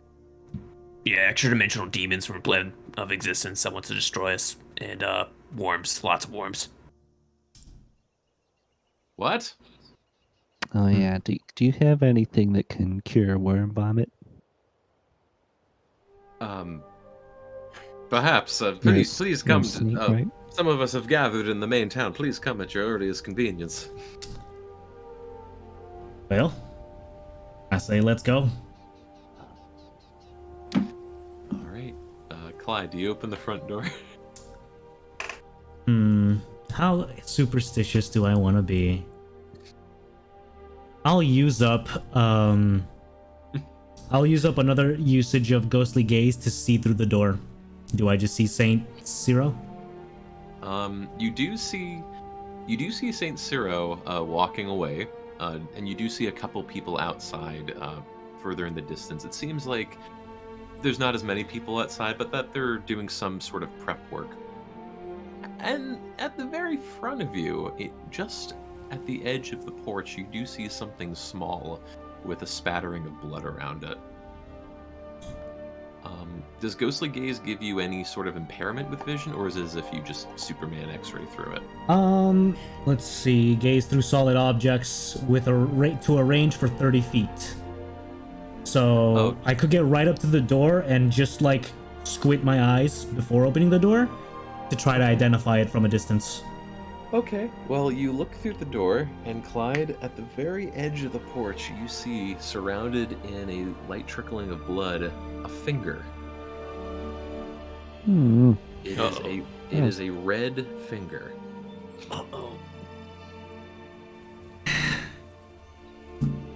I'll open the door and get rid of Ghostly Gaze. All right. Door is open, and you still see it as it is there. Look at this finger. What kind of size finger is it? It's humanoid. It's small. It's about maybe similar size to your own. Have I seen this finger before? Make an intelligence check at advantage. The unfortunate thing is I am still under effect of Thanatos, so my mind is very muddled. Mm-hmm.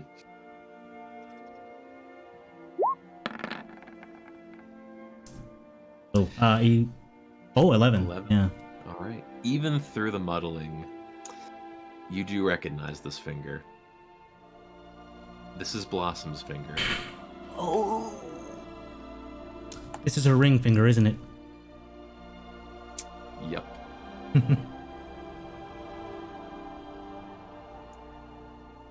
Clyde, what do you got there? Ah, darling.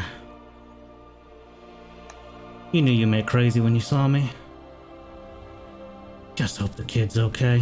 He'll put the finger away in his belongings.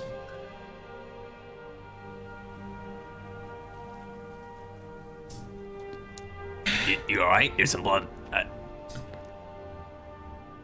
He'll show you the finger. Oh fuck! This is my wife's. I'm very intimate with her body parts.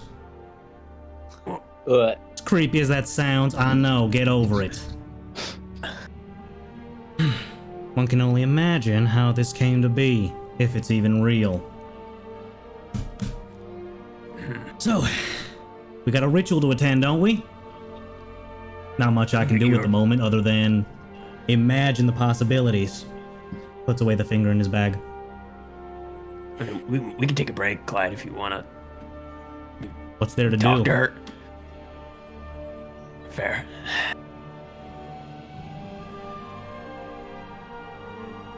All right.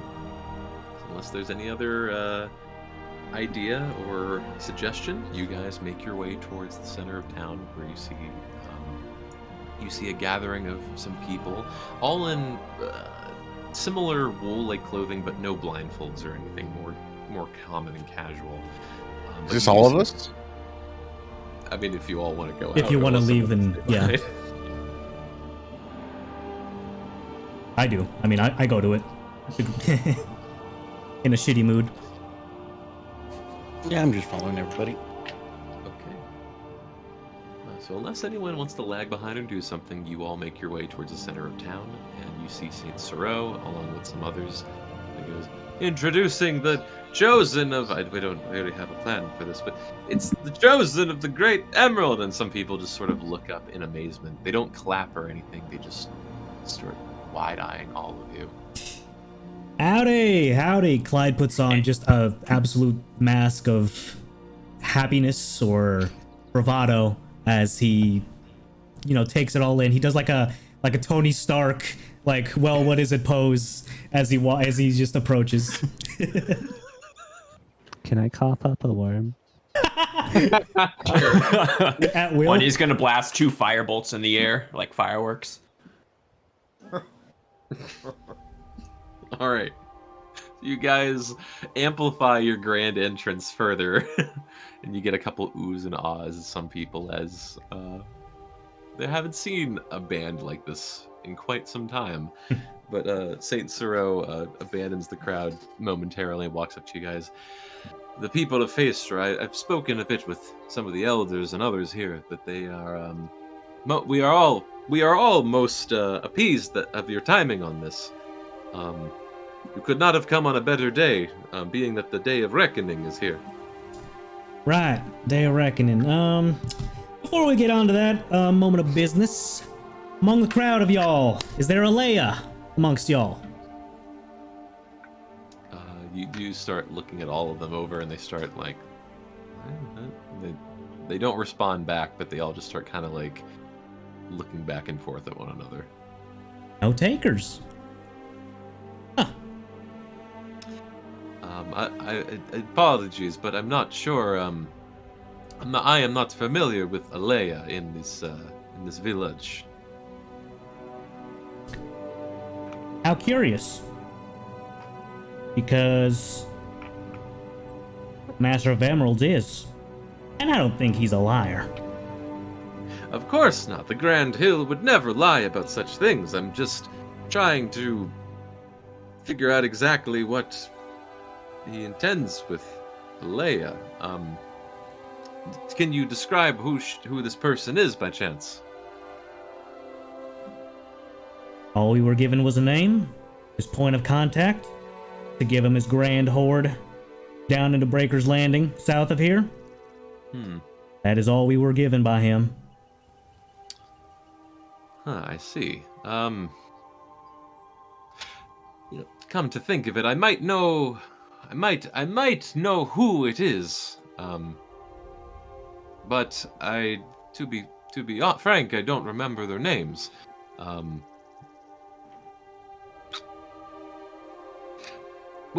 We will talk more after the ritual, of course.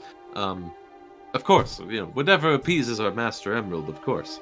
I'm just as confused as you are, to be honest. Is he? Would you like to make an insight check, Balchus? Kind of. I don't know. I now I'm not the insight guy, bro. I've got +0 to this shit, so don't look at me. I'm not the insight guy either. I'm poisoned. I'm the insight guy. I'll roll. Oh, insight guy. There you are. Bet ya. You look at Saint Siro, and you immediately can tell that he knows something. He absolutely knows something, and it's not that he... It's a strange mixture of he's not trying to lie to you.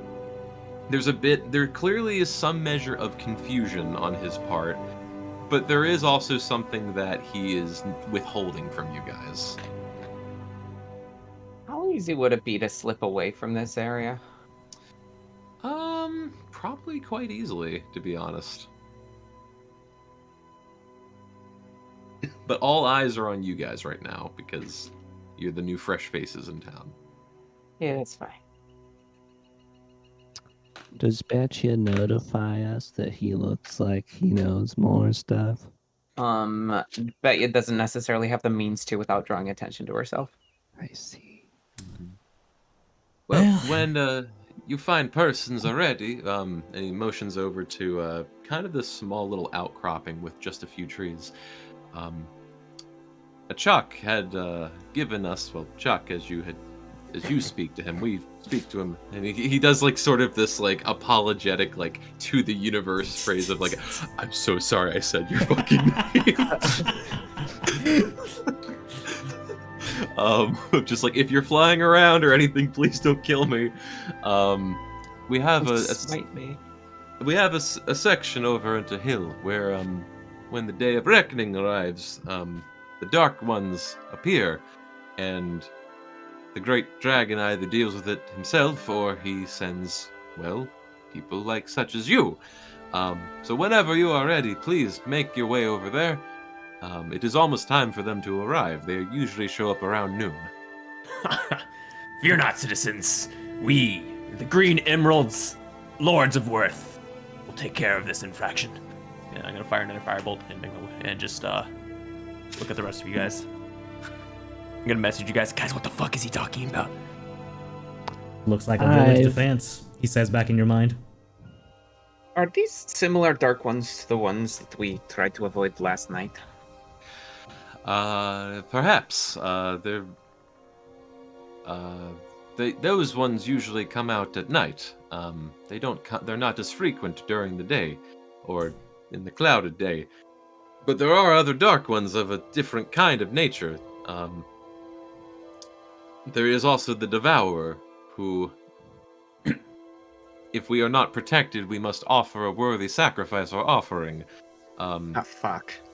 His name's the Devourer, right? Yes, we prefer not to offer, and it is always unknown whether we will have to have someone to come to our aid or if we will offer one of our own. Thankfully, motions to all of you, it seems that we have received aid this time, so none of us will be dying, to put it frank. Why am I so suspicious of you? Oh, that's also if we don't end up dying ourselves in the combat. To be fair, you are the Great Emerald's chosen, so if you were to die, you would be dying with honor. And what a more beautiful way to go than to dying for the great hill of Sylvestra. Yeah, what a thought. I'm kind of okay with waiting to see what happens if we don't.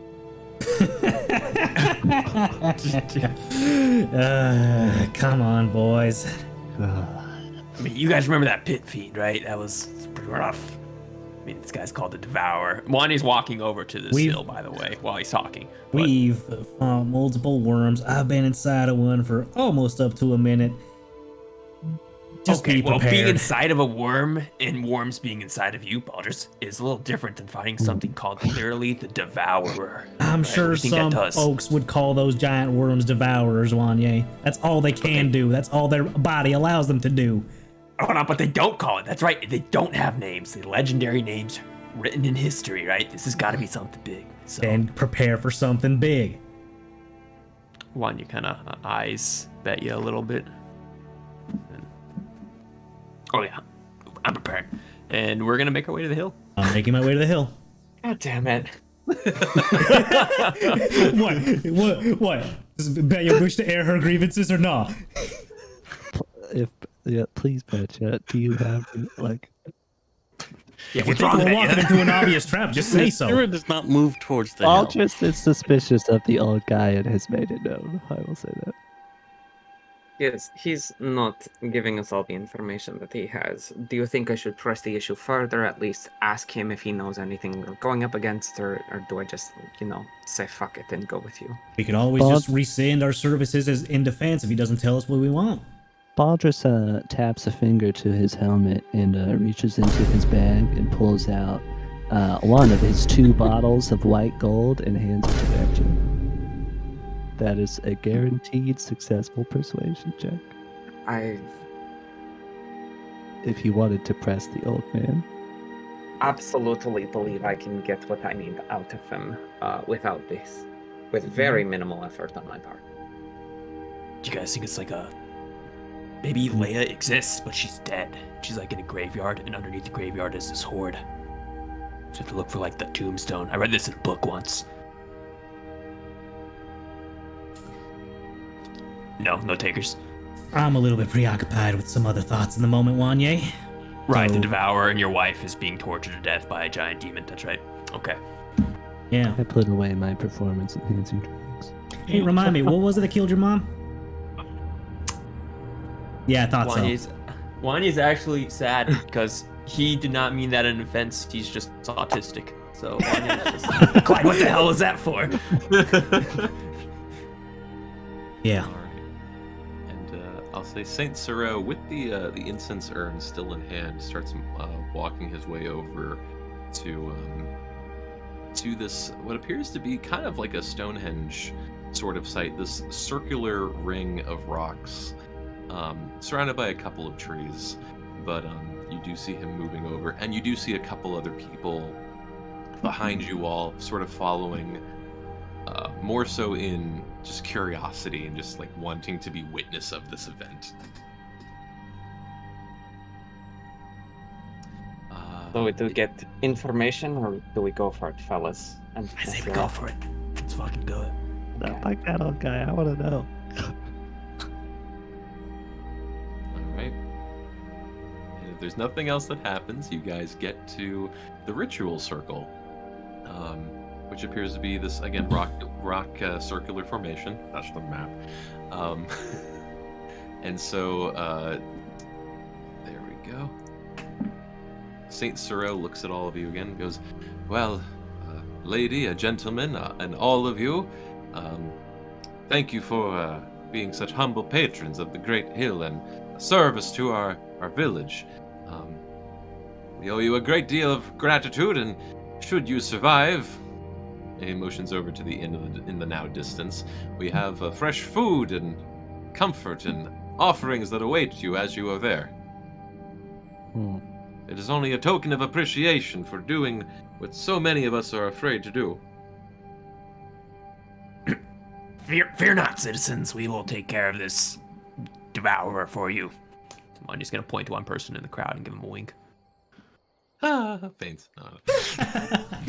No.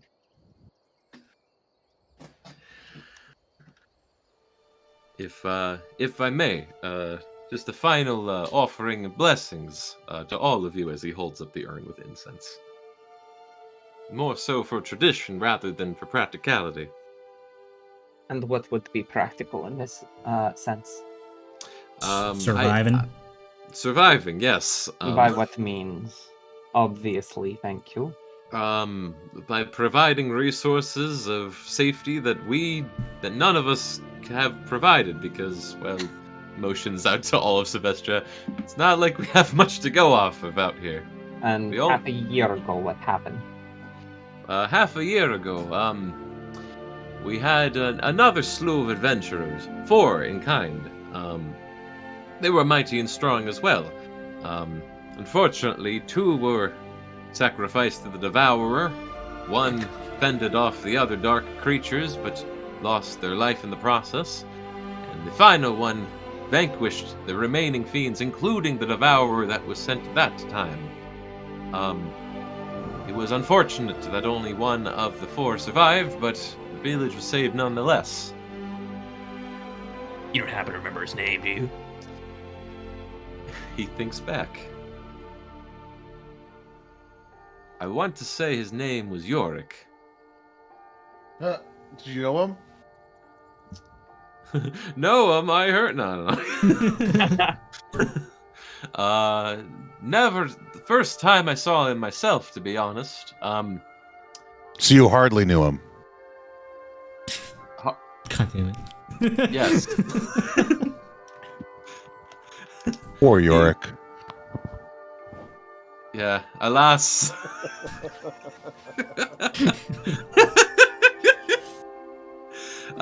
He was a fighter from the coast, I believe, but to what coast I don't know. He was brought back through the wastelands and went back to the north, wherever that would lead to.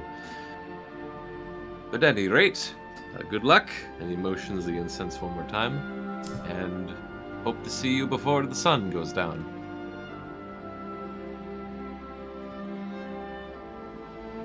And he turns and walks. You get nothing from Clyde. This is bullshit. I'm no longer impressed with this guy. You were impressed in the first place? This isn't even our mission. Why are we doing this? I'm telling you guys, Leia is in a graveyard.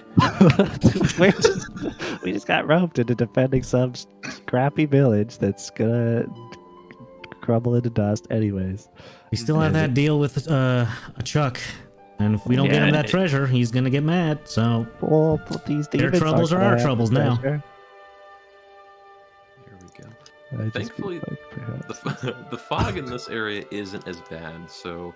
Although, as usual in darker, foggy areas, you guys would have a 30 foot of sight, you have 50 feet of sight this time. Rad. There we go. Let's see the Devourer coming in a mile away. Alright. 30 feet away. 30 feet away. Alright, and this is the current map. So, it is almost noon. It is almost noon at this time, but you guys would have maybe about a turn or two to prepare before it hits noon. 36. I'm just gonna healing up here. I'm gonna hop on one of these rocks if I can. Yes, you may. I agree, it's totally sense. There we go. And as you guys are slowly preparing, you do hear in the distance this large call of sorts, mainly coming from the south, but you do hear it kind of universal around you. Whitey's gonna hop to a closer rock on the south. I'm gonna stand dead center and have all my weapons on. I need to be near Wanye. I'm partnering with Balasar. I'm on this Everyone rock. get a battle buddy. Stand in the middle of Back it. to back. Do you have your exit buddy? And Do you have your exit, buddy? I will summon my aberration. True. Let me get Let's do...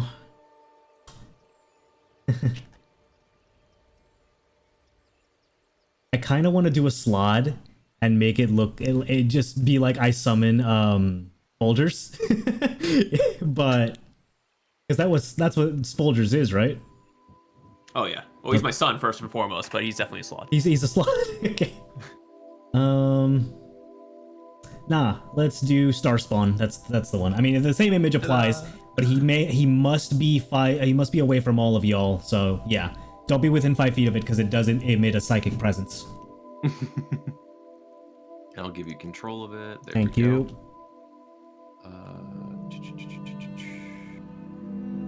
All right.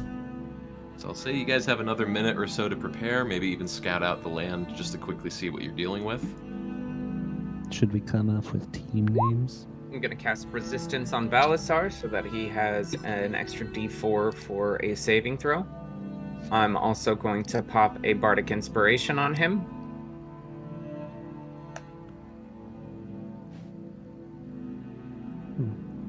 I'm gonna do the same to Clyde over here. I'm gonna hop over and cast resistance. Then you get a bardic inspiration. Nice, pretty. She's gonna do a quick jog around to get the heart rate going. All right. If there's not anything else at this point, it hits noon, and you hear from the village of Phaestro, gong, gong, gong, gong. All these gongs start ringing and going off, and you hear very faintly Saint Sorrow with this very fainted chant of like, "The dark one, go away." What? But then you hear all these screams circling you guys from all directions. Everyone, please roll initiative. Oh yeah.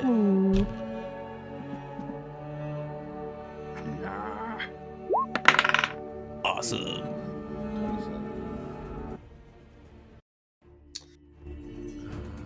This would be the Devourer. Fuck, I forgot. Hold on. Who hasn't rolled yet? Don't. I just clicked, bro. Wait. One person hasn't rolled yet. I give them inspiration or advantage. Who hasn't rolled yet? I forgot my feature again. Damn it. Balasar? Balasar, you get advantage. Oh. Wait, who hasn't rolled yet? No! Don't do that thing. Does thing. I'm doing it.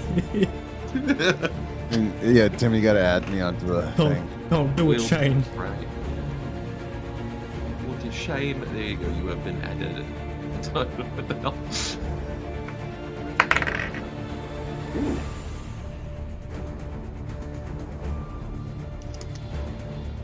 The Devourer. Interesting. 1, 2, 3. The Devourer ball just. Devour these nuts. Got worms.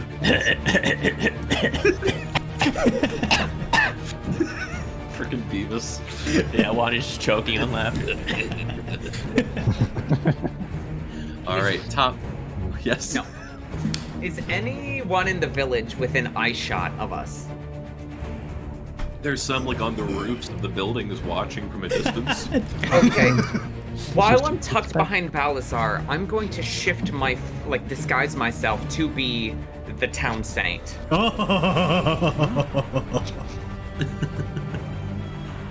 So you're appearing as the town saint? Correct. Okay. And with my feet, anything that I say is going to sound exactly like him. Oh, His okay. voice and his dialect.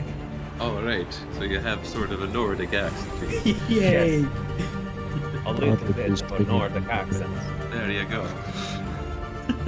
We are going to fight. It got stronger. What? All right, top of the round, Balasar, you are up.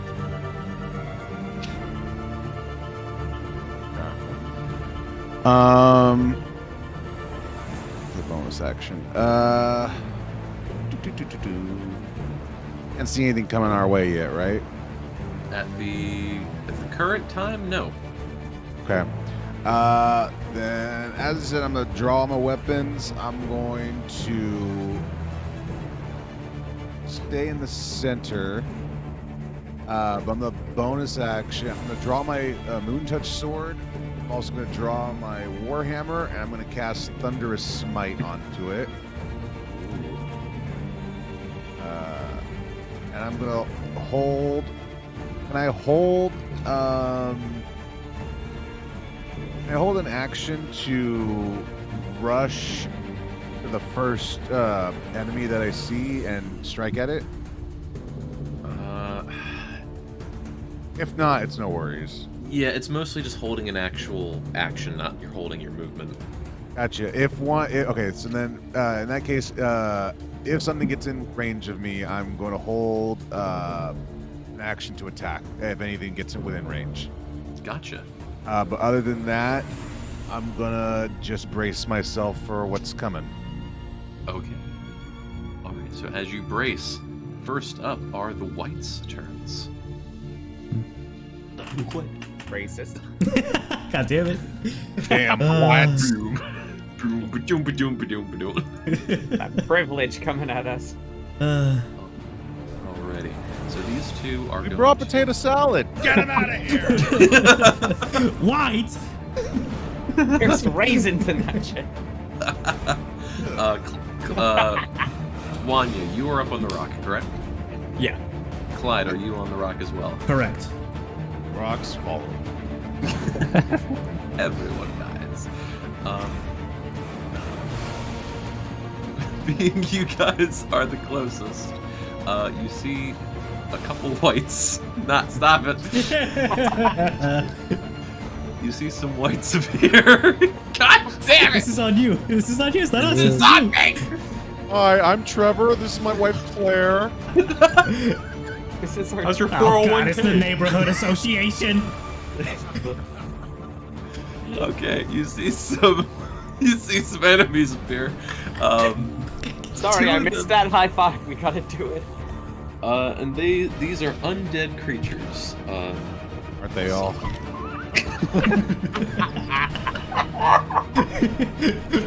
Damn it! And they are both going to. They all have longbows. Oh man, it's They are- crazy. They are each going to take 2 attacks. So 4 total on Wanye, 2 on Clyde. Okay.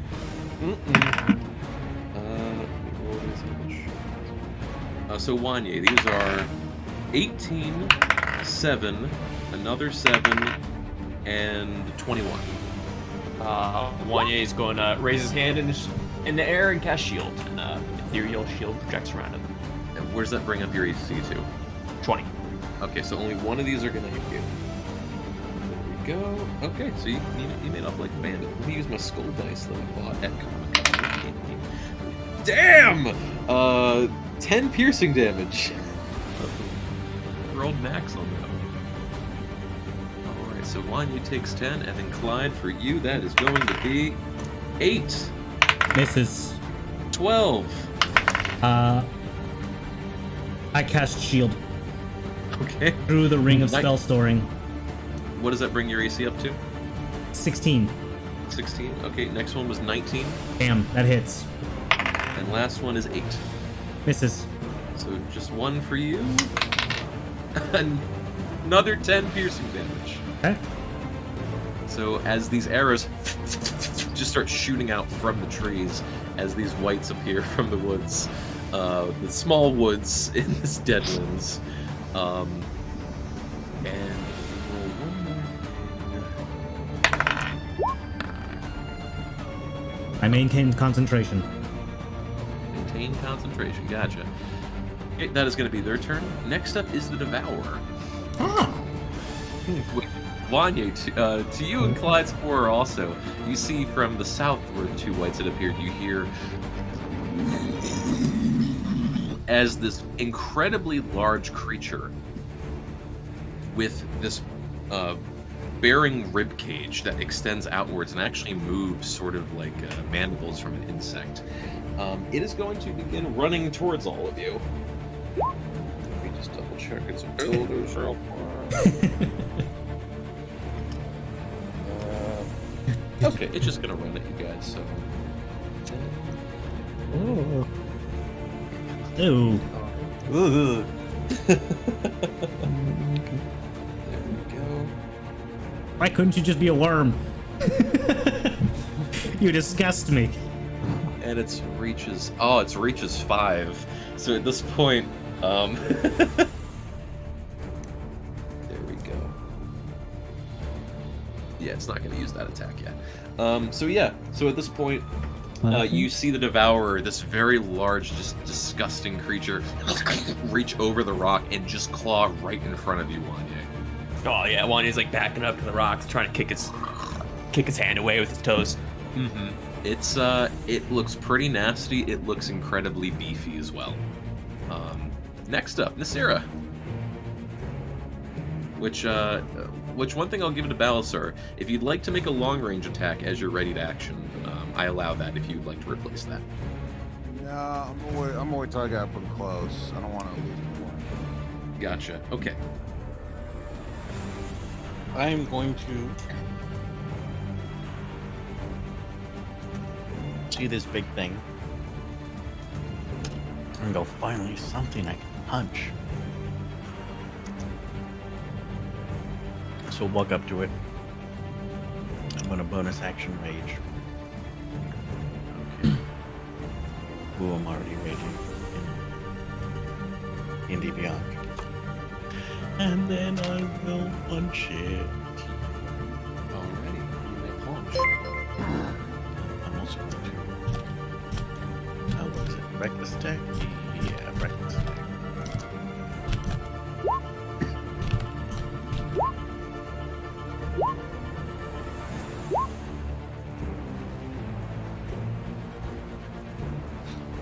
Alrighty. So all of them hit. 16, 12, and 9. So, 37? Okay. So you go up and start punching into this thing, rapid, a massive flurry of attacks. It does nothing. This thing has immunity to all physical attacks, both non-magical and magical. Bro, why you hate Nasira so much like that?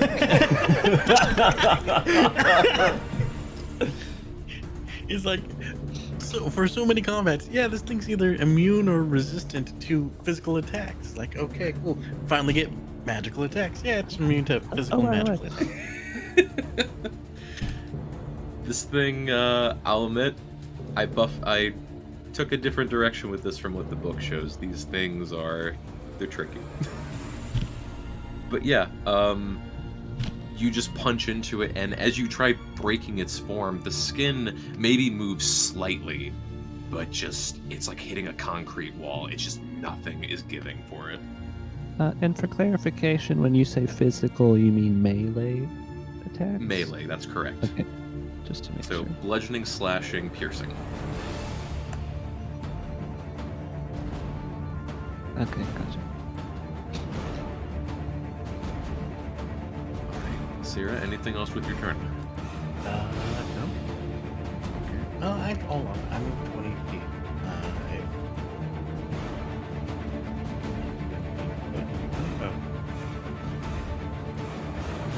No. I'll stay. I'll stay. Okay. There you go. So that is your turn. Next up is the Bodak. Go. Bodak is going to slowly make its way out over here. Look at its vision range. So I'm not cheating here.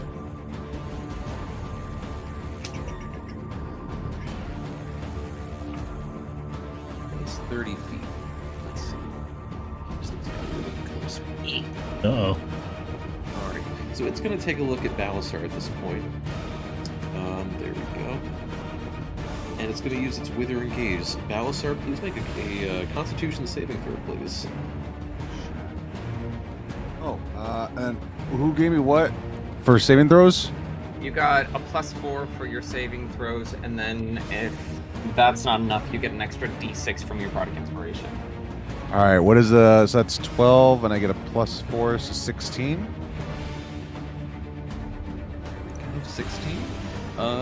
Okay, you pass. So you are only going to take this chat. You're only going to take this much damage. You take 10 necrotic damage. There we go. And is anyone looking at the Bodak? My focus is over here. It's giant monster. Alright. Okay, so that is the Bodak's turn. Betya, you are up. Yay, that's not what Bodak. Betye is going to turn toward the Devourer and start with a little bit of a guiding bolt. Okay. 24 to hit. 24 does hit. And it is going to take 15 radiant damage, and the next attack that is made upon it is going to be an advantage. Nice. Very nice. And then, this is kind of breaking some of the mechanics of this, so I'm asking your permission of this. I have bonus action dash, so would it be okay if I use my bonus action dash to then follow Balasar as a prepared action that I just stay on his tail? Metaphorically, not literally. Sure. Okay. I'll allow that, actually, yeah. Cool. It's like bending mechanics, but hey. That's it for me. Okay. Basically, it's kind of like, it's similar to like Mounted, like where you have a kobold hanging on someone's shoulder, you're just staying on his ass no matter what. Right. Gotcha. Okay. Clyde, you are up. I am gonna cast Vicious Mockery on the white that shot me. Is this guy, right? You got shot by the ones northeast of you, actually. Oh, I see now. Ta-da! Fuck. Aha, that is troublesome. Fuck, that might have me making Alrighty. I'll focus this one then with Vicious Mockery. It must make a Wisdom saving throw. Wisdom saving throw, DC 23. He's probably not gonna make that, let's see. Oh wait, is it within range? Should be 60 feet. Good. Yep. Ooh, that is a 19. Fails. Okay. It will take I did it! 3d4 psychic damage. And its next attack roll is a disadvantage. So 5 damage? Yeah. Psychic, yeah. Okay, gotcha. And I will have Bardic Inspiration, bonus action, Bardic Inspiration to Baldrus now. So now Wanye and Baldrus now have one from me. Then at the end of my turn, I'll move probably further back and send the Star Spawn over to that guy over here. So Is it staring at the Bodak? it has to, yes. Alright, Constitution saving throw, please. Alrighty. It has to. Damn. It gets a 6. Alright. There we go. Let's see. Fails by. Ooh. Okay, so it failed by 5 or more. It hits 0 hit points. It is unsummoned. It is donezo. I'm just gonna put it to the GM there, just so it's hit. In case you resummon it. Got it. Alrighty. So yeah, the Bodak just immediately its gaze, its pudding like face just sort of drags and drops as it moves towards it, just immediately disintegrates into nothing. Alright, then that's my turn. Alright, and I just realized Baldrus and Clyde have the same initiative. Are you guys okay with this, or Baldrus? I would have been hella slower, so Baldrus would have been first. There we go. Baldrus, would you like to be above Clyde in turn order, or would you like to? I don't think it should matter much. If you want to keep it as is. Sure. Alright. Baldrus, you are up. Okay, I saw Nasira have an issue here, but I don't know if I will have the same issue. So the first thing I will do, naturally, is pull out a haste bead and slap it into my armor slot. And I will have haste on myself. And upon doing that, I will fly up over this rock. And I would like to try to hit the thing with my Thunder Gauntlet. Alrighty, do so at disadvantage, please, because you were Yes. poisoned. Gotcha. 15. 15 does not hit. Oh, that's all I got. Is that your turn? That will be my turn. Wanya, you are up. You see embers and flames exude from Wanye's nostrils. He's gonna open his mouth and use fire breath weapon. All right. It's a DC 15 deck save. DC 15 dex usually. Let's see. Got a 12. All right, so it fails and it takes 17 fire damage. 17, and it has resistance, so cut to half to 8. All right. Nice. Wanye seeing this, he's gonna look up into the sky and his eyes are gonna turn bright blue. And his veins, all coursing through his body, are gonna turn bright blue. And ozone starts to lift off the ground, and he is going to cast his Giga Nuke ability. Chain Lightning. Using his mother's ancestry, so it's gonna roll maximum damage, which is 80 damage. Plus 4, so 80. Actually, no, because it's shocking. I'm using it as thunder damage, so it's just a straight 80 thunder damage to this guy, and this guy, as you see thunder damage enter his body, and it blasts in 3 different rays, hitting those 2. Right, and is it 80 split, or is it 80 altogether? 80 for each one. It's a dexterity saving throw. Dexterity saving throw. Okay, so let me roll dex real quick. For each one. Alright, so for the Devourer, that is a 3. And for the white, what do they need to make against 17? Yeah. None of them make it. Awesome. So these 2 whites, they're dead immediately. And you said 82 was the total damage you did, right? Just 80. Oh, just 80. Okay. Yeah, 80 thunder damage. Okay, 80 thunder damage. Go halved because of resistance. So yeah, this thing it's a beefcake. It's a massive beefcake, and there are very few things it is not resistant to. Yeah, you see as Wanya kind of blinks his glowing blue eyes, surprised that it still survived that, and he ends his turn. All right. So at the end, wait. Oh, dude. Damn. Alrighty.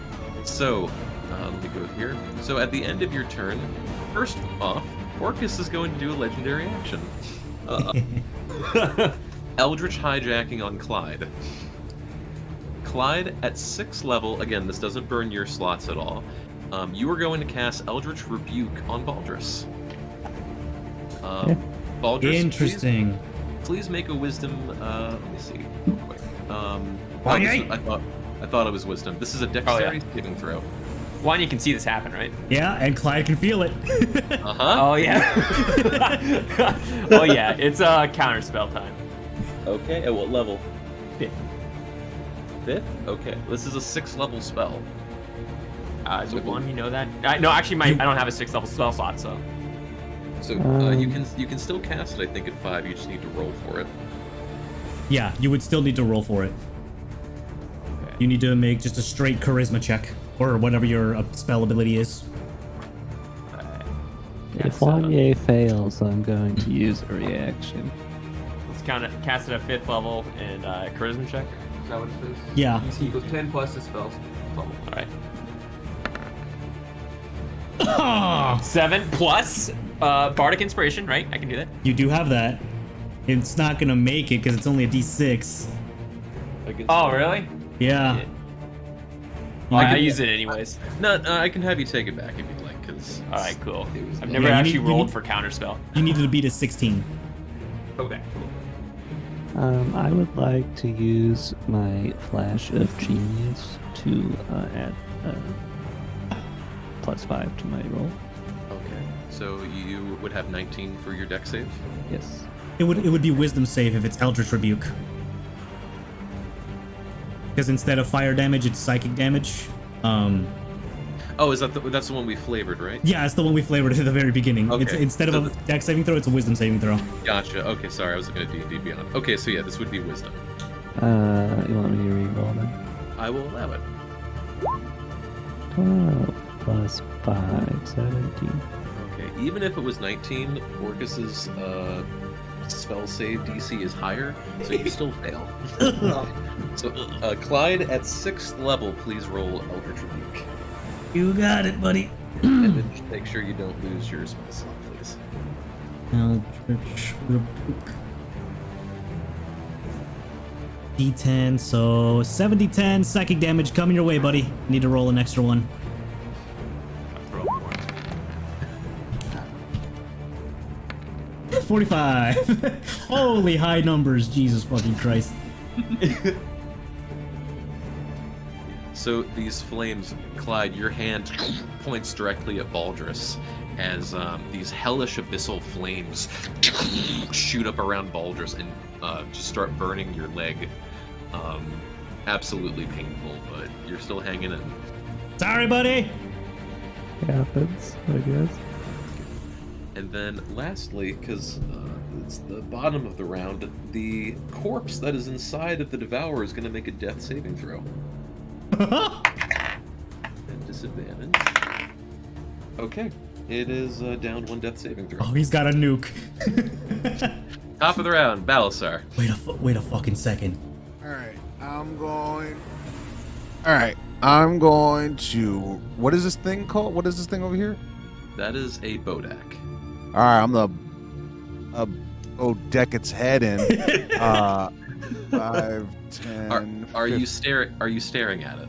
After the first one, I'm gonna kind of keep my head down and just kind of watch the ground like as I'm moving. You know what I mean?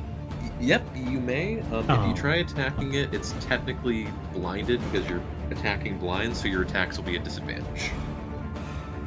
Okay. Alright, so I'm gonna get right up on it. I'm gonna take my warhammer and whack it across what I assume will be its dumb face. Alright, whack away. Alright, and this is at disadvantage? At disadvantage, correct. Yeah, combat looks down with you, hand on your back. 14, but I'm gonna use my bardic inspiration. Wait, does a 14 hit? No. I'm gonna use that bardic inspiration. Was that a disadvantage? Yeah. Yeah. Oh, okay. I got a plus 10, and then I rolled a 4. Wait, did it combine the 2 d20s together by chance? No. I rolled a 7 and I rolled a 4, but I have a plus 10 for the hit. Gotcha. Okay, so yeah, you can use your bardic inspiration too. Cool. Come on. Hell yeah. 18. 18 for sure hits. All right. So, first off, I'm gonna take 13 bludgeoning damage. Nice. And then because I got Thunderous Smite on this thing, it's also gonna take... And your Warhammer's magical, correct? right now especially. Alright. It's also gonna take 4 thunder damage, and in a range of 300 feet, everyone can just hear a loud thunderous clap. It doesn't do anything to anybody else, it's just loud. Ow. And he's a creature, right? Yes. Okay, he needs to make a strength saving throw. Does it mention like humanoid or undead or something like that? It says creature. Okay. Strength saving throw, you say? That is 17. Yeah. All right, nothing happens in terms of him moving or anything. Okay. That was only my first attack. Now, I think he also takes bonus damage from you using the Bardic Inspiration, right? Yeah, he's gonna take a thunder damage equivalent to the roll that you got on the Bardic Inspiration plus 4. So 8 extra damage. 8 extra thunder damage. Nice. This thing's just full on right on the lightning right now. All right. And then 2 weapon fighting. I'm going to bring my Moon Touch sword. I'm going to try to swing at him. Disadvantage again because I'm just going to be looking at his feet at best. Come on. That's a 17 to hit. 17 does hit as well. And fantastic. And I think my Thunder Smite is done, so no worries there. It's going to be 10 slashing damage. 10 slashing. Okay. All right, and then I'm done. Warhammer one more time. Last. Oh yeah, that's gonna be 18 to hit. So it's hit. Gonna be for 7 bludgeoning damage. All right. And then one last time with the Moon Touch Sword.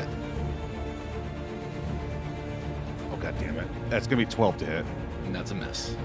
And that, I'm like, ha! But didn't get it.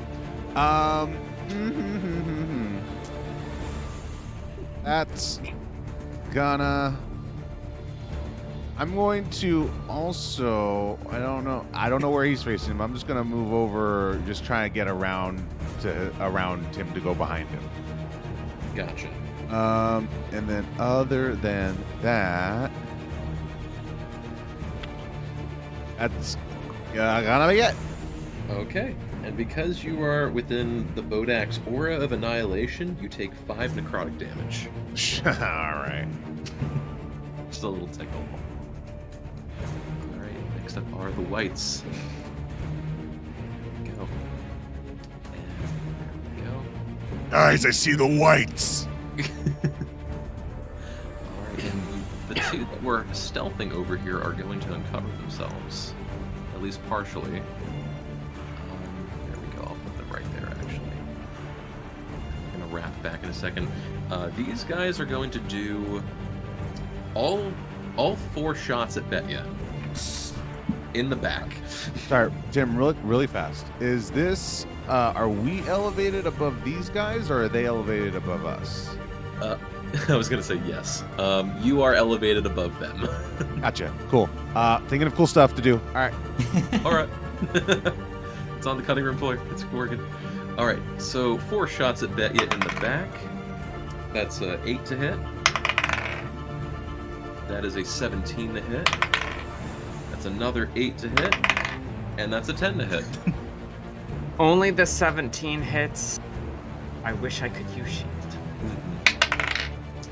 Alright, well, you got lucky on damage. That is going to be 4 piercing. Okay. Alright. Then these other whites. The other whites. Mr. White, that one's going to move just a little bit down there. This one's going to actually get a little... Whoa! I scaled them to move. These two are going to take more pot shots at Clyde, so another 4 at Clyde. One of them has a disadvantage on the first roll. Damn, that's like when I rolled like a 20. You got lucky on that. Yeah, that's a 6 to hit. Misses. Almost 23. That's a 7 to hit. Misses. 18 to hit. Hits. And natural 1. Misses. You take 6 piercing damage. Okay. As this volley of arrows just starts shooting out with no avail whatsoever. Okay. Alrighty. Then that will be their turn. Next up is the Devourer. Okay. This is gonna be nasty. The Devourer is going to do... There we go. 2 claw attacks. One is going to be at Nasira, and the other will be at Baldur's for this. We'll give it a shot. To Nasira, that's a 12. And that misses. And to Baldur's, that's a 19. That also misses. Damn it. Alright. Well, this won't miss. How far away? Oh, okay. Why do you need to know that, Tim? Alright. The Devourer is going to use its Soul Rend ability. It is It's a life-draining energy circle that's 20 foot in radius, centered on itself. I need all 4 of you to make Constitution saving throws. It's okay, guys. I don't have this one.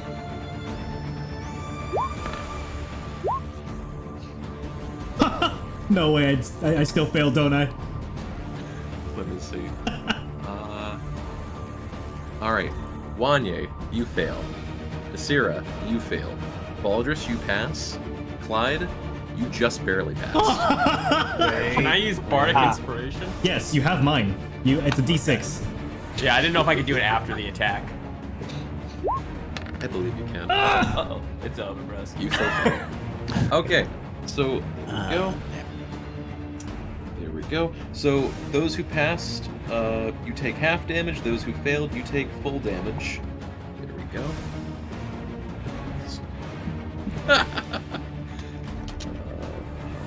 There we go. Okay, so half of you are going to take the full 34 necrotic damage. Oh. Those who passed will take half at 17. I take half of that, which is 9. Because are you resistant to necrotic? Thanks to the living armor, yes. Right. Half of that rounded down will be 8. Thank you. And I believe Baldrus is also resistant. To necrotic, yes. There we go. On top of it, because the damage increases by 10 for each living humanoid with 0 hit points in the area, the one that's in his chest, those who failed take an extra 10. Those who passed take an extra 5, cut down in half to 2. Thank you. And then let me roll in chat to see if he gets that ability back in his next turn. Bastard came in with food in his mouth. It gets it back! Ooh. Alrighty, that'll be the Devourer's turn. Nasira, you are up. What if I heal the thing inside its chest, guys? Only one way to mind. Nasira, knowing that you can't do anything, is gonna move. And I will use feline agility. So that I can 60 feet, so it's just 30. Are you disengaging or just running? I'm just running. You get an attack. Okay, one attack. That is a 29 to hit. That hits. Jeez.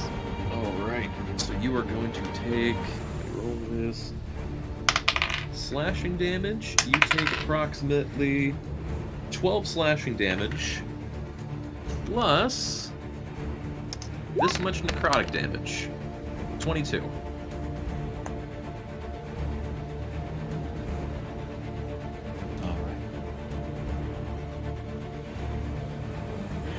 I am now going to use my bonus action to activate my Eldritch Claw Tattoo.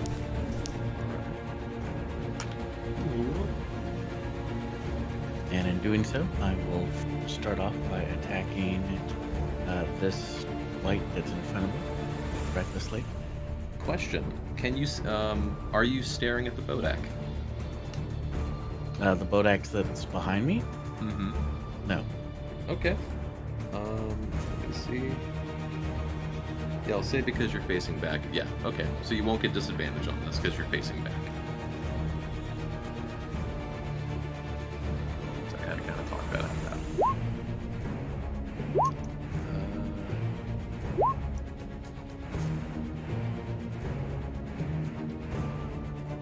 that. So 21, 29, 27? Yep. All right. All three of those hit. Alright, so that'll be 14, 24, 35, and then I gotta roll this.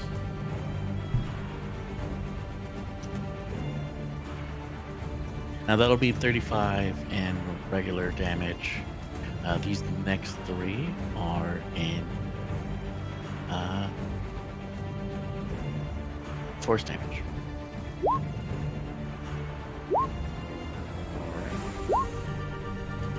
Force damage? Okay. He is down. Or it.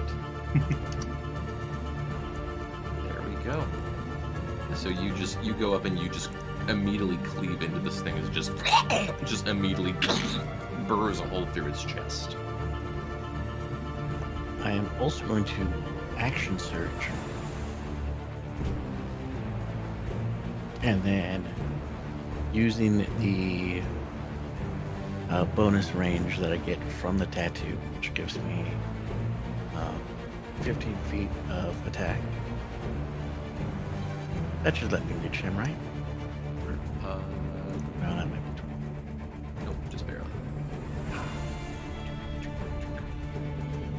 That's okay. I didn't use all 60 feet. I can move 5.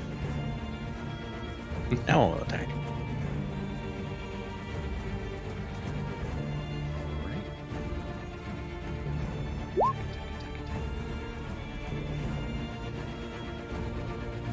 So those are my 3 attacks. Ready? All those hit, yeah. That'll be 16. That's another. That's 28, and then 7. It's 35. 47. 3 force hits.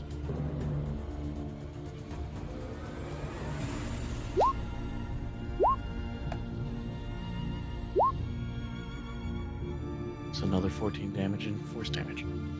So how much in total? Oh god, no, I gotta redo the math. That was 16 there. That was. Just give it back 16, 28, yeah, 30, 40, 47. And then 6, 12, 8, 14 force damage. So 14 plus what? 14 plus 48. 48. Okay, gotcha. This thing's still hanging on, actually. That's everything I can do this turn. Gotcha. Alright. Next up will be the Bodak. Okay. There we go. Bodak is going to Bodak Horseman.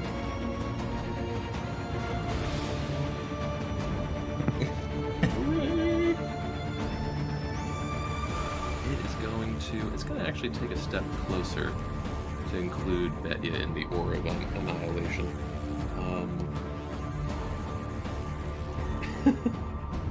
It's actually, it's going to, Betya, you're keeping your eyes down too, correct?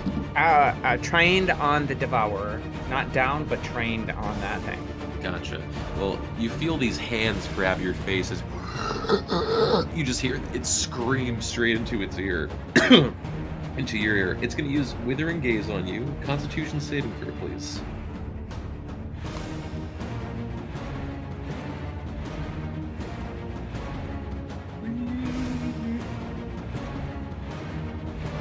Well, that fails. Anything you can do to up it or change it?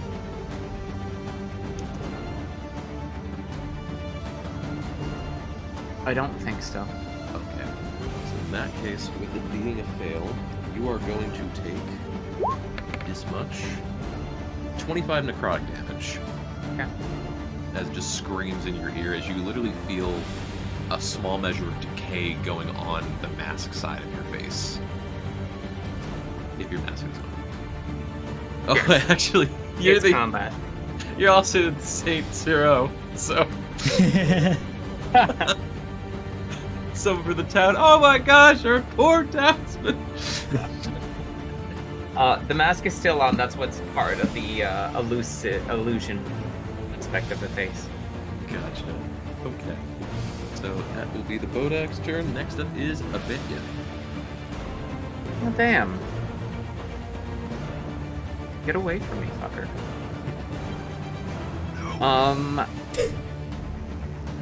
Okay, this is what we're going to do. We are going to...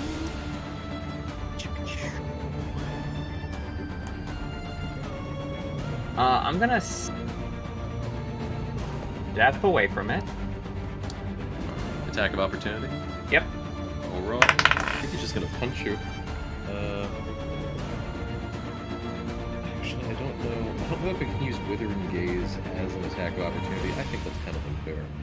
Yeah, just gonna punch you. Soft 20 to hit. Soft 20 hits. Alright. I actually don't have my D4 out, so we just do.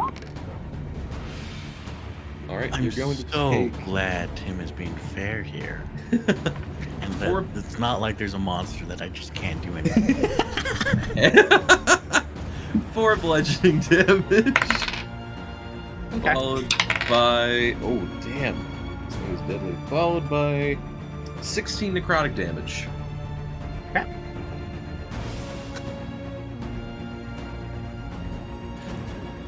Is that all it's gonna do? It's just gonna punch you as an attack of opportunity shit. Yeah, that's for right now. As I'm stepping out of the line of sight of the Devourer, I'm still gonna keep my eyes trained in that because I want to see what specifically Clyde and Wanye are doing because I can still have them in my sight. But I am going to hold my arm up and do like one of those one-handed Vegeta power blasts directly at the Bodak with a guiding bolt. All right. So And at that's gonna be- disadvantage because you're not looking at it. No, because I have blind fighting within 10 feet, and I'm within 10 feet of it. Gosh damn it. 19 to hit. 19 hits. Furthermore, I am going to use my help action to help Balasar steer into it, so he goes from disadvantage on attacking it to advantage on attacking it. Okay. I'm going to action surge, second wind.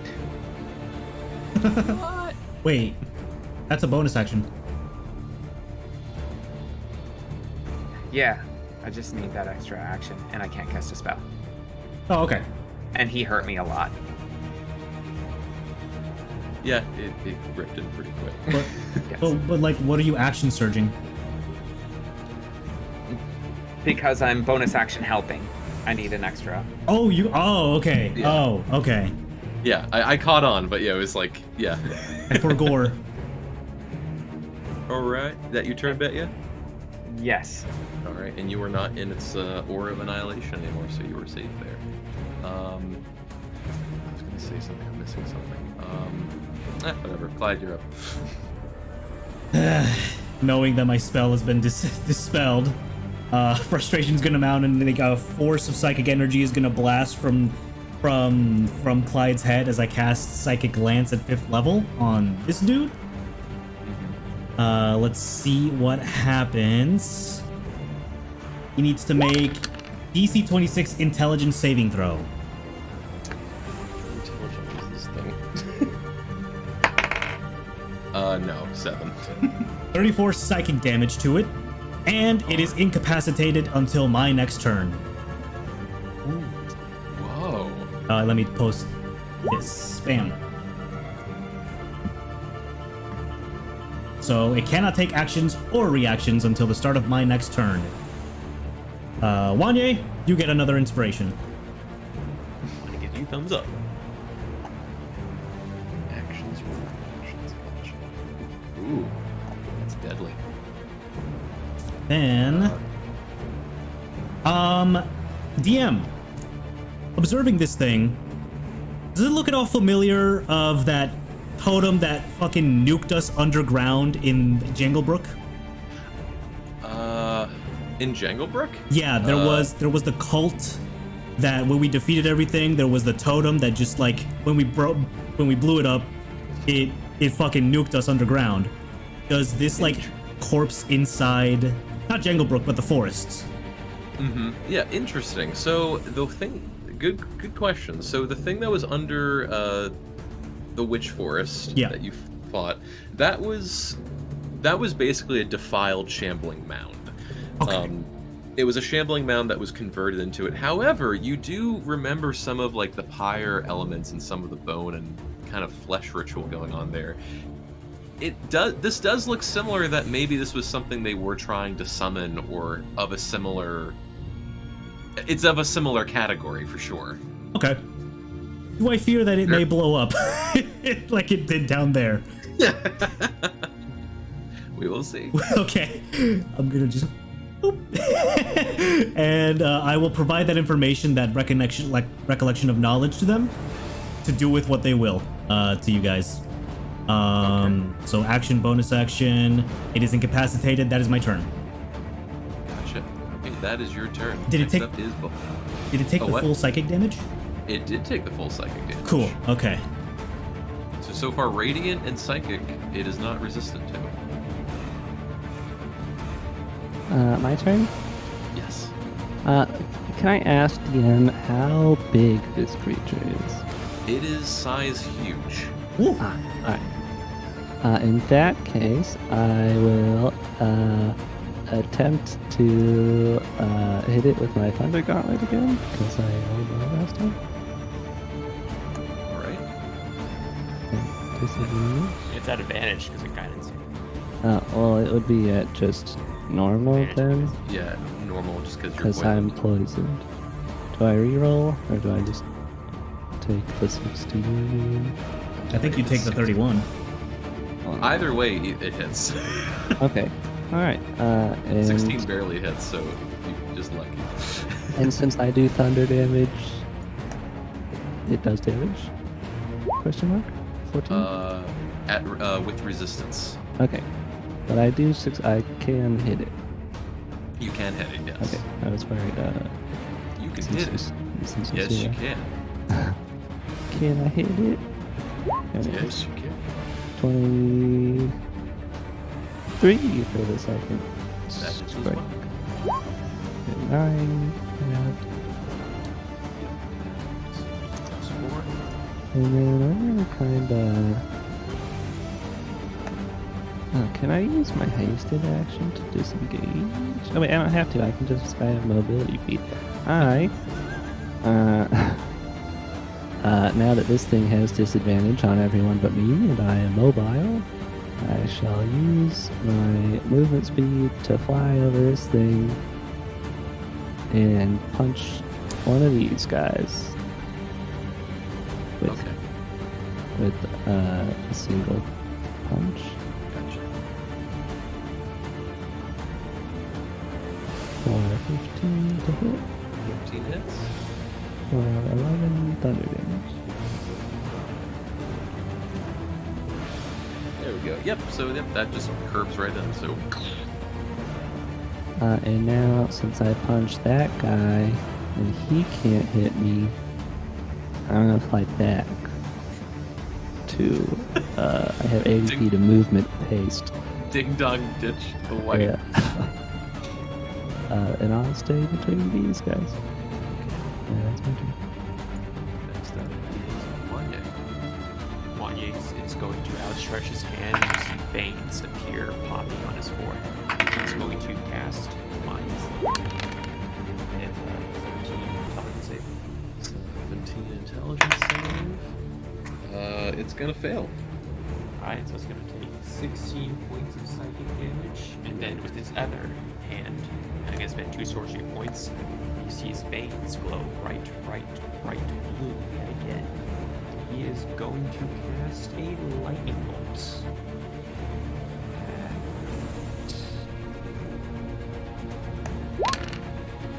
Third level.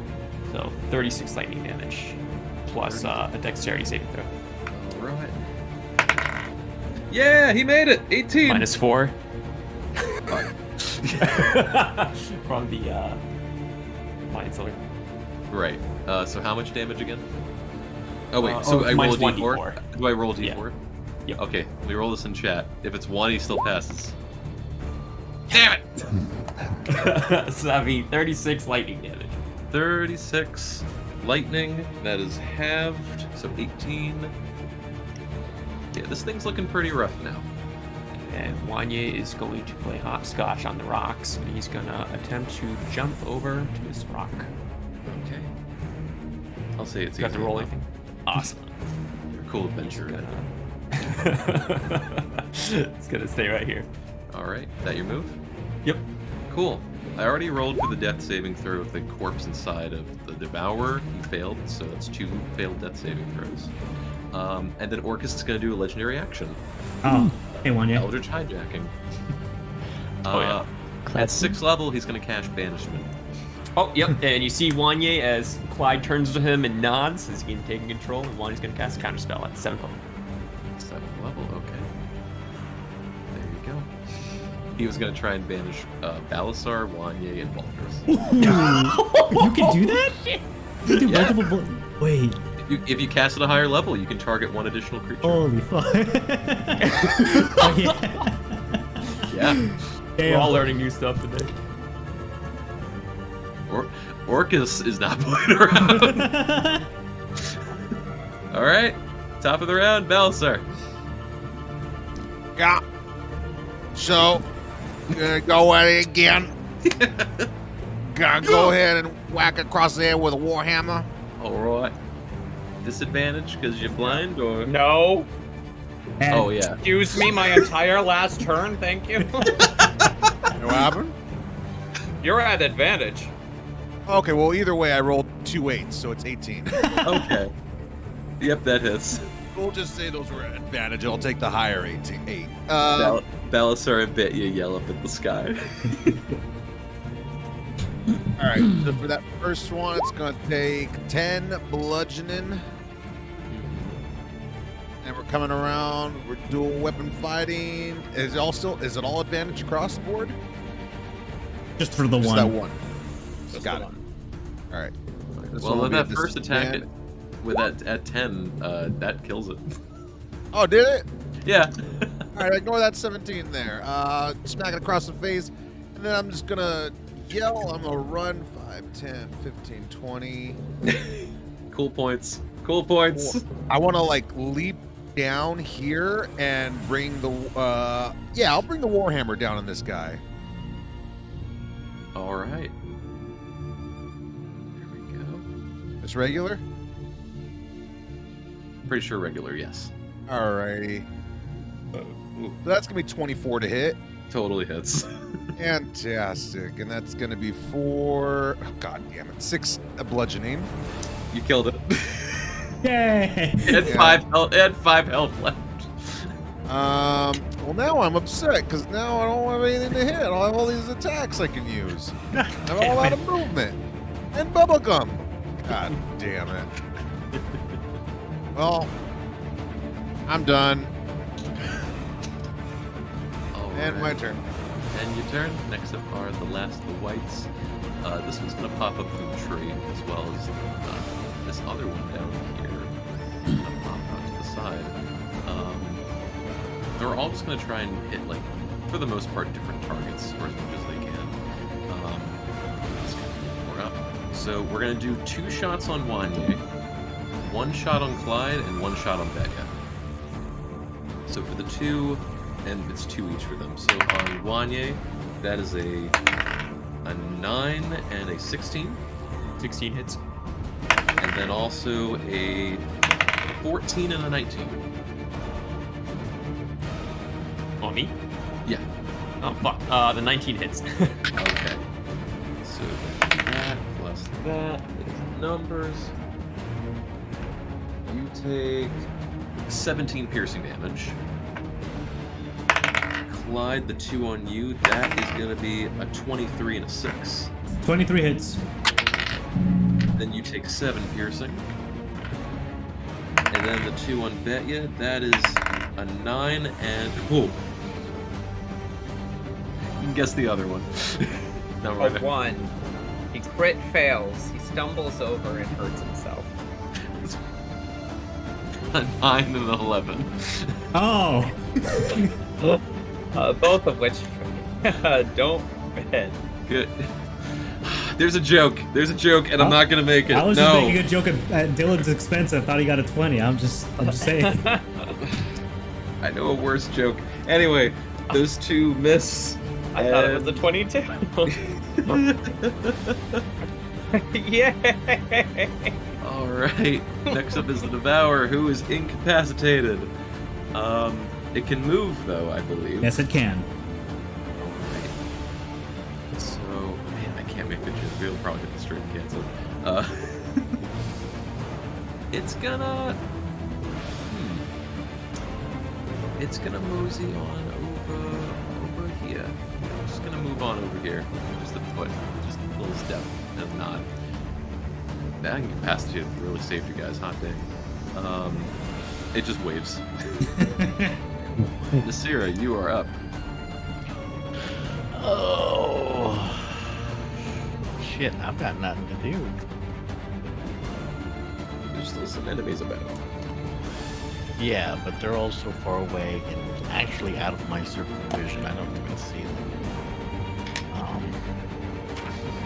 You could go Ow, for that one. near miss almost hurt me. By the attacker that is very close to me. You mean the ones right in the center of the circle? Those are the ones. Oh man, they're so annoying.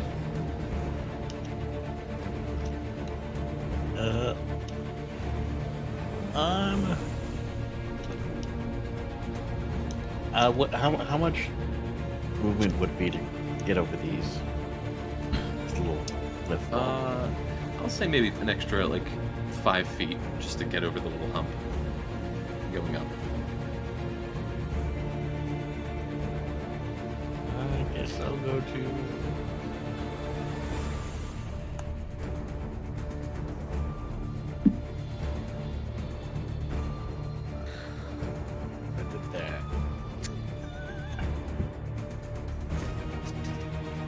Sure, why not? I will use my action to dash and run all the way over to here. Maybe. I'll run over to here. All right. Target sighted. Oh wow, I am so relieved to have someone around. Is that your turn, Nasira?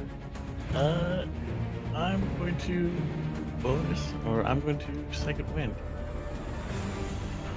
All right.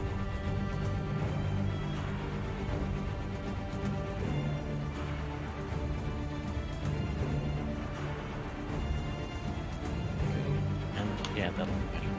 Alrighty. Next up is Betya. So you said these are like Stonehenge, right? So they're like two rocks with pillars, or are they just like rocks in a circle?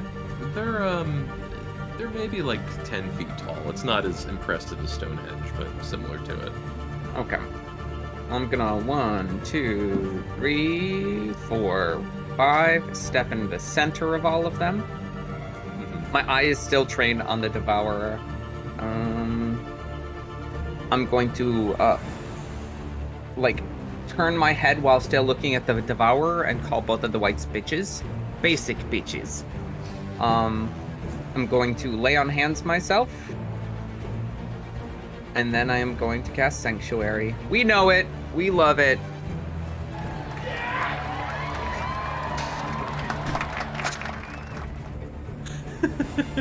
Thank you. Was that the village? Yeah. Yeah, they're cheering for their town saint. Hello. You gotta look at the optics of this. Alright, and all the whites. What's the range on this again? Oh, it's only when they attack them.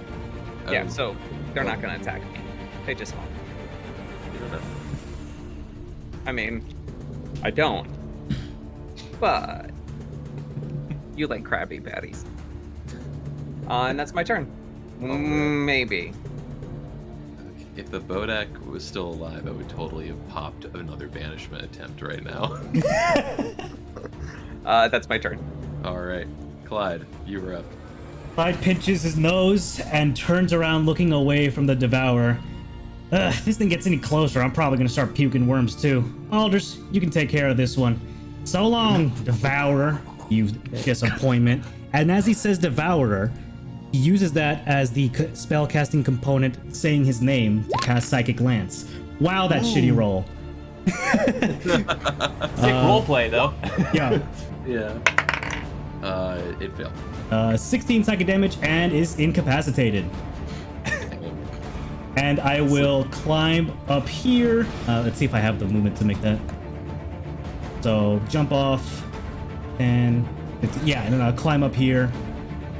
So that Wanya can still be within reach of me, potentially. And that's my turn. Alright, Aldous, you're up. Well, I guess I've got this covered, apparently. And shall... Let's see if that's true.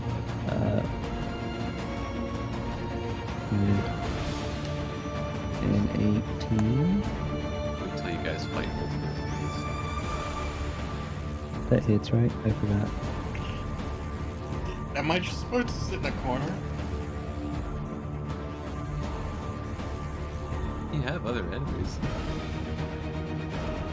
Does it 18 hit?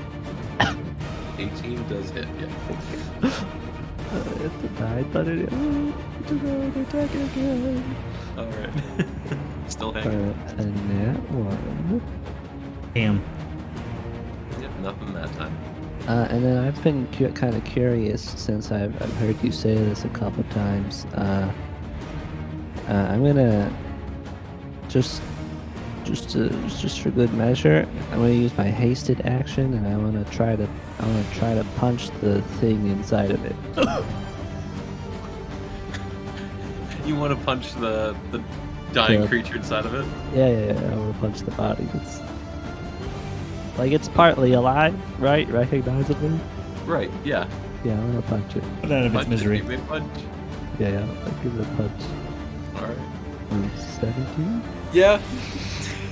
14 thunder damage. All right. You kill it.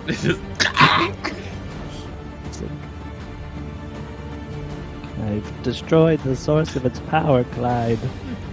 Everything is fine now. Great work. And that's my turn. Oh, wait, I'm actually gonna, since I did hit successfully once, I will just move like 5, 10, 15 out of range. And that'll be my turn. No reaction because attack of opportunity for reaction. Wanye, you're up. Wanye's eyes again. He's gonna turn bright white. His veins are gonna pop out on his forehead and his neck, and he's gonna cast Mind's Lure. Intelligence saving throw. Failed. 13 psychic damage, and I'm gonna spend 2 sorcery points again and just ping him off with another lightning bolt. As Wanye's veins turn bright blue. How immediately you guys are like, it's weak to psychic. Just use the psychic. We're gamers, Tim. Did you not learn from campaign B? It got 17 actually. Minus 1d4. I had a feeling. Yep, it failed. Yep, 34 lightning damage after. 34 lightning. Yeah. Halved to 17. Okay. And Wanye's gonna end his turn. He's pointing the finger at it. Balasar, you are up top of the round. Oh wait, I forgot. All right. Never mind. Keep going. I'm going. Let's see, 5, 10, 15, 20, 25, 30. Hey, it's back. You know if what this thing is in terms of like a fiend or an undead or anything like that? It is. It's very easily determined to be a fiend. What? Really? That's crazy. I thought it was just undead. I didn't know. Very easily gets out his notebook. Yeah, That's crazy. it's very easy to see this. Like, this is. I'm gonna look at it, taking my Moontouch longsword and my warhammer. I'm gonna clang them together and cast Toll the Dead on it. Holy All shit. right. So gotta make a wisdom saving throw. 3. Fails. And it does it have hit points missing? Oh yeah. Yeah. So it's going to actually take 3d12 necrotic damage. All right. Or 14 necrotic damage. And it does have resistance, but with a total of 180 hit points, the floor is yours. Whoa. Yeah. Yeah, so I pull out my warhammer and my longsword. Just far enough, I get it in sight. I'm like, you ugly motherfucker. Playing them both together, and just a loud bell rings out. You guys can see like the audio, like the reverberations in the air. It just kind of rings out, goes to its head, and it just blows the back part of its head out. And you know what? It's gonna. And you know what? It blows out, and sorry, Baldrus, you get a little bit on you. That's why I went away. All right, and you all see as the Devourer devours the creature that was in its rib cage, thanks to Baldrus eating it. It is about to finish the process of transforming it into another undead soldier. But before it can finish the process, Balasar, you clang together, and you just see the back of the Devourer's head just immediately split open as it falls over, and as it slams into the ground, all this abyssal hellfire breaches up as it immediately gets sucked back into the abyss.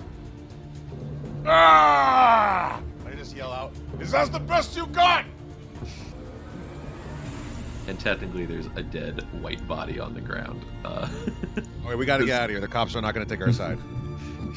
All right, the rest of the whites can go home. I know. Which, at this point, funny enough, with it, Balasar, unless there's something else you'd like to do. I'm gonna just kind of no. Okay. Alrighty. So the remaining whites are going to do a combo of going out with honor, but also a tactical retreat. The white up here and the white over here, one will attack Wanye twice, one will attack Syrah twice before fleeing.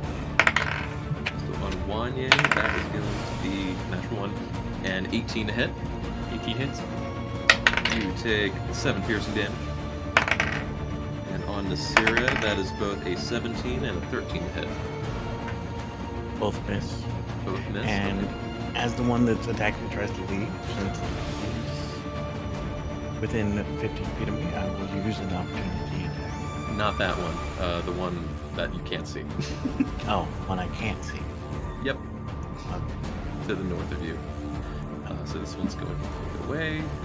The one that attacked Wanye and hit him, I'm going to channel Divinity to rebuke the violent. And he needs to make a DC 17 Wisdom saving throw. Natural. Oh man. The damage that it just did to Wanye, it gets back as radiant damage. Okay.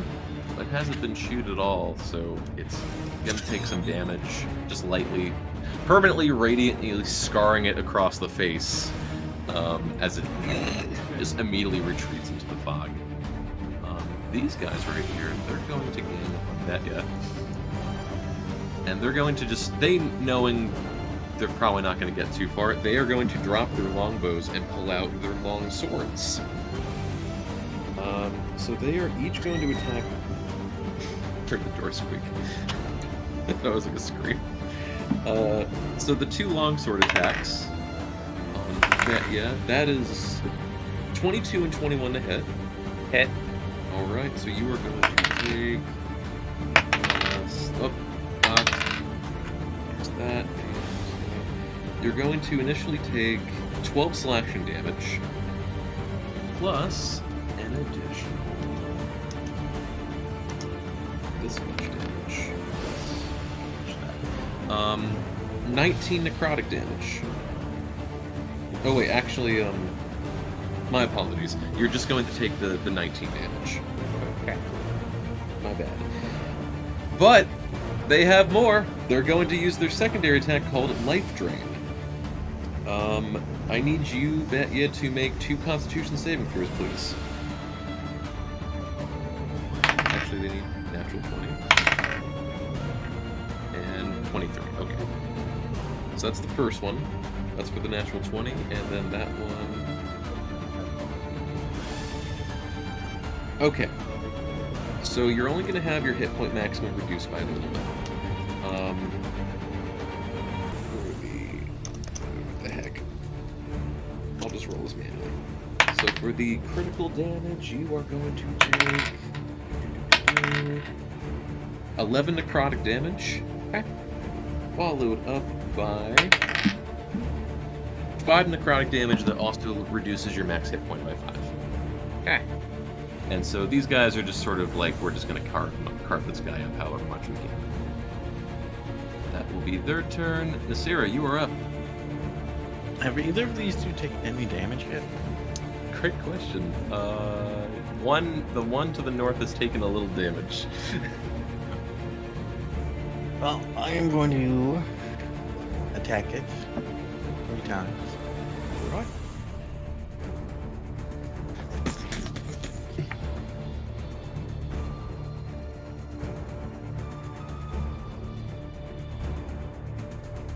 So lowest being 23 to hit it. All three hit. Well, You just crack it on this thing. wow, even the crit did as much as the normal attacks.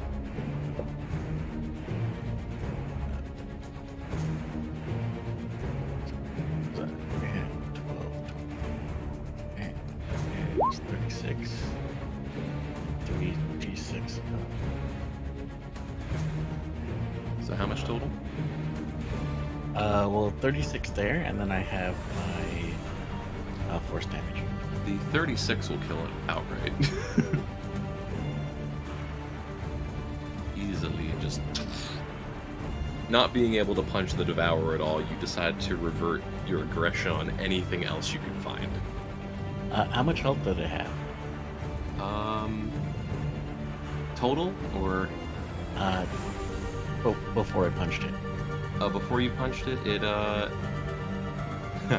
well, its max total is 45. It only had 34 left, so 36 immediately just dropped it. Okay.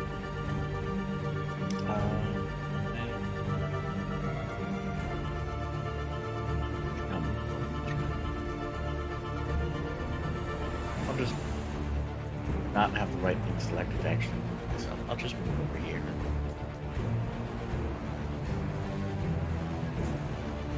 Get ready to attack this one. The chance goes. Okay. That'll go better. That's your turn. Bet you were up. Who's gonna get the last one?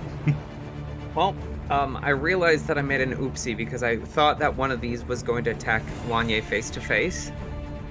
And so Rebuke the Violent only affects one that is within 30 feet of myself. So technically I wouldn't have done anything and that wouldn't have dropped the Sanctuary. So I apologize and done fucked up. And don't know what to do because the entire last X amount of time would have been fucked.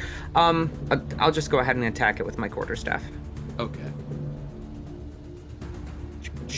We have an oopsie practically every session. Yeah, this one's a big one because I just took a lot of damage and that would have retconned that damage and yeah. 16 to hit. 16 hits. Let's go ahead and add a. Oh my god, my character sheet is so large. Fuck. Divine Smite to it. Okay. And at this point, the white just opens up his arms wide and just accepts death with welcome arms. So that's gonna be 17 radiant damage. Gotcha.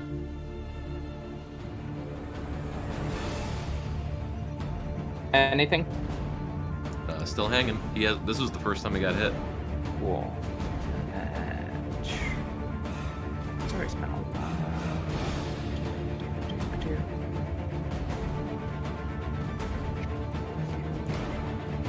Bonus action, disengage. 1, 2, 3, 4, 5, 6.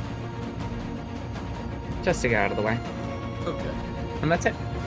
Alright. Next up, Clyde. Alright, I'm lining up my hand, aiming square at this white over here. Let's cast some Eldritch Blast. Already. I'm just gonna throw 3 out.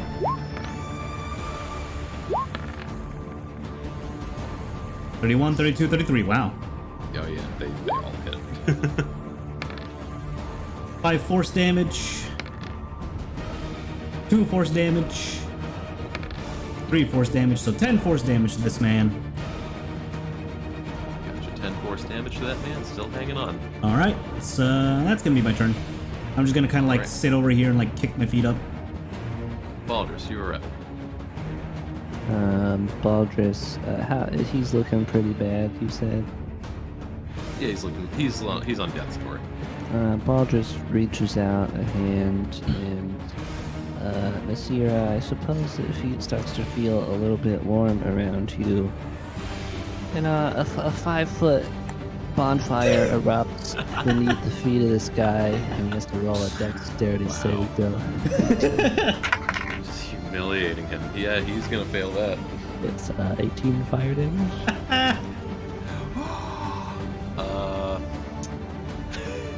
To bring him up to exactly 45, the floor is yours. It's simple. The fire erupts into place and he burns to cinders. Okay. He just basically arms spread wide, kind of maybe wondering why it's taking so long for you guys to just finish him off, and then he just becomes a human pyre as he slowly disintegrates into nothing. And that is the end of combat as far as you can tell for right now.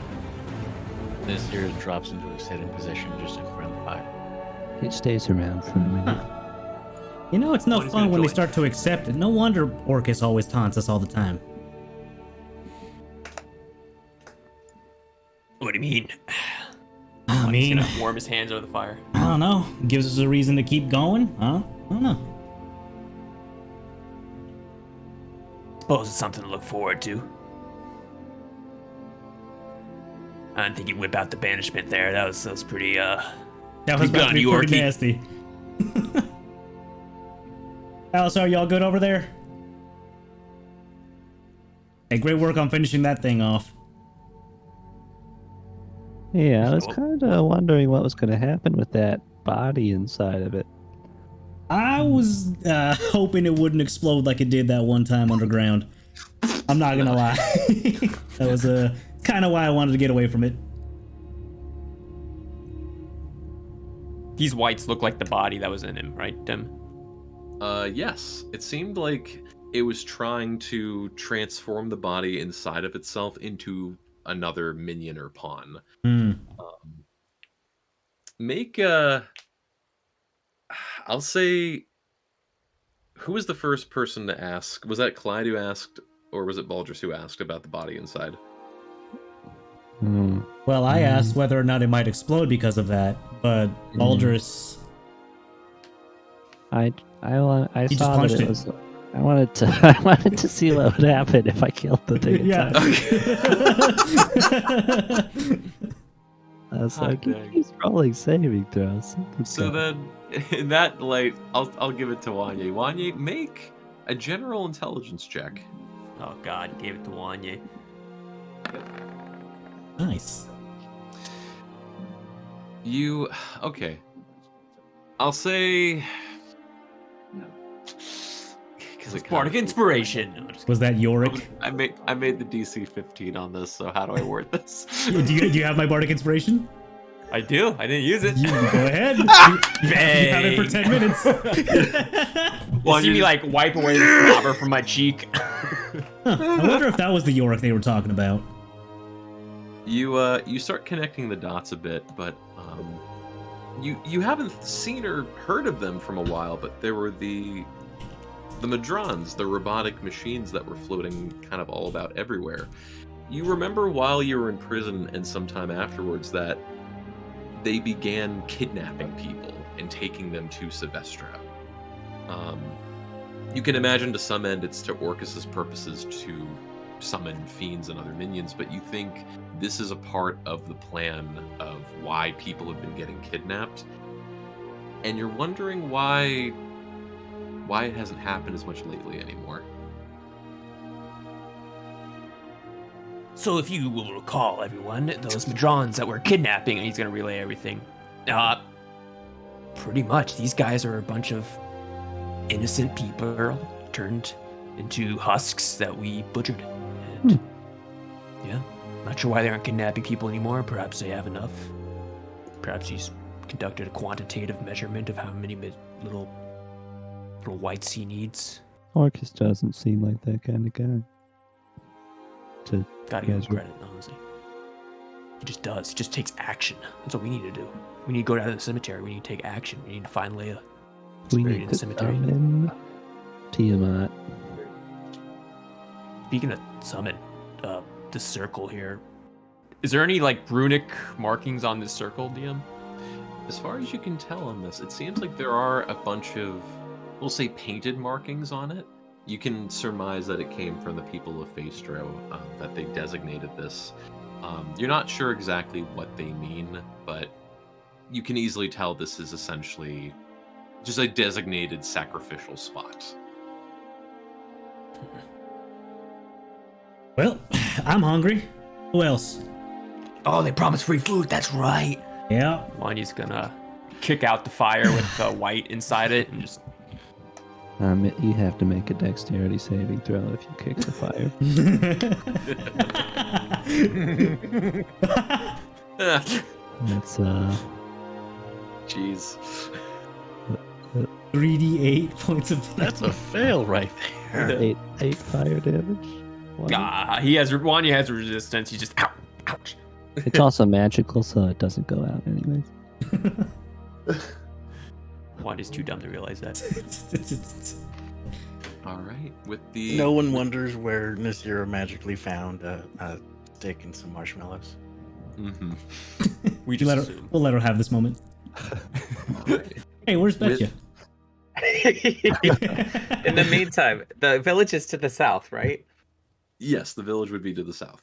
She's gonna go still as the same. She's gonna go down to within eyeshot and earshot and start shouting, "No longer am I taking a back seat. I am actively helping our heroes from now on." And then once I do that, I'm gonna come back to the party and then re-bet eyes myself. Nice. But that I say it in his voice with my actor feat. Do I need to roll any deception? Sure. Add a 1 to this. Everything counts. 19. All right. That was a shitty roll. 19. We will geez, see. yeah. We will see when you guys get back to town. But all right, now that you guys have nearly completed this side venture of sorts, you guys all one by one start making way back to the small village of Maestra. And that's we'll end our session. Let's go. Let's go. Good work, boys. I will definitely say that next session there will be combat, and I mean big combat. There will be. This sounds like a little bit of a spoil, but it's just to get you guys prepared. You will get time to recover, at least partially recover. Oh fuck. There will be combat, and at the end of said combat, you guys will get a level up. If we survive.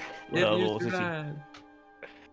I'm at We 4 get back HP. So how much longer are we shit. planning on staying here? Wait, you're at 4 HP? I'm at Yo, 4 bro, jeez. What hit you? Just arrows? Oh, the Everything. white, the that thing. Okay. Oh Damn. I mean, depending on how long of a break we can take, I can get you back up to full.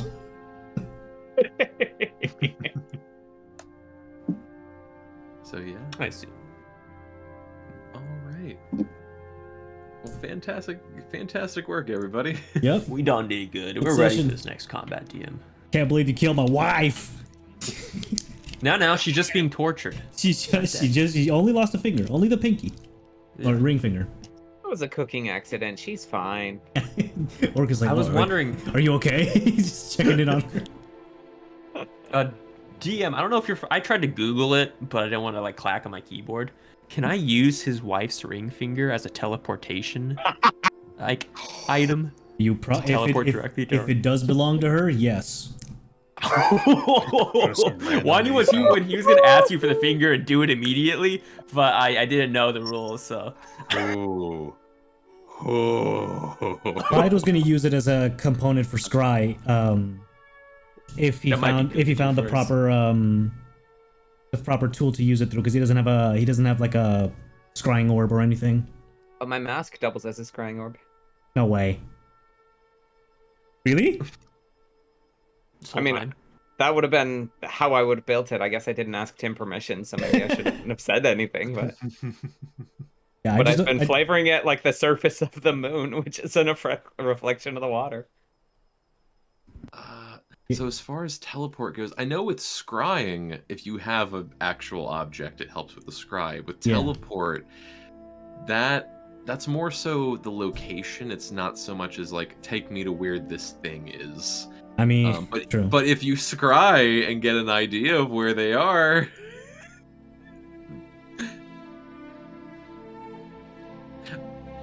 Brandon, just because you chose the same color as me doesn't mean I'm the one making the block. Okay, Tim. There it is. Nice try. All right. Well, if you I gotta don't know. go, That looked like a different purple than mine. well, if you gotta go, thank you guys for playing. If you feel like staying and chatting a bit, I'll be here. Alrighty, I'm gonna head out then. See y'all next time. Cheers. See y'all next time. No, never mind. All right, I'll see you guys next time. Bye bye. I might be gone for 2 weeks. The next 2 sessions. Gotcha. Okay. Okay. Damn. Oh, yeah, I'm just gonna close that. Well, that marks the end of today's D&D session and stream. I hope you all had good fun tuning in, everybody. Be sure to check out the Discord and Twitter for notifications on when we go live next and what we're playing, because it's most likely going to be Persona 4. You heard Tim. Next session, a combat and, should we survive, a level up to level 16. I have my roadmap prepared. Hopefully nothing changes, alters the course, but I will continue the path of Bard at level 16, getting the crossbow expert feat and other stuff. And damn, our boy is cutting deep now. He's hurting people. This demon lord is doing evil things. Who would have thought? Who would have thought that would have happened? That's crazy. We'll have to face the repercussions of those actions next time we play. Who knows if it's going to be within a week or 3 weeks, because one of them just announced that they might be out the next time. So keep yourselves posted on Discord, and I'll let anybody know when we're having another D&D session. But that is it. Thank you all so much for tuning in. Hope you had fun, and I'll see you all next time. Bye, everybody. Take care. Thanks for watching.